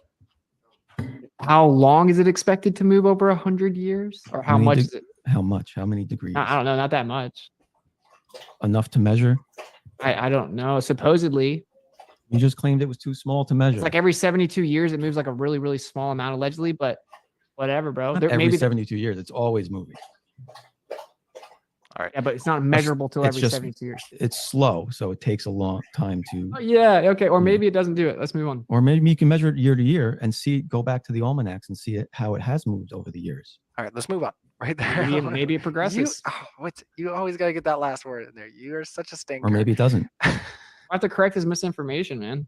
It So do comes I. again. Did you want to grab yourself another drink there, Witsit? Yeah, low key, if that's cool. That's cool. That's A1. I'll find right, something cool. here for Globie, unless you want to grab yourself a drink as well, and I'll just do some housekeeping. I'm out, but it's getting late anyway. I should stop. Oh, yeah, you're going to get yourself in trouble, are you? Everybody gotta wake up. Gotta wake up, get the kids on the bus, that kind of shit. I hear you. Everybody else thinks I'm just thrashed. They're like, Ryan's totally done in tonight, but not yet. Not yet. I'm just a regular parent. This is just how things are. It just never ends. Never ends. And they seem to be. Yes, I'm happy.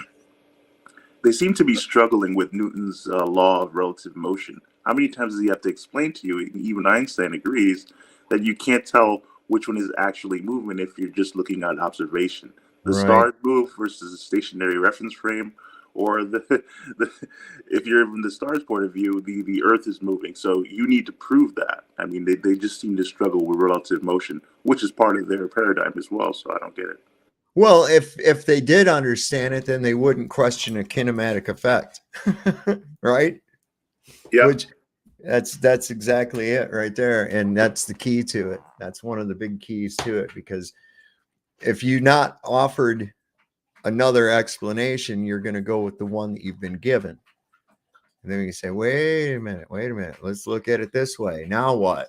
Oh, yeah, I see now, but they won't ever see. They won't ever see. With my beer and having my pen here. So let's see. We got one here for you, Globie, while Witsit grabs his drink. He's pretty quick. For the heliocentric model, besides eclipses, give an example of a shadow being smaller than the object or part of the object obstructing the light. Clean that one up, November. Behave yourself. You're gonna have to say that again. I said so he's saying you believe in the heliocentric model. Besides eclipses, give an example of a shadow being smaller than the object or the part of the object obstructing the light. It does. Is he trying? I'm trying to understand the question. Is he trying to ask? The umbra penumbra, you Is weirdo. he trying to say the shadow can't be smaller than the object? Is that what you're trying to say there? Yeah, that's when the sun rays are not parallel, because we're not measuring shit with sticks and shadows. But when you have an eclipse, then they radiate, then they diverge. See, you got to know these things, and somehow it intelligently knows that you're doing sticks and shadows or there's an eclipse. But if you run those same ratios, okay, using, of course, the same light source, and we've done it here, we find, so you get a 70-mile shadow from the moon, okay? And I noticed on the thing where they're showing with the X that the one coming in April, the moon's going to cast a bigger shadow. What happened? Did it get closer? Or did what? I don't understand. But in any case, if we run those ratios, so we got a 70-mile shadow from an object that's 2,160 miles in diameter, how big should the Earth's shadow be on the moon? Well, we run that ratio and we find out that it would be approximately 200 miles. I think it came out to be 206 miles in diameter, which would be roughly 1/10 the size of the moon. So you would, in reality, see a little black circle in the center go across the moon. But we don't see that, do we? We see full coverage, and that's a problem. That's a problem. So why does the Earth's shadow not have a umbra and penumbra in the exact same ratio as the moon does when it casts its shadow onto the Earth? Good questions, right? I can't interpret that question. Maybe I've had too many drinks. It's okay. If that's what he's saying, it's crazy because I've heard that one before, but you can absolutely cast a shadow smaller than the object casting the shadow. The shadow can be smaller than the object. Can you give an example, Globeface? Can you give me an example of something casting a shadow smaller than itself? Just depends on how far away the light is. LJ also asks, says, why is Globie's background CGI? It's 2024, bruh. Oh, you should just be floating Brenda, I just figured it out. Why you didn't understand when I brought up the 1 + 1 making 3, being a man and a woman getting together and having a baby. It's because you don't know how the birds and the bees work, right? You think you can tuck your dick and be a woman. Right. I got you. I understand. Cool. I dig where your confusion comes from. around, I guess. That's called nuh-uh, because none of you can ever prove this is CGI. Yeah, I was gonna say, are you just in space drinking? Is that what we're supposed to believe here? Run, I'm Boston. actually the cameraman behind filming. It was you all along. It was me. Oh, gee. He's the guy they left Man, up a lot on of the people are moon. going to be disappointed, I guess, or excited. I don't know. Run Boston Bear says, McGlober, I'll bet your balls boy thought it was so funny when you snacked on lettuce every time you didn't understand what Austin was talking about. It's not word salad when it makes sense. Well, that's not much of a question. It's not a question, it's a statement, but I'll reply to it. You go ahead. I've asked many flat earthers when they've said that to explain what Austin has said, and it's never been able to be replicated. Because whether he's actually reading from, I don't want to talk about, he's not here, but when he's actually reading from a paper, that's fine. It's not word salad, but he's not understanding what he's reading. He's pretending he does. And quite often, other times, he's just saying some random stuff. So yeah, it's not about not understanding. Now all the flexing's over. Oh, he's back. Shush. Now I'm back. No more lying. Lying. But yeah. We'll just zip it up. No, honestly, we were just talking about how you don't know what word salad means. I get it. How wonderful salad is, honestly. No, how you guys don't know how to use it properly. I get it. Me? I was gonna say, don't come after me. No, I was gonna say, it's just cope because they don't understand the point. So it's a way. No, that's like when you explain. No, Tim Bob, you spelled Greek wrong. There's a K at the end of that word. Okay. Moon phases the other day. It was fantastic. It was like we talked about don't understand inertia and ethereal motion, and it's all just words that you made up. I can repeat it right now. Right? I said I know you can because it's a script. It's just like the center. A man that dresses up as a woman is going to call someone morally bankrupt. Wow. Think about that. Or something to the fact. Go ahead, Anson. And here's the thing as well. What has the shape of the earth got to do with morals anyway? Right. It's like it's not even relevant to the issue, and this is the exact problem that the so-called scientists are bringing morals and religiosity and emotion into the issue. Well, we're trying to stick to the facts, man. Greeks were too smart to see this hate. There's no hate. I think it's funny, and I think it's disgusting. Okay. And I think it's fucked up. All right. And I'm allowed to do that. There's no hate involved with it. In fact, if the Greeks were so goddamn smart and that was such a good idea, why did it lead to the decline of their civilization? It did, How about that? It's just like the center of a Ferrell cell image of a magnetic field. That black hole in the center is actually just pure potential. It's inertial, meaning that it's not changing. It's an inertial state of pure potential, and that it goes through a energetic cycle, just like the cycle. Who said anything hateful? I didn't say anything hateful. What the fuck are you talking about? Where was the hate? Did you guys hear me say anything hateful? Anybody? Hanson, did you hear me say anything hateful? I didn't say one thing. I didn't say I hated anybody or anything else. But when I do I find irony in a man who dresses up like a woman and pretends that he's a woman saying that I'm morally bankrupt?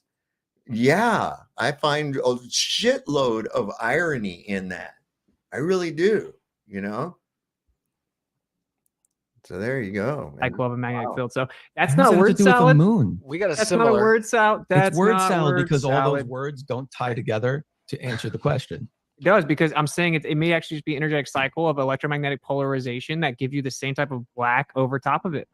All right. Sure. I was trying to inject there, guys, and get the So next not question. word salad. But Okay. sorry if I made poor comedy there, Austin. You know I love you, bud. Let's see. Rudolfo Garcia says, "Hey, flat earthers, have you measured shadows at the same time in different parts of the world and found the sun's position or something? You have not produced a universal flat Earth model." Read that one. I'd like to ask Brenda a question. Why in the fuck are you even here? Why are you here? You made it very clear the last appearance you made here that you were just out to be a bitch, right? You made that absolutely clear. So why in the fuck are you even here? I have to ask that. Why are you here? I don't know, man. Don't you have some fucking homeless people to catfish or something? I don't know, man. God damn. You read that when I showed my model and What? Is somebody going to say something? No? Okay. how he was. Yeah, we can predict everything in the sky, and he's just wrong. Yeah. I was doing the magic scroll up there. My bad. Texas No Sniper worries. says Barj Khalifa is so tall that Ramadan fasting changes based on the floor you live on. This makes sense on a globe where the higher altitude lets you see further over the curve. Can you explain that on flat? The angle of view increases as you increase altitude. You can see further over a flat surface as you get higher as well. The fact that you guys don't know that still is pretty sad. Okay, let's see. Is that what it is? It's just so that you can laugh at white trash that can't add 1 + 1. Well, I hope your quest is fruitful. I really do. Tell me more about air having downward acceleration due to gravity because somebody rolled a barrel down a fucking hill again. That was pretty cool. IM says, how is a plane survey not a flat Earth measurement, especially when considering plane is defined as a flat surface on which a straight line adjoining any 2 points on it would wholly lie? Because you're not measuring something. Agape love and sexual attraction are 2 completely different fucking things, Kevin. Or I'm sorry, Daniel. Sexual attraction and love are 2 different things. Why do you confuse the 2? I have dogs. I love my dogs dearly. I have a very, very deep emotional bond to my dogs. I don't have sex with them. Okay? To test whether it's flat or not. That's why it's not a measurement of flat Earth. There's assumptions in those measurements, right? So what I'm asking for is a measurement without assumptions, like I provided in the beginning of this debate, and that were hand waved off. Okay? You can actually measure whether the Earth is flat or not, and it's not. Except that we measure the Earth to be flat and plane survey measurements on the Earth. No, you assume it's you assume it is by omitting things, right? But you would omit the curvature of Earth. It's not there. You can't omit something that's not there. You can't omit a curvature that's not there. The instrument is showing you that it's not fucking there. You have to take those and stitch them together and do a bunch of fucking math and make it be a curve. You know what I'm saying? That's insane, bro. Brenda, You're clip assuming it's whatever not the there. fuck That's No, why but they're omitting want, it. I get it. man. I get Measurements it. work. That's why They're negligible. That's why they work. They're Because you 66 can- feet. And I'm curious about this tucking thing, man. Do you ever sit on your nuts and hurt yourself, man? I would imagine that would be like uncomfortable as shit. You go sit down on the subway or some shit and you crush your ball. That's fucked up, bro. Of curvature in 10 miles, though. Okay, but we're not talking about 10 miles. We are. I just now read the civil engineering textbook that says up to 100 square miles that we use plane survey measurements for all engineering. So we can move on. Coming in. Earth is You guys are life. coping. Earth is life. We're is definitely amazing. coping. I just want a flat Earth measurement. I want to see a test done with a measurement and go, look, Earth is not curving. Why Plane hasn't it survey been done? measurements. You can't just randomly say plane surveying. Show me one. Do one. Why don't one of you guys do one? Next one's coming in for you here, Witsit. Earth is life. 2024. You do it. Asks, Witsit, in your debate with Will Duffy, you claimed planes in the South travel at 950 miles per hour. What distance would that plane cover in 14 hours? And what is the maximum range of a 787-9 Dreamliner? Okay, I didn't actually claim any specific speed. And the planes that fly in the South, typically, they can go over 650 miles per hour. And we know that jet streams can go over 250 miles per hour. Like just recently, it made the news in the North that planes were clocked all over the place, multiple planes on the same day going over 800 miles per hour, when the planes actually were only flying like 500 or so when it comes to their actual airspeed, because the airspeed is determined relative to the static pressure around the plane. But it's going much faster in general because the air is moving.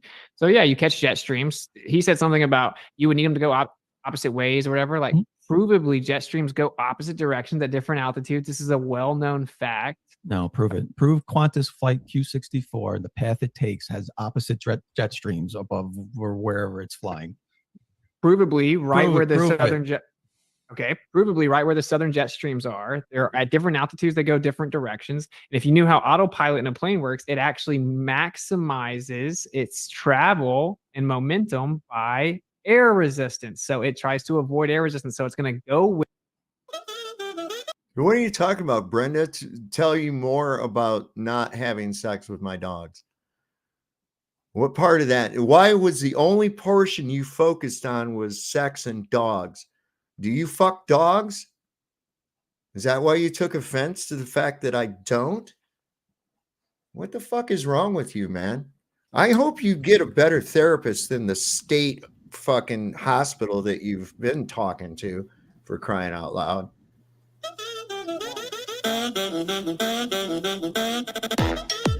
With the air that's moving with it and avoid the air going against it automatically on autopilot.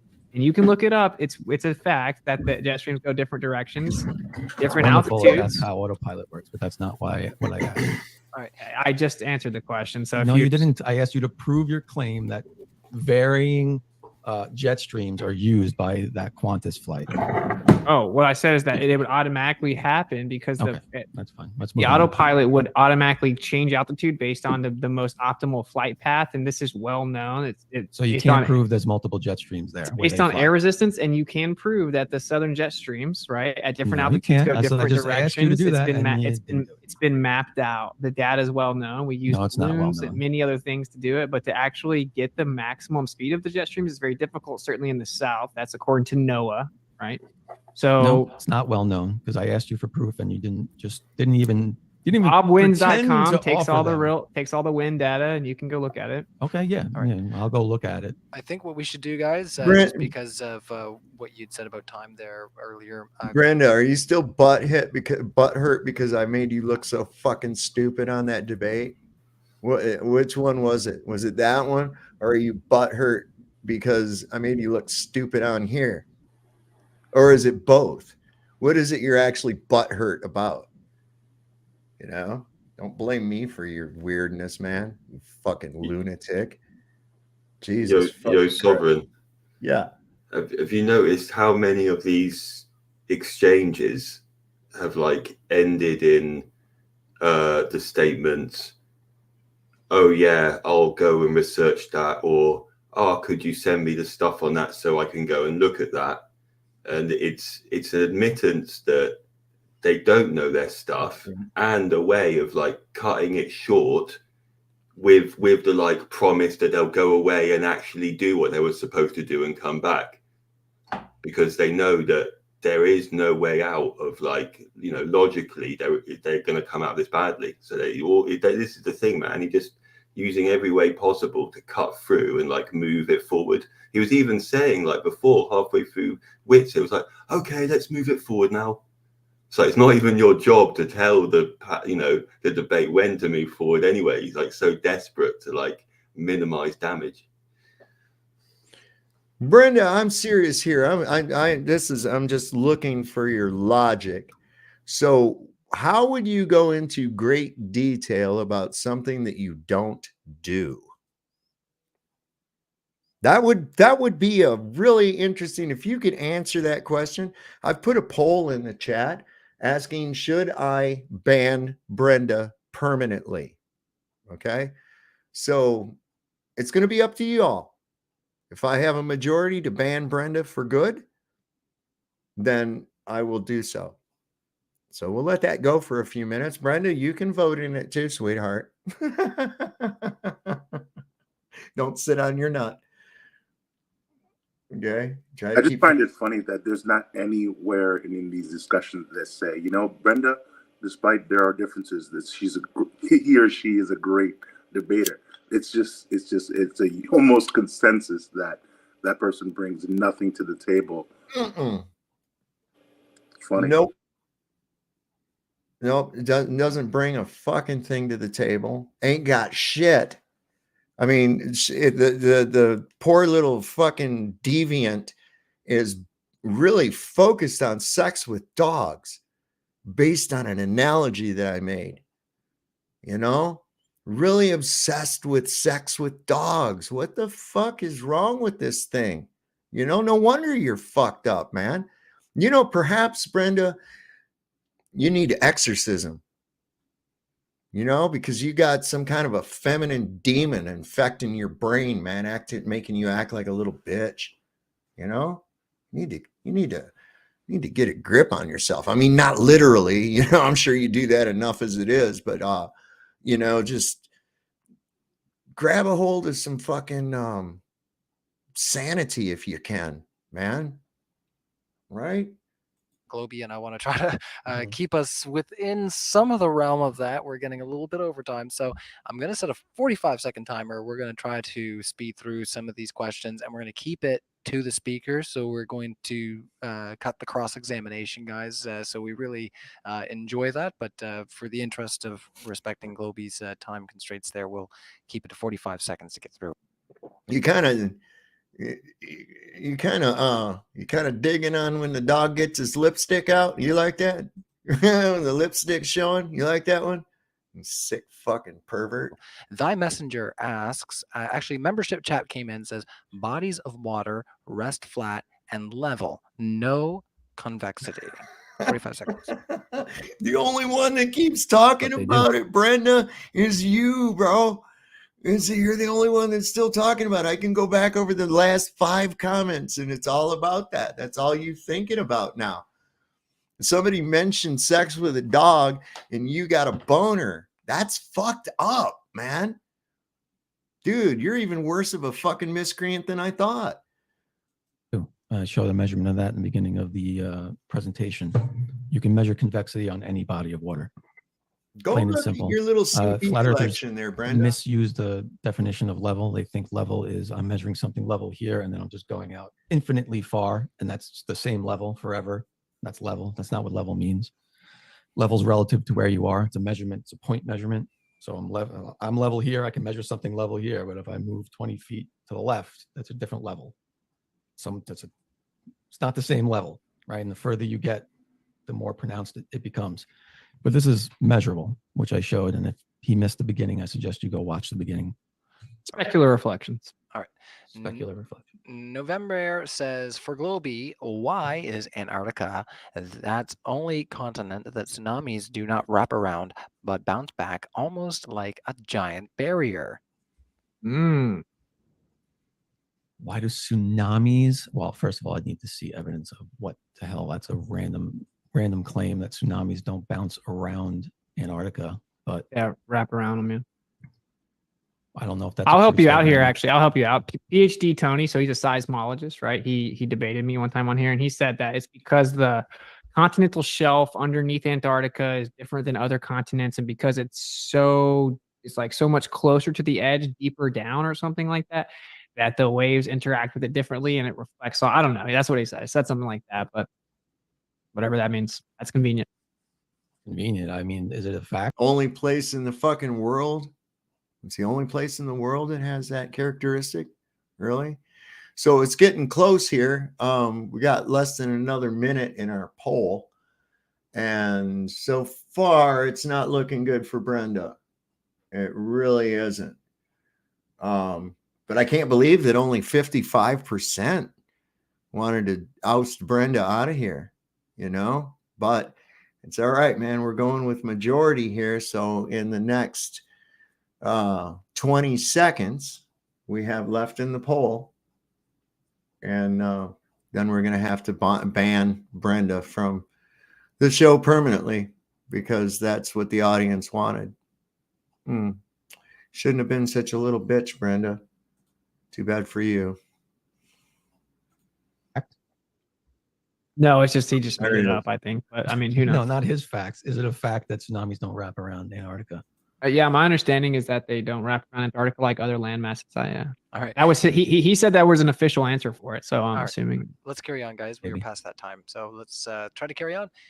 John Smith says, "Globe phase, are you?" I'm not sure what that means actually. So, sorry, John Smith, but this is probably not relevant, and we'll just carry on. PLN, this I can't say your name. I'm so sorry. But asks, is Witsit still a fan of Russia? Not sure if that's very. I read it earlier. Yeah. We can't. We just cannot. I'm so sorry. So let me just say, like, dude, stop trying to stereotype people that don't believe in the globe into using like all these different labels and stuff. It's super weird. Like, yeah, some of us didn't go with tyranny a couple years ago. It's okay. You don't have to stereotype us. Thank you. No stereotyping everybody in the live chat. That's what it was. Where you agree, he's trying to like lump all flat earthers into one way to condemn them and make them look stupid and paint them as whatever. It's called a. You get it, bro. Poisoning the well, the stereotype house. No worries. Let's carry on. Kango says, Witsit is shown in real time. The curve calculate matches the video of the Earth. Still says no. You're kidding, Ash. Come on. How else can they learn if they can't participate? No, not with Brenda. No, you can't. That thing is so far gone. It's not even funny. It's just an emotional fucking wreck is what we're dealing with there. And personally, I don't really give a fuck if Brenda thinks the Earth's a globe, flat, a dinosaur's butthole. I don't really give a shit what she or it thinks. I don't, man. They add nothing to the conversation. I mean, I felt like I was beating up a retarded kid when I debated it. I really did. I felt like I was picking on a fucking special ed kid. It's like, holy shit. I can't deal with that thing. Fuck her. It literally did it. He literally didn't show it. We were supposed to just look at it and say, yeah, it looks close enough. It totally matches. I pointed out all the flaws with that video, and an honest viewer would see that. But Kingo I wouldn't really classify him as that. So let's move on. All right. John Smith asks, Effie or Globe all agree that, once again, off topic, but he says that Gaza is a tragedy, right? I mean, depending on how you feel about that, maybe we would have. She's right now going, I'm so mad. I'm going to molest my dog. Get your lipstick out, Spido. A debate, but America must bow to Israel, man. Come on. Okay. Enlightenment took some. Sorry, John Smith. We don't have. It's not very on topic. Globe had me laughing hard when he said, when he called your words word salad. I have a high school education. I can understand everything Witsit was saying. Globe side was sad. Did you want to say anything to Enlightenment, Globie? What's his name? His name's Enlightenment Tucson. It's Lightning calling you. Tucson. Okay. Sure. He's free to come on and go live with me and explain in his own terms what Witsit was talking about. I'd love to hear it. You got it. Or you could just actually learn what the words that Witsit said, and next time you won't look like a fucking retard. Yeah, he just did the same thing as well of like deferring responsibility for dealing with the situation right then. He's like, oh yeah, I'd love a scenario in the future where this guy could like explain that to me. He's like, no, man, the guy's challenged you and you've got no comeback. You're just like, he's just got these like smarmy like replies, but he's not saying anything. Yeah. Just filler yeah, filler words. man. Yeah. Filler words, filler buster. Basically. Yeah, what a bunch of shit. He's definitely out-leagued. He needs to, I think, catch up, because I'm seeing some really 2017 shit coming out of his face. It's been addressed, debunked. This is why he gets smacked down so hard. It's like I don't understand how he could be so far behind. Well, maybe it's because they can't progress. That's all they have left. Is they've run the gambit of all their old arguments. Everything has been explained. Now they have nothing. And so they grasp. Oh, you're just saying word salad. What? Mr. B, and also it's empty. if you want to grab some more, you go for it, Globie. Right. But yeah, if you want to interact with either of our speakers, they will be linked in our live description. Just to remind everybody, if you're loving what you're hearing from either of them, hit them up. Mr. B asks, Witsit, can you please provide the math formula for celestial navigation to find your position on the flat Earth that you claimed you have? Yeah, it's over here in some other folder, but it's just it's a logarithmic relationship. It's the same thing. It's 1 degree per 60 nautical miles. It would begin to be logarithmic under 15 degrees. And your model basically says don't pull any angle measurements under 15 degrees when you do celestial navigation because they're unreliable, and don't do them over 70. So you picked out the portion that would be linear, even if it was logarithmic. So if you just take that R value, so the actual angle is down to the center of a sphere for you, right? But for us, it would not be that way. It would be out to the edge of where you're seeing relative to direction. So it's just inverted, only not a linear relationship. It's logarithmic.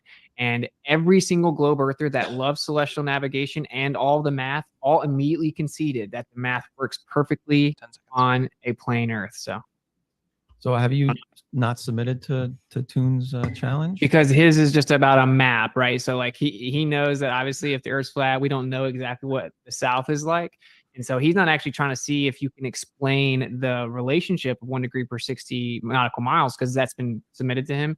He just wants to use a trick about asking out a point in the South and saying you can't use a globe map. And literally, I mean, longitude was created for the globe, and then there was a patent that you have to use that system to make maps. So it's just a stupid, dishonest. Well, I think that's the point, though, isn't it? It's kind of just a dishonest bet. All right, let's carry on. November says, Austin, you easily crushed this guy. Flat Earth gets the win. Yeah, November was on here last night in our chat. Might be with us tonight. I don't know. Did I see him? I might have. Oh, let's see. What's that, Brennan? Timmy fell down the well. What do you mean?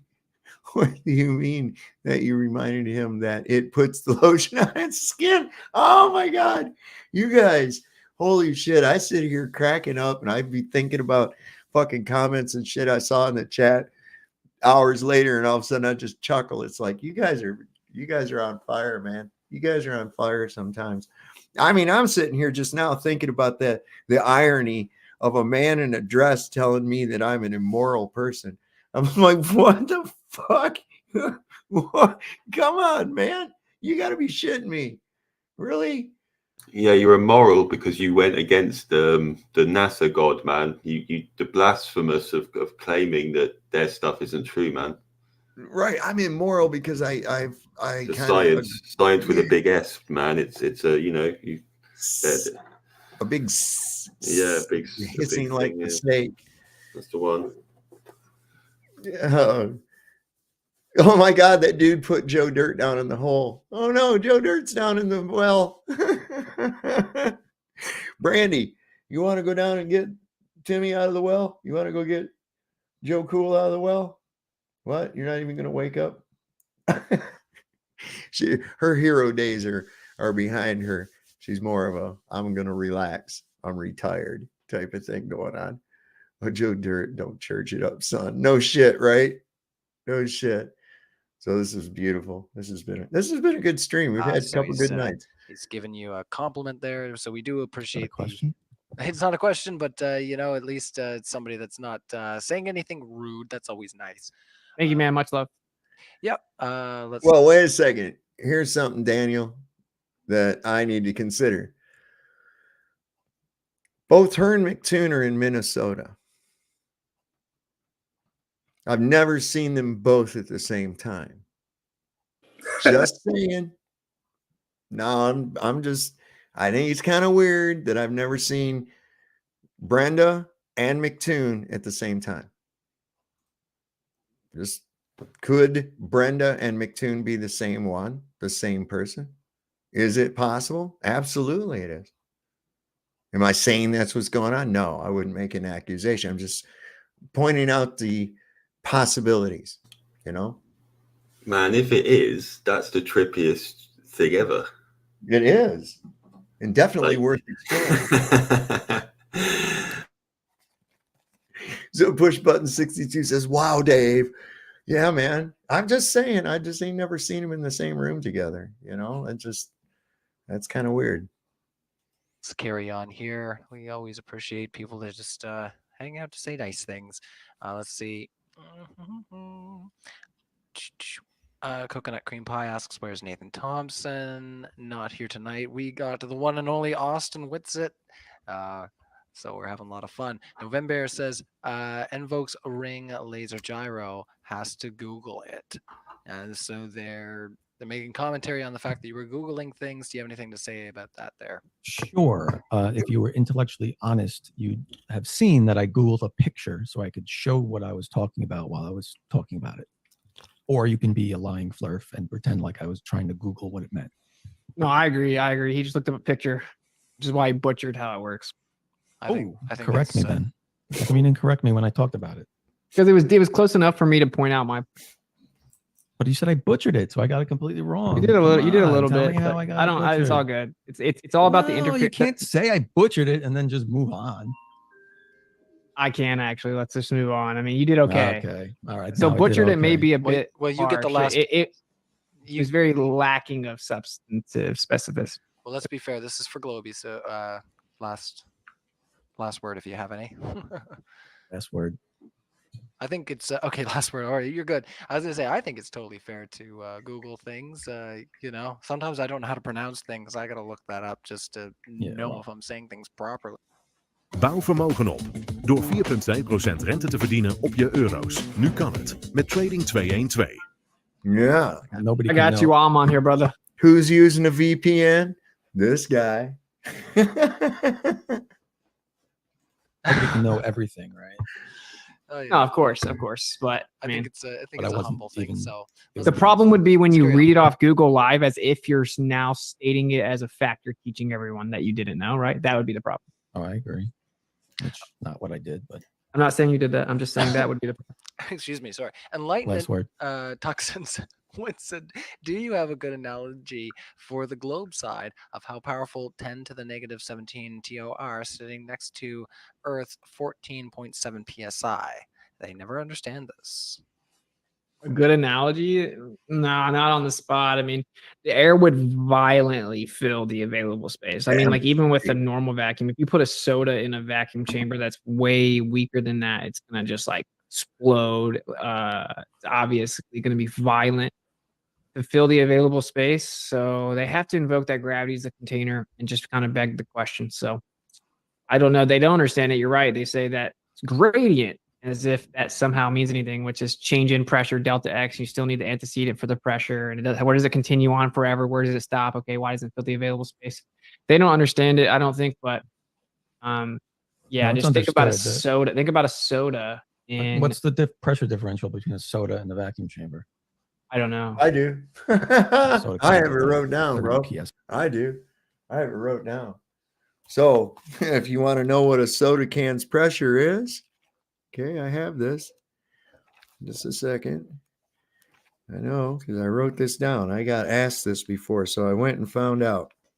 I didn't commit it to memory, so I just wrote it down. And I wrote it in my little Wait, maybe it's not. This isn't the right notebook. It might be in my other notebook. Anyway, oh yeah. Wait a second. Here. So it's got to be close by here. Glen Research Facility. Boom.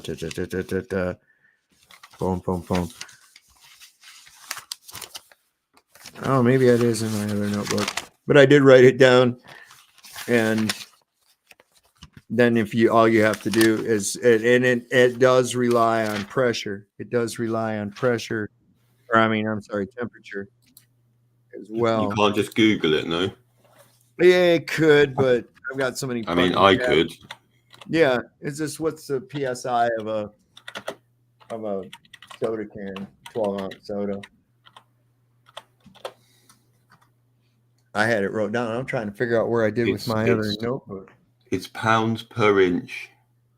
1 pound per inch equals 6,894 Pascal. Okay. So I don't know what that means. How much? I think. In there again, it's at. Sorry, 140. 10. The aerosol can is typically 10 bar, 145 Pascal. PSI, 145 PSI. The maximum pressure for an aerosol can, that though. I'm trying to remember. It seems like I can see the thing in my head. I know exactly it's on the right-hand page at the top, and I'm trying to remember what the numbers were on it. Let me play this just a little bit. I think the notebook's in the other room. PSI or something like that. Okay. So now you have 30 PSI next to, 0, say it's not 0, but What's 14.7 PSI next to a vacuum? What's it going to do? but it's not 14 PSI next to 0. It would be straw man. That's the straw man that you guys destroy, which is fine. You can destroy that all you want because it's not what's happening. Last 5 It would be seconds to Witsit. It would be unless you had a container that was actually giving you the finite volume to then fill out and get a gradient. Robert Polisher says, I hope Globie drops his green screen to show off his super cool custom light setup, space, and Legos collection. Oh, Okay, so at 39.2 degrees Fahrenheit, whatever that is in Celsius. Oh, okay.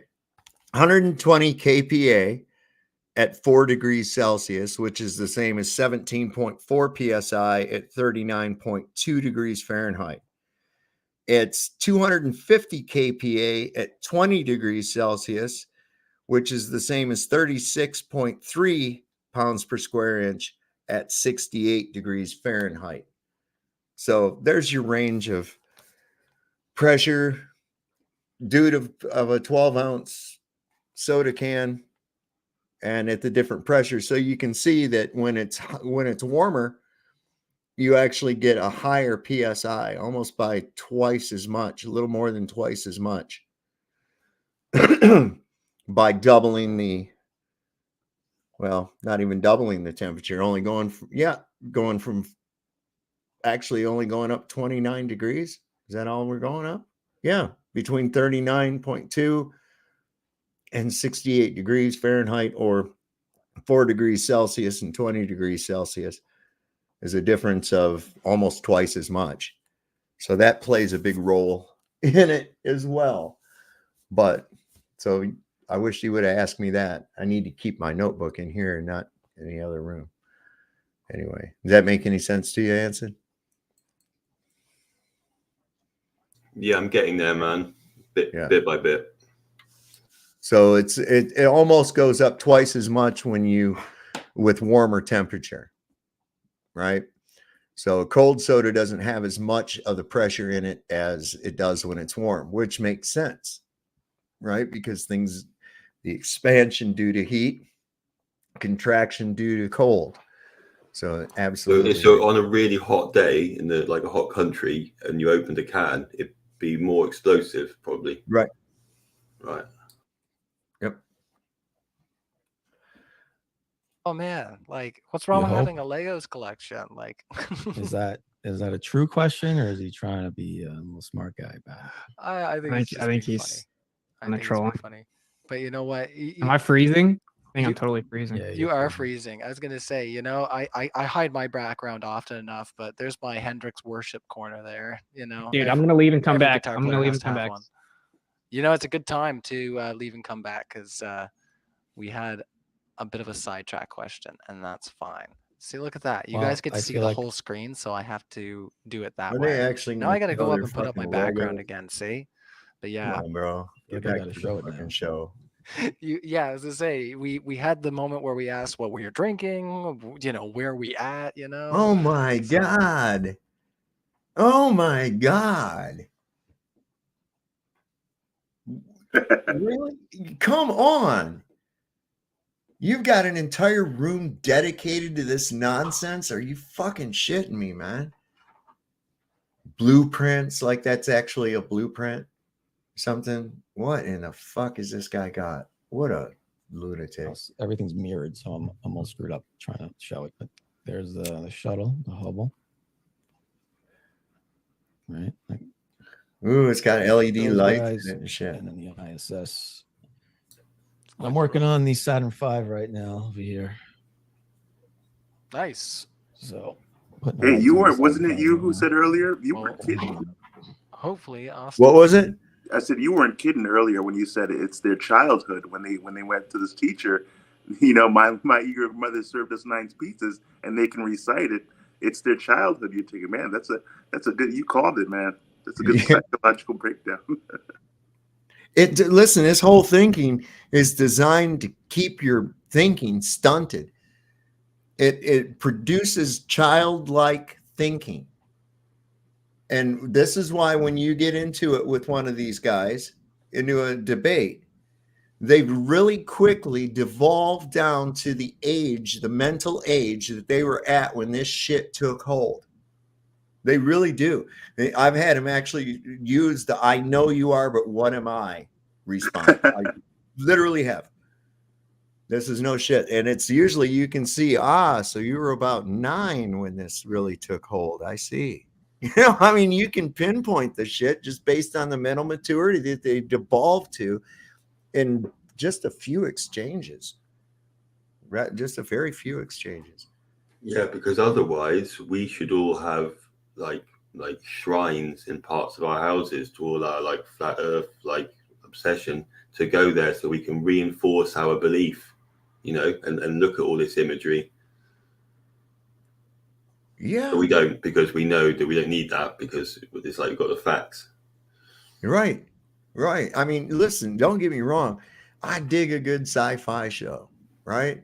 I love that shit. And I chuckle, you know, because I'm listening. I'm like, listen, there's no air, man. How are they hearing explosions and shit? How are they standing on the bridge? You know, I'm picking the shit apart, but I'll go with it. Hell, I've watched the Narnia movie. I know that shit doesn't exist, but it was entertaining nevertheless. You know, so once you realize you're being hypnotized, you can't be hypnotized. That's the beauty of it. And for all of you detractors that go, oh, you just smoke bongs and this, that, and the other. It's like, let me tell you something about that. They found out that it's extremely difficult to hypnotize a marijuana user. That ain't no shit. It's more difficult for a hypnotist to put a marijuana user into a trance than a non-marijuana user. So I don't know, say what you want to about that, but I just had somebody on Facebook. You remember our friend Martin from Facebook that came on, the guy with the neck and his head were the same size? He just kind of looked like a thumb coming up out of his neck hole of his shirt. he reared his head up on Facebook today, and I told him, I says, well, go ahead and come on. I says, because I hit him up with that how much does the air weigh question, right? And he didn't like that. And I said, well, come on the show. We can discuss it tonight. I'll be on there. He said, I'm not coming on your bong smoking show, blah, blah, blah, blah.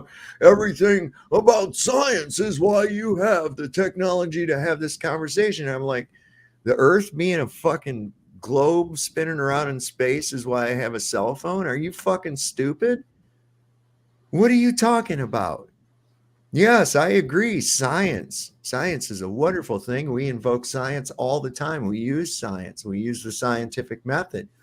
Why are these people that scream science get mad when you ask them to tell you the science behind their conclusion?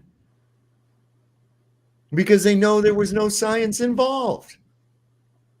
It was philosophy, theories treated as facts. Then taking these theories that you've ascribed as a fact and putting it onto other objects that you have no idea anything about so that it'll fit your fantasy.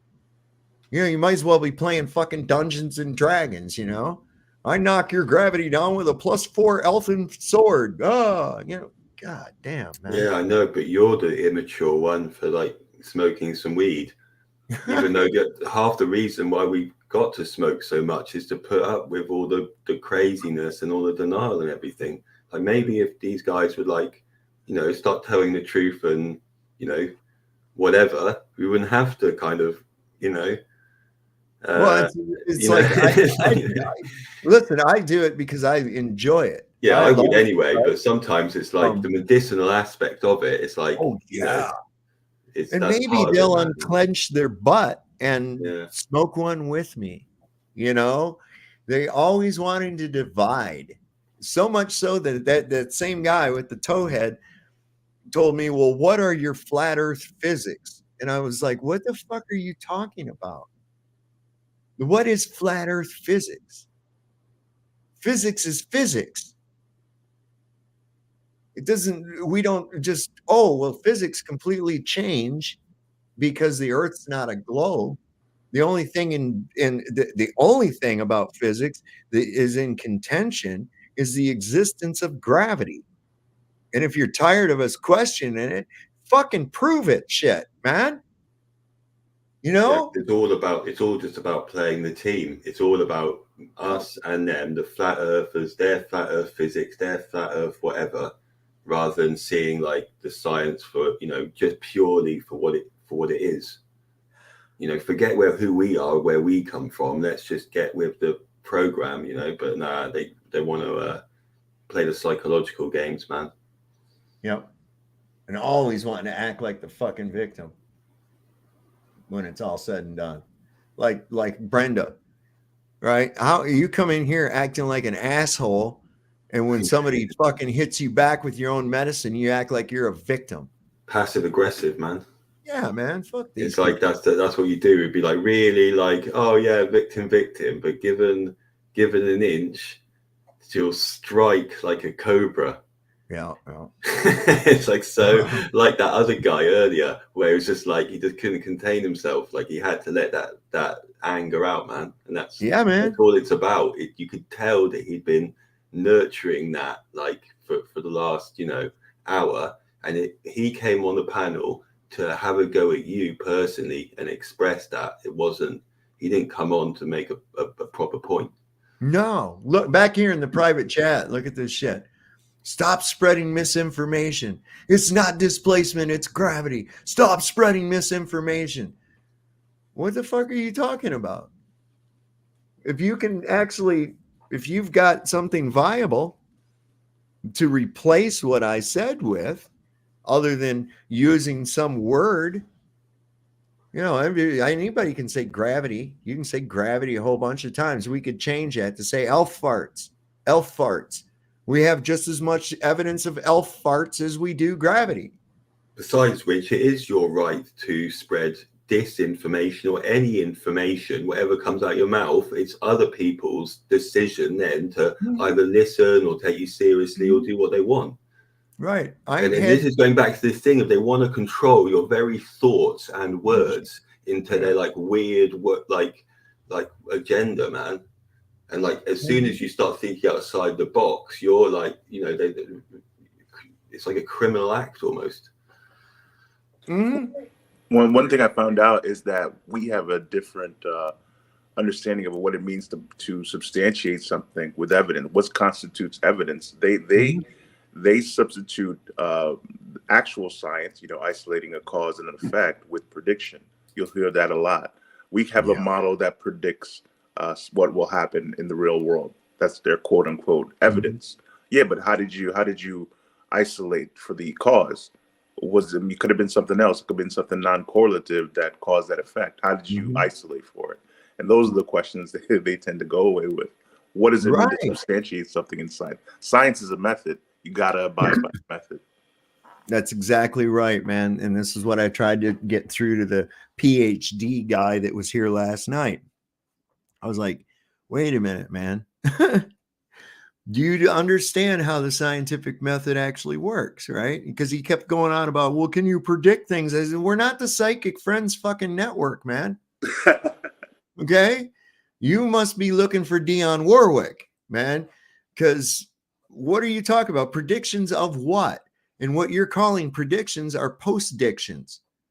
Like, I predicted in 2 days that it's going to be Sunday, right? Because it's Friday right now, right? So 2 days from now will be Sunday. How about that? I mean, what the fuck? Is that a prediction or is that a post-diction? We know that because it's in a cycle. It's just a post-diction. It's not a prediction. And they want to, you know, I guess it comes, I think this idea of predicting or telling the future or some shit like that is born from the alchemy involved behind the globe belief. Because let's look at it for real. Copernicus was an alchemist. So was Newton. And guess what? They were obsessed with Hermes. They were obsessed with the emerald tablets of Thoth.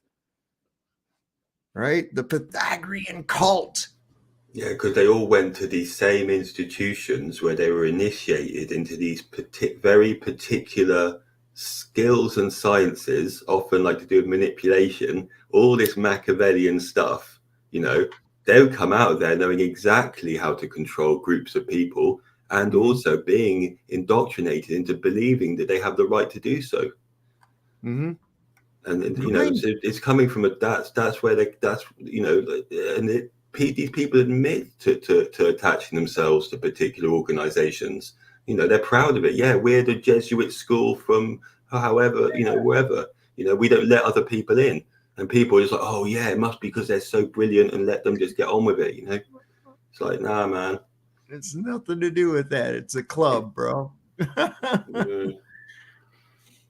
Yeah, these fucking people, they're pretty bad. They really are. Does Witsit come back? Yeah, he does, I guess, right about here. All right, cool. And it makes his way back shortly because we have quite a few more super chats to go. Words are hard. Let's just see what everybody's saying in the live chat there. I better fix my background too. But let's see. Come on, guys. Just check the live chat. Make sure you guys are all just hanging out and having a good time, behaving yourselves. Oh yeah. Oh, come on, man. I don't want to hear that. I could hold it the whole debate. I swear. She's so pretty. All right. Austin, you made your way back. Glad you're back here up and running. Everything's good to go. So let's get back to our main screen. Now that we showed off all our backgrounds and let everybody know that we are existing in the real world. We're here in the real space. Oh, and Austin is now not. He is gone. All right. I was on my spaceship, bro. That was real. Yeah. No, you take it off there. Go. All right. Let's say here. Mr. B, we read that one. All right, now we've got a little bit sidetracked. James GP, Glober, in the video you showed off the rocket launch, you said camera doesn't curve lines. The video showed the launch frame had a slight curve. Why? Because that camera was on the frame of the rocket, the launch pad, looking down at the rocket. That was a different camera altogether. And yes, that was probably a wide angle camera. But the camera going up on the rocket was not. How many fucking cameras they got on this thing? That's what I wonder. Got any cameras that would record the fucking thing blowing up when it's up there? Got anything like that? Got anything sending back real-time images? Well, you claim to. So how come we never get to see the explosion that happens, man? Fuck. So yeah, two different cameras. That's why. All right. Well, let us carry on. I was trying to fix my camera there, so I can behave myself. Let's see here. We got moderator Globeface. Your cup was empty at halftime. LOL. Hey, my cup has always got a little refill here next to it if I ever so need to. A bunch of goddamn alcoholics. My wife was awake for. Sorry, it's still empty. I was to say, you are welcome to take a second. It's fine. All right. So Globie from Mean Joe says, how do you explain the sun fading away at sunset? Go ahead and say it never happens. The sun it doesn't fade away at sunset. There's clear video with a solar filter of the sun setting behind the horizon. This is how we all see sunsets.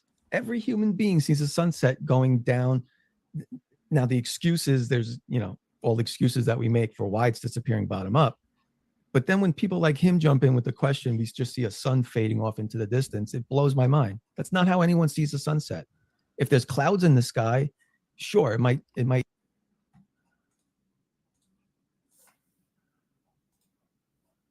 Oh, my bad.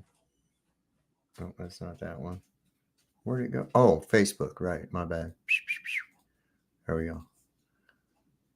What the fuck's going on there, bro? What's going on there?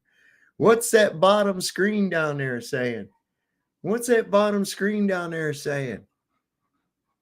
We're seeing that bottom frame. What is that? A yellow UFO? Is that what's going on there? Why did it get so dim? What the fuck's going on there, Globie McGlobe face? Huh? Cat got your tongue? What's the matter, brother? Come on. Man, I could have at least come up with, like, trying to find some lame excuse like, oh yeah, on the bottom one, you're seeing just the very top of the sun as it's disappeared. Yeah, that thing was showing a gap between the bottom and the horizon. Yeah, well, that's the thing. It's like because it's reality, there's always something, but you gotta clutch at straws. Yeah, they do. They do. And every one of and this is great because they keep bringing up these same arguments and they end up completely destroyed to the point where now we have expiration dates on their arguments. It's like we've been saying 2017 call, they want their argument back, catch up. This is a tired ass talking point that they have. It clearly does. There's several videos showing that this does happen. We know that how things work through atmospheric opacity, that different conditions are going to yield different results, different temperatures. I mean, there's a number of factors, but the fact of the matter is we only need to show it fading out a number of times to dispel your idea that it wouldn't change. Also, your claim of the angular size should change and shit too. No, not necessarily. Okay. And we've explained how that works as well. When I went way back across the other room and you saw that the angular size of my hand moving toward you did not change as much because it was already far away from you. So I don't know what these people are expecting to see. Crazy. Obscure the sun as it's setting, so maybe it makes it appear to disappear, but that's not how a sun sets. On a clear day with a solar filter, you'll never see the sun disappearing off into the distance. It's literally been filmed with a solar filter disappearing at high altitude. No, it hasn't. It literally has. Yeah. You talking about the David Weiss video? Many of them, yeah. No, they have. There's only been, all right, I've only seen one. There's like 5. It was David Weiss. There's like 5 of them. And he completely used the post-edit fade out. Wow. 100%. So you've actually accusing him of editing the video? Not accusing. He did. It was out. You saying he did is an accusation. Absolutely, Globie. Back that shit up, brother. Analyzed by someone. I know. All right. Let us carry on there, guys. Yeah. You can laugh all you want. No one sees by the way, like the that, Glober bro. argument is that it wasn't a good enough solar filter, dude. Just I so didn't say it wasn't a good enough solar filter. I said he Man, that's edited the the actual film. Who's going on about peanut butter? I'm a peanut butter freak too, man. And so's my dog, Brandy. She is nuts about only 2 things. That dog has never pestered me for food or table scraps or nothing. I can leave a steak sitting right there. She won't touch it. And unless I give her some. But where she starts salivating from across the room, all I got to do is get out a block of cheese and a knife. And she knows there's going to be cheese. She loves cheese and peanut butter. Fabio's big on the peanut butter too. But man, oh man, we're all like peanut butter nuts around here. Love that shit. No, all the videos you guys show of, the sun being zoomed back in and all that never has a solar filter on it. I got Except that one did. All right. I saw in the live chat, somebody was concerned I didn't get to their super chat. Don't worry, we're getting there. There's just a lot of questions here. And if I do miss your super chat, just tag Ryan Thymod in the Modern Day Debate live chat there, and I'll make sure that I don't miss your question. So James GP says, Glober, in the video you showed off the rocket launch, you said the camera doesn't curve lines. The video showed the launch frame had a slight curve. Why? We just read that one. Oh, geez. Dude. Holy shit, man. Drink another White Claw, Ryan. Holy God. Fuck. I was like, didn't they just say that? Like the last question before this last one? And boo hiss on you, Angela, for showing me those fucking pictures, because I already know those are those thick ones that are gooey in the middle. I like them. And that was mean. Now I have to go get a donut. See, this is that finger thing I was telling you about. You say mullet hat when talking flat Earth, small hat when lying. Not sure what that means. Sure what that means. Is that another? He called you the J word without using the J word. That's all. Another comment. Nah, just move on. Not sure. Benjamin Scott says, Globie, why on July 8th is 99% of the population of the Earth receiving sunlight? Sunlight. Probably. Sunlight? Yeah, sorry. Oh, yeah, there you go. Deductive reasoning, Ryan. Unlight. I don't know what you mean. You maybe sunlight and the S didn't take, just a guess. Just putting it in context with the rest of the sentence and considering a typo, easy stuff. Just a typo. Because 99% of the population lives on one side of the globe. All right. Here, I'll just, real quick. Sure. And won't take too much. Yeah, you got some time. This part of this half of the globe, you look at it like this, is all ocean. And then you can see some of Australia here. The rest of the population is living over here. So yes, it's still behind the ball. A little bit more, right? Refraction going on. But when you got to understand, when they're talking about that, also they're talking about no, we're not doing any form of light, not just daytime, right? Dusk, dawn, every type of light. Okay. So yeah. All right, Sean 666 asks, why would governments and space agencies around the world spend billions of dollars to perpetuate what you believe is a lie about the Earth being round? Oh, yeah, we did read that one as well. Yeah, I was going to say that was earlier because I was trying to find one for Witsit. Yeah, right. I asked you a few. I'm sorry. Good. Benjamin Scott said, Good sunlight. Call. Not sure what you're referring to. Let's see. He just asked, Globie, why on July 8th is 99% of the population on the Earth receiving sunlight? Oh, he was correcting his typo. Unlight. I was giving the benefit of the doubt. I was like, is this the dude? Oh no, the Canadian came out. That maybe this was something I hadn't heard. Chocolate Tiki donut, Tack man. asks, the Earth is in the shape of a peanut. Don't think so. Okay. That's a declaration of fun Nuh-uh. proportions. I'll say November says Earth is not an oblate spheroid. Globie got crushed. Another declaration. Then Alexander L makes a declaration, says utter destruction of Witsit. Oh my, we got some conflicting people in the live chat, and they're letting it be known. Skidmark McGee puts in. Was he even watching the same fucking debate I was? Somebody actually thought that Globie destroyed Witsit? Are you fucking kidding me, man? Because you've already gone in deciding what he was going to say in his opinion. Yeah. No, that wasn't biased at all. I mean, if you're actually listening to the arguments, it's...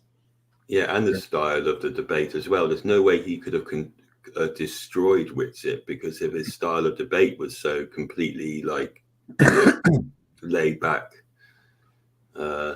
You couldn't even just, you couldn't call it that. No, I wouldn't even classify it as that, even close to it. I don't think these questions are going to get much better. We might just talk for a little bit. Let me just see if anything good comes. Why does your evidence begin? Word salad isn't evidence.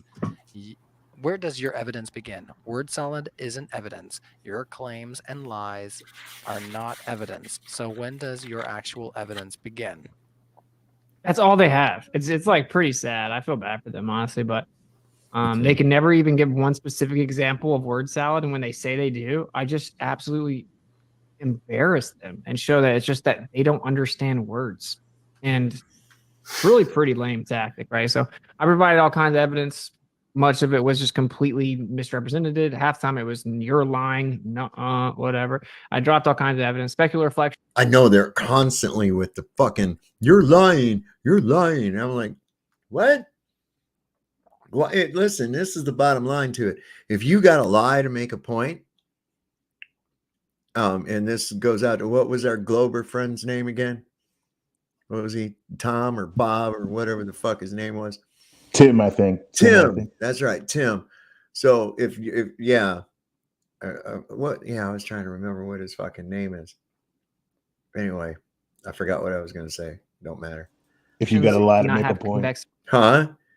You said something about if you got to lie to make a point. Yeah. Oh, yeah. Okay, yeah. If you got to lie to make a point, thanks, Xavier. Then you don't have a point. So keep that in mind, Tim. If you have to take somebody's words out of context and clip it in a way that it favors what you want it to be, then you really don't have anything, do you? See, you've reverted back to your programming childhood age. And I feel bad for you, bro. Your concavity, because you would have diffuse reflection. That proves that the surface of the water is actually flat. And we went on and on and on. Plane survey measurements, line of sight, microwave, high frequency, interferometry measurements at different altitudes changing relative to solar motion and periodicity of the sun and the moon, which proves that it's not the Earth moving. The actual pendulum changing its precession based on eclipses and solar motion and periodicity of the sun and the moon, proving it's... Anyway, you get it. I gave a lot. I gave a lot. You're coping, and then you have to say that I used word salad because it's just some way to try to act like I'm like lying or not saying the truth. You're coping. You're coping. That's the answer. Oh, what are you using those big words for? Are you a fag? That's what it's idiocracy. Well, you trying to read that? Are you a fag? Yeah, or they'll play it the other way and be like, "Oh, you can't say that because you're like, homophobic or something." It doesn't matter which way you play it. It's about making you seem like a bad person. Even though, you being a good or bad person doesn't impinge on what we're talking about anyway. Nope, not a bit. Not a bit. And I'd like to point out, that McToon has a page out called Flat Earthers Are Horrible People. But I'd like to point out that Jeffrey Dahmer was a Glober. And John Wayne Gacy was a Glober. Ted Bundy was a Glober. So it looks like Globers are serial killers. It really does, because, you know, every serial killer that I can think of was a Glober. Ain't that some shit? Yeah, well, think about the government. They're Globers, aren't they? Yeah, yeah. They're serial killers, so there you go. Pol Pot, right? The killing fields of Cambodia, right? Glober. Joseph Stalin, mass murdering dictator of Russia. Glober. Do I have to go on? And also deep into the space program and all of that side of things. See, that's when you begin to realize that they're all in it together, man. Yeah. They're all in it together. That's right, Franz. Franz says that Mao was a Glober as well. So, yeah, really? We're going to paint people that way? Is that what we're going to do? Answer. It's what it is quote mining. It's more than word salad. It's quote mining. In fact, if you're not careful, believing in this shit will make you tuck your wiener and wear a dress even. I've seen it. I've seen it. So it's nothing to play around with, kids. Just say no to the globe. You can see it's very dangerous. Serial killers and mass murdering homicidal dictators, all Globers, man. Every last one of them. Right? Giving that much trust away into an organization, it's like, you know, it can't be good for your sense of identity and, you know, all the rest of it. You know, it becomes, it's all about the big boys in lab coats, and it's just weird, man. They even, I don't know how else to just. Yeah. I mean, the stereotype of the scientist. Okay, when I was a kid, the stereotype of the scientist was, of course, you got to figure this was 60s and 70s, and the scientist always had a pipe, and he would puff on it and say things very matter-of-factly. You see. And his lab coat, of course, but he was smoking his pipe. He goes, "Oh, yes, I understand. Blah, blah, blah, blah, blah," and say some shit. And we had this stereotype of an intellectual that was put out. And usually, yes, Anson with that British accent. Always with that. Because it just makes you sound so much. Oh, listen, he says mandatory instead of mandatory. Isn't that something else? You know, it's like, what? Fuck. My quote mind. All right. Quote. Oh, sorry. Go ahead. Einstein, because we all know that he believes the Earth was a globe moving around the sun, right? So you're trying to quote mine him to invoke that he somehow admitted that he doesn't know if the Earth's moving. I never said that. I said even he admitted that though he believed it, you can't actually prove it. But that's what you're insinuating, right? No, you're quote mining him to try to pretend like he didn't actually know it was moving. No, that's a lie. My whole point is that he's a hostile witness. He's one of the best guys on your side that saved your model to claim it's still moving. And even he had to admit that you can't actually prove it. No measurements on the Earth, no tests on the Earth could ever prove it. So that's not a good one. So if you got another quote mine, I never quote mine. I never cherry pick. I never do any of the stuff you guys said. Yeah, definitely not. Give an example of quote mining. You are 0 for 1. I just did. Just explain why you're wrong. That doesn't mean you're right in your explanation. If I had listen, it would be quote mining if I said, or cherry picking, if I said Einstein thought that the Earth wasn't moving or something. I didn't say that. I said Einstein even had to admit that no optical or terrestrial experiment can actually detect the motion of the Earth, even though he believed that it was moving around the sun. Even Einstein admitted it as a hostile witness. That's not quote mining. How about searching? I don't know what words mean. Ironic. How about searching for papers using ChatGPT and sending those links out as if they mean something? That's another lie. So it's what not actually? A lie. We saw it happen. That's another lie. So what actually happened was I did ask ChatGPT for extra sources once. I couldn't find them. I reached out. This is what actually happened. I emailed Bryant. I emailed Bryant Myers and I said, "Look, I can't find any of these papers. You used to be a professor. Do you have like access to databases? Maybe these are old papers. They got pulled, but you can find them or something. I can't even verify if they're real. Can you help me find them?" And then he sent them to McToon. McToon did a video. McToon did a video and claimed that actually I claimed they were real. It just went around claiming they were real, and I had read them. And now all the Globers repeat that lie. when actually I just reached out to a professor and said, I can't tell if these are real. It's funny how all the stuff you say about me requires you to lie. It's funny how'd McToon get them? We got to move on. Because Brian Myers forwarded the email to McToon, and then McToon lied. Oh, McBrenda. I'm going to start calling him McBrenda because can you prove that McToon and Brenda are not the same person? And if they are, then this person is a genius, a real genius. Right. Some kind of a but not in the realm of like, cosmology or anything, within the realm of like acting and fraud and all the rest of it. Right. But then again, maybe that was it. Like they went through the prison and got like the best like con artist who's just like the most skilled dude. They were like, right, he's the man. Like here's we'll get you out. Here's some cash. Just do your thing. And the guy's like brilliant. He can play like 4 different people. Man, I'll tell you what. There was a television show, and I don't usually like television shows and series and shit like that. But there was one on years back called The Pretender. Oh, yeah, yeah. You remember that? And it was this dude. I still remember the character's name was Jared. And he had this genius level IQ to where he could just assume a role. Like he could airline pilot, a surgeon, whatever, because he just like study up on it real fast and he'd know. And he already had a wealth of knowledge. And he'd always infiltrate by being these different people and shit, using his intelligence like that, like you're saying, being able to so skilled that you can fit in anywhere, and that's exactly what that guy would do. I love that show. Did you watch it, Anson? No, but I've heard of it. It's like I do know of it. Yeah, was that like late 80s? Is it? Might have been late 80s, early 90s. Yeah. Yeah. There was some good TV back in the 90s, man. Actually, I used to watch some good stuff back then. Oh my God, some of the sitcoms were hilarious too, man. I'm talking like Taxi. Yeah. Oh my God, I can still sit and watch Taxi and laugh my ass off because that show, the characters were just perfect. They were just perfect. And you know what as well, the old TV picture and like the pixelation, I that was better as well. Yeah. I don't even rate the new types of picture anymore.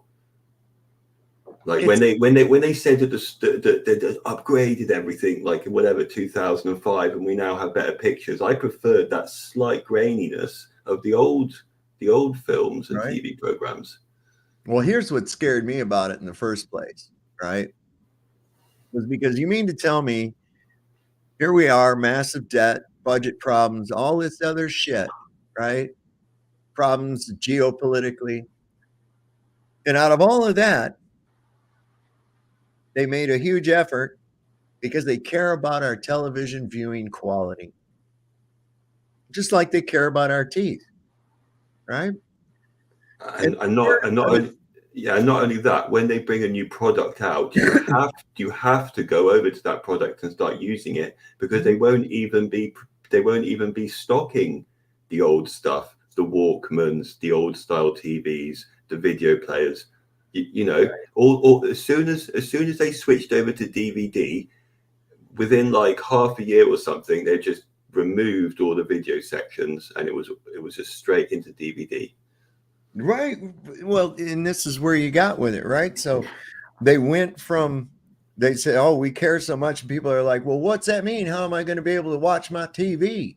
Oh, have no fear. We'll send you a certificate to where you can go and get yourself a converter box. Yes, that's right. We're going to give you a converter box. Now think about what that cost to give everybody this converter because they care so much about your television viewing quality that having 4K HD is really important above all else, that we're going to go through this massive program to switch over and make sure that you get that digital signal.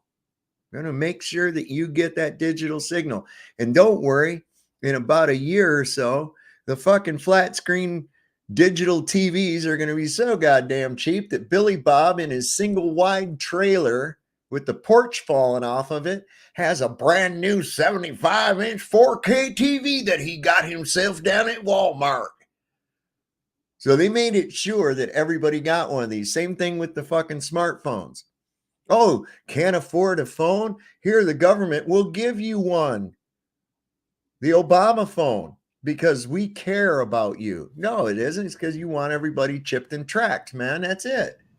Yeah, and initially, when mobile phones became more popular, as well as laptops, you weren't even allowed to bring any devices into school or whatever, and definitely not into the classroom. There's always been standards, and then suddenly everyone forgot about that. And then before you know it, they're almost encouraging everyone to be on all their devices in school, you know? Oh, yeah. In fact, I remember when pocket calculators first came out.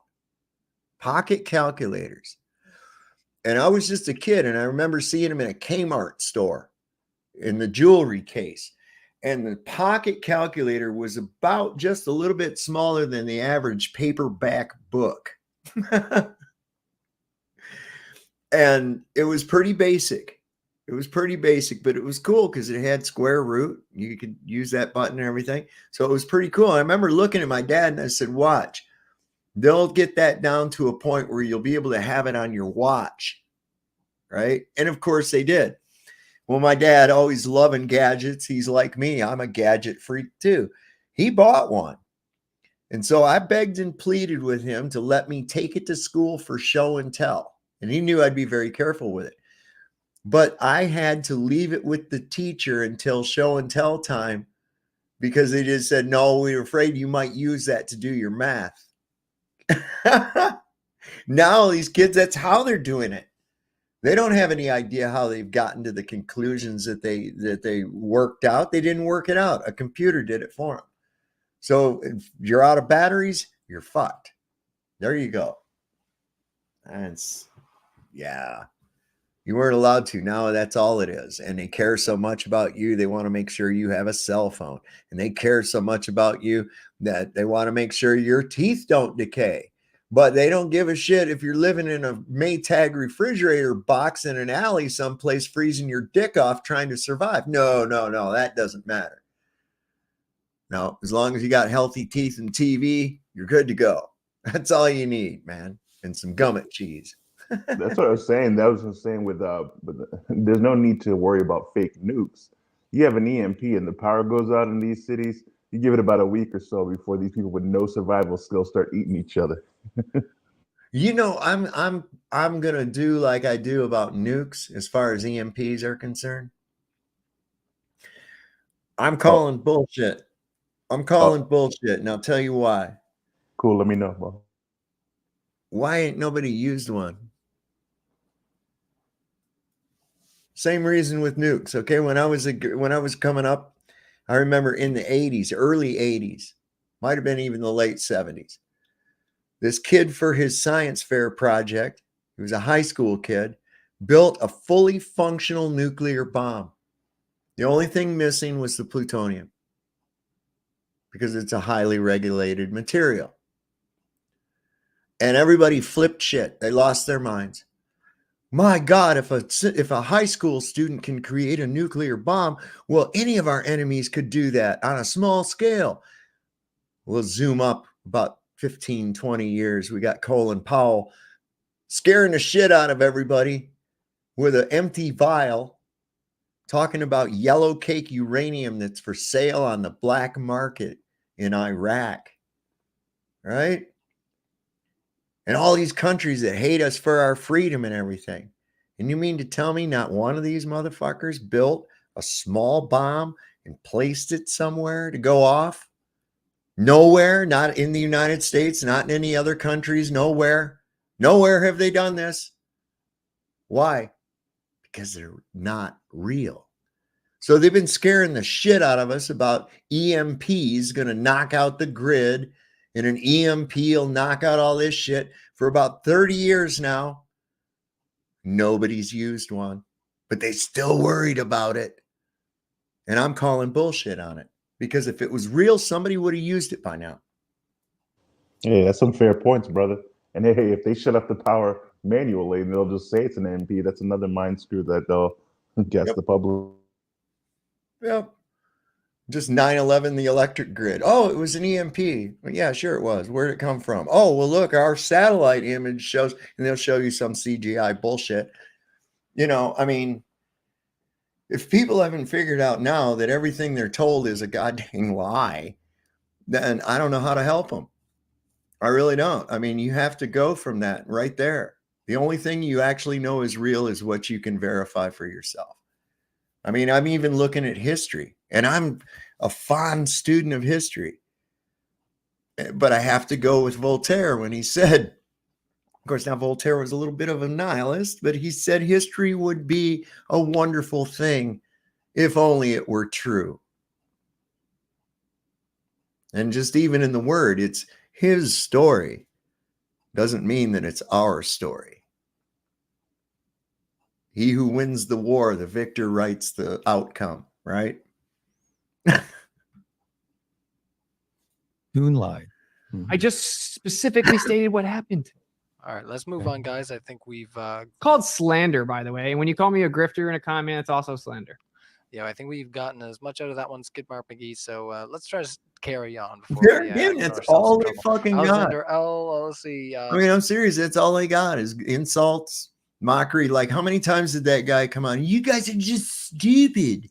You're stupid. You're a moron. And I'm like, well, what was moronic about that? Did what I say not true? Can you dispel it?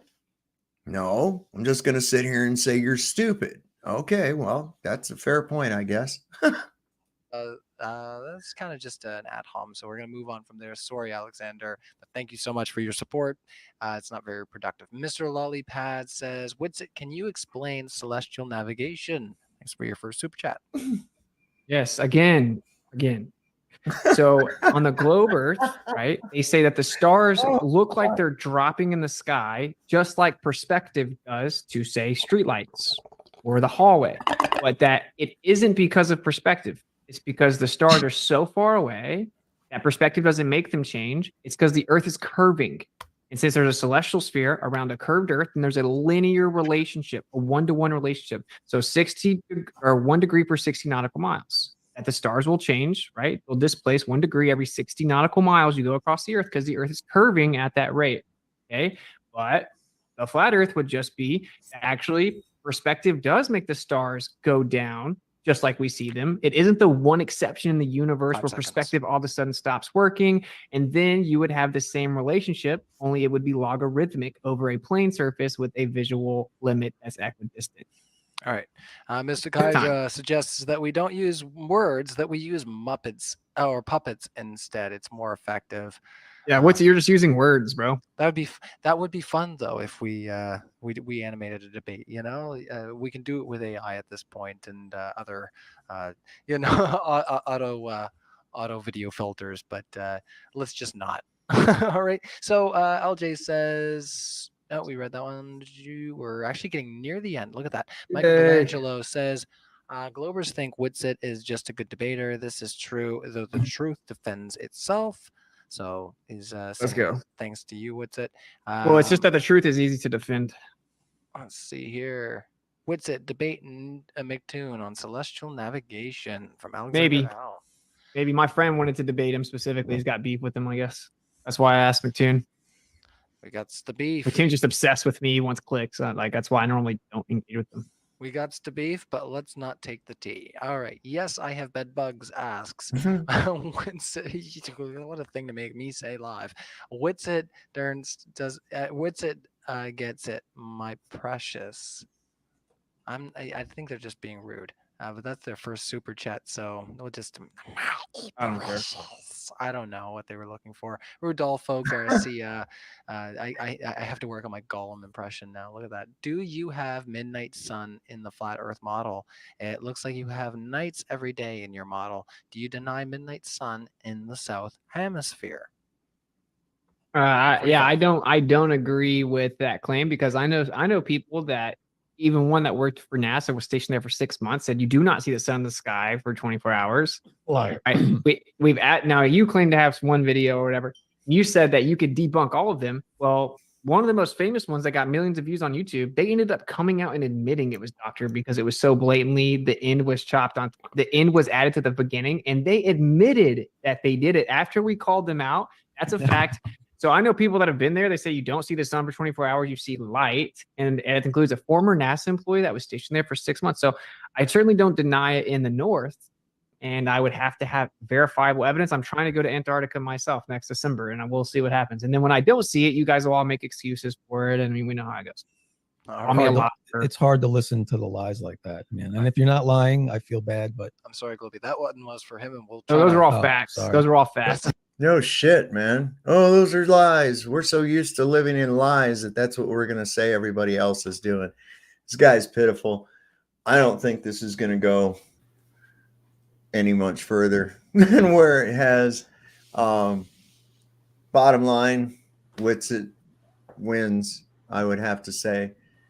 If I was on the fence, and I'm truly not being biased, if I were on the fence and I listened to that debate, Globie did not convince me. He did not. I would have to lean toward a flat earth based on the information that was given, the explanations that were given. I don't know, man. What do you think, Anson? Yeah, I'd say almost purposefully weak arguments, allowing Witsit to just do like long teaching sessions and minimizing damage. But yeah, you know, got some good information out there. So yeah, you know, and that's the thing. He packs it in there, and you know, we saw the diagrams, and so yeah, it's cool, man. It's good. It's been it's good. I'll tell you what I learned out of this. Yeah. That I thought was really quite extraordinary, and I'm going to get some more information and, you know, simplify it a little bit. But when he showed that the mathematics for our visual resolution happens to be exactly the same for the curving of the Earth, man, and it's like, yes, that's what I'm saying. That they've hijacked human perspective and transposed it onto the surface. Man. That's just that is just another level of evidence. It's like, this is what I mean, man. And like the emergency landings, it's where the evidence is so strong that it could only happen in a 1 in a million chance. That is like what I'd call, like, you know, pinpoint source material. Yeah, I mean, it's like, you can't argue with that. What's that coincidence of the 400 times bigger and 400 times further away? That's why the moon and the sun look like they're the same size. Look at there. What do you got? I'm looking up at your ceiling, Anson, and I see a globe, a ball up there. Is your floor a ball? It must be, because that thing on your ceiling is a ball. Yeah, well, I don't know, man. That's your way of looking at the world, I guess. Yeah, you know, I mean, it only makes sense. If your lights are round, your floor should be round too, right? That's what they say. Yeah, well, I'll go along to get along, man. Man, I mean, it's just, I mean, can you imagine that? That's what you think. You look up into the sky and see something and go, oh, I must be that too. And I mean, that's the thing. You don't even see like what they're claiming you see, because they claim the crazy orbs. Well, I see circles of like radiating energy. Yep. Like it's nothing. I don't see anything globular up there, man. Right. I mean, and sometimes now with the better optics, we're seeing that some of them are almost like octagonal, you know, or hexagonal. And there seems to be like a cymatic pattern to their pulsing. You know, when you look at the intricate details, it's all I can say is it reminds me of like cymatic patterns. Yeah. And, you know, so balls of terra firma, no, I don't believe so. I'm sorry. It just doesn't compute. And you can wish that and enhance all you want to. It's not going to make it so, you know, and when it comes down to it, this is just a huge belief system. So I'm just about at 5.5 hours. I think that's probably good enough for tonight. I actually had trouble going to sleep after I got off last night. I was still keyed up, man. Took me about 2 hours. It was daylight by the time I went to sleep. crazy. And then I was back up like about 5 hours later. So I'll probably sleep pretty good here when I get off of here.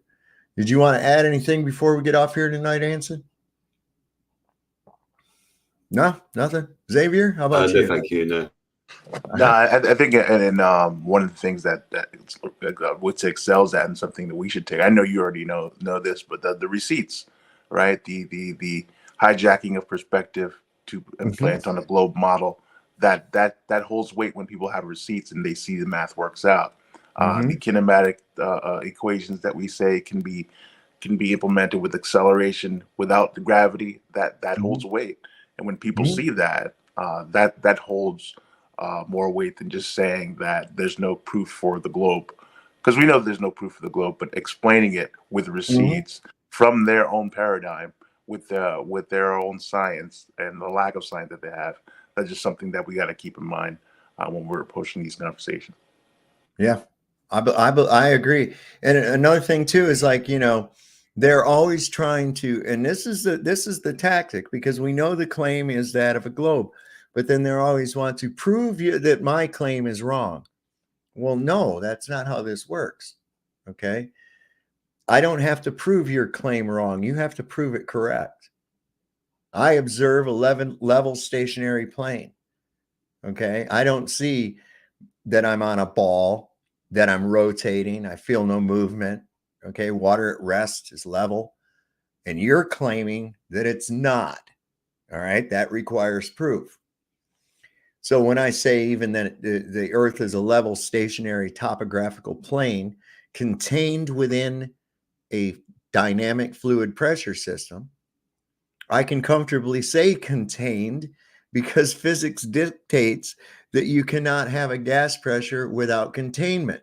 Now, do I know its shape, what material it is, or how big it is, or how high it is? No, I don't know any of that. I don't need to know any of that.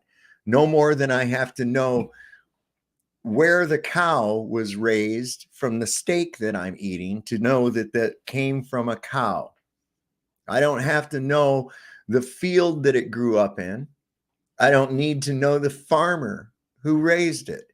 I don't even need to know the fucking butcher that made the steak from the meat. I know that it came from a cow because it's steak. So just like that, I know that we are contained because you cannot have gas pressure without containment. There it is. Mind blown. Last thing I'll say is that what you're talking about now is something I try to implement. For those of you who are on Twitter, I'm on Mr. Xavier _, change the letter E into a number 3. And I try to implement a logical approach to it, because they all have fallacies, right? And you're talking about a necessary antecedent. Pressure necessitates something being pressed upon. You can't deny that. You could start making up pressure, something presses upon itself, which is a non-starter, but you can't deny the necessary antecedent. Just like light, if a wave is something that's propagating, then that's something that you got to consider what the nature of light is. Is it a particle? Is it a wave and a particle duality? Just things that can't logically make sense. Something that's singular and plural. It's a particle and a wave at the same time. It just doesn't work. So just understand, like Witsit always talks about, if you can find a logical fallacy, everything else is easy. It's just a matter of research of how it fails. But you already know it fails if there's a logical fallacy. What'd you say your Twitter thing is? Mr. Xavier _, change the letter E into a number 3. Mr. Xavier _, change the letter E into a number 3. Okay. And then there's an underscore after. I put it between. Yeah, it's all one word. All right. I think I might be following you. I'm not sure if you got banned, but I know it's hard to keep up on Twitter. You just got to be clever how you word. There you are. Oh, I'm already following you, man. Nice. Yeah. Sometimes I'm Devers 18, 14, 15. Sweet. Yeah. Sometimes I'm on the a panel on Flat Earth Fridays. Hashtag Flat Earth Fridays, Proud and Sacred, that hosts the space every Fridays and engages in these debates, and they have receipts. You know what I mean? Receipts are paramount to these conversations, and that's what gets people going. When you bring out the papers, when you bring out the Michelson Morley, when you could actually clip it and show where their imagination kicks in, where where science stops. That's the key parts of these conversations. Yeah, a lot of times on that Flat Earth Fridays, I know that there's some heavy hitters. I've sat in and listened. I've talked once or twice, but there's some heavy hitters in there. You get Caleb shows up in there, Bill and Ted. Who's the guy with the oh my word, Sacred? Doesn't he show up there too? Yeah. He's got some real good information. He popped on our panel one night, I remember. So yeah, it'd be better, you know. It's so weird because there's all these different platforms, you know, and right now I don't have it set up to share over on or stream or whatever over on Twitter or X or whatever the hell it is. But maybe I'll remedy that here soon. I'm just kind of biding my time, and I haven't even applied for any monetization or any other such nonsense. I've not yet, right? So I'm waiting until I'm almost at 1.7 thousand subscribers, and I think my last community guideline strike comes off on March the 4th. It's either the 4th or the 7th, and then I'll go ahead and do that. But that's why I say, if you're not subscribed to my backup channel, subscribe to my backup channel, Sav's Place. The link is in my and on my main page. You go over there, make sure you're subscribed to it, and we're probably going to get that rolling pretty soon. I'm going to try to apply at Rockfin again too. I sent him an email and I never heard anything back, so I don't know what the deal is with that. Maybe it just I didn't get the email or something. I don't know. We'll find out. If you ever need help on Twitter spreading some of your links, I'll be more than glad to. Hey, yeah, that would be great, Xavier. That would be wonderful. I'd appreciate that all over the place, because sometimes I forget to share this out on Facebook, or sometimes I'll share it, you know, on there, but I never have. I mean, I could set it up on here on StreamYard to where this live stream would be playing right now on Twitter, but I just haven't done it yet. So. No doubt, brother. All right. Well, there's Brian. You're late. What's this? I'll talk to Rockfin for you, Dave. Thank you, brother. That would be great. So I'm going to go ahead and wrap it up, man. Thanks for coming up, Mr. Xavier. Everybody that showed up in the chat, even if I haven't given you a shout out, Logan Sandman, I saw you dropped into. And of course, Brian, with the dose of reality to turn into a chicken. Yeah, you missed it. I did it while you were not looking, man. You should have been looking. It always ends up that way. Everyone, please keep your pets safe. Brenda is out there lurking. Yes, absolutely, Jake. Diane Red Heifer said good night, all. All right, this is great. So we'll see everybody next time on Sovereign Soul Unchained Mind. Until then, remember, the Lord loves a working man. Don't trust Whitey, and see your doctor and fire his ass, because he'll probably kill you. So y'all have a good night. Until next time.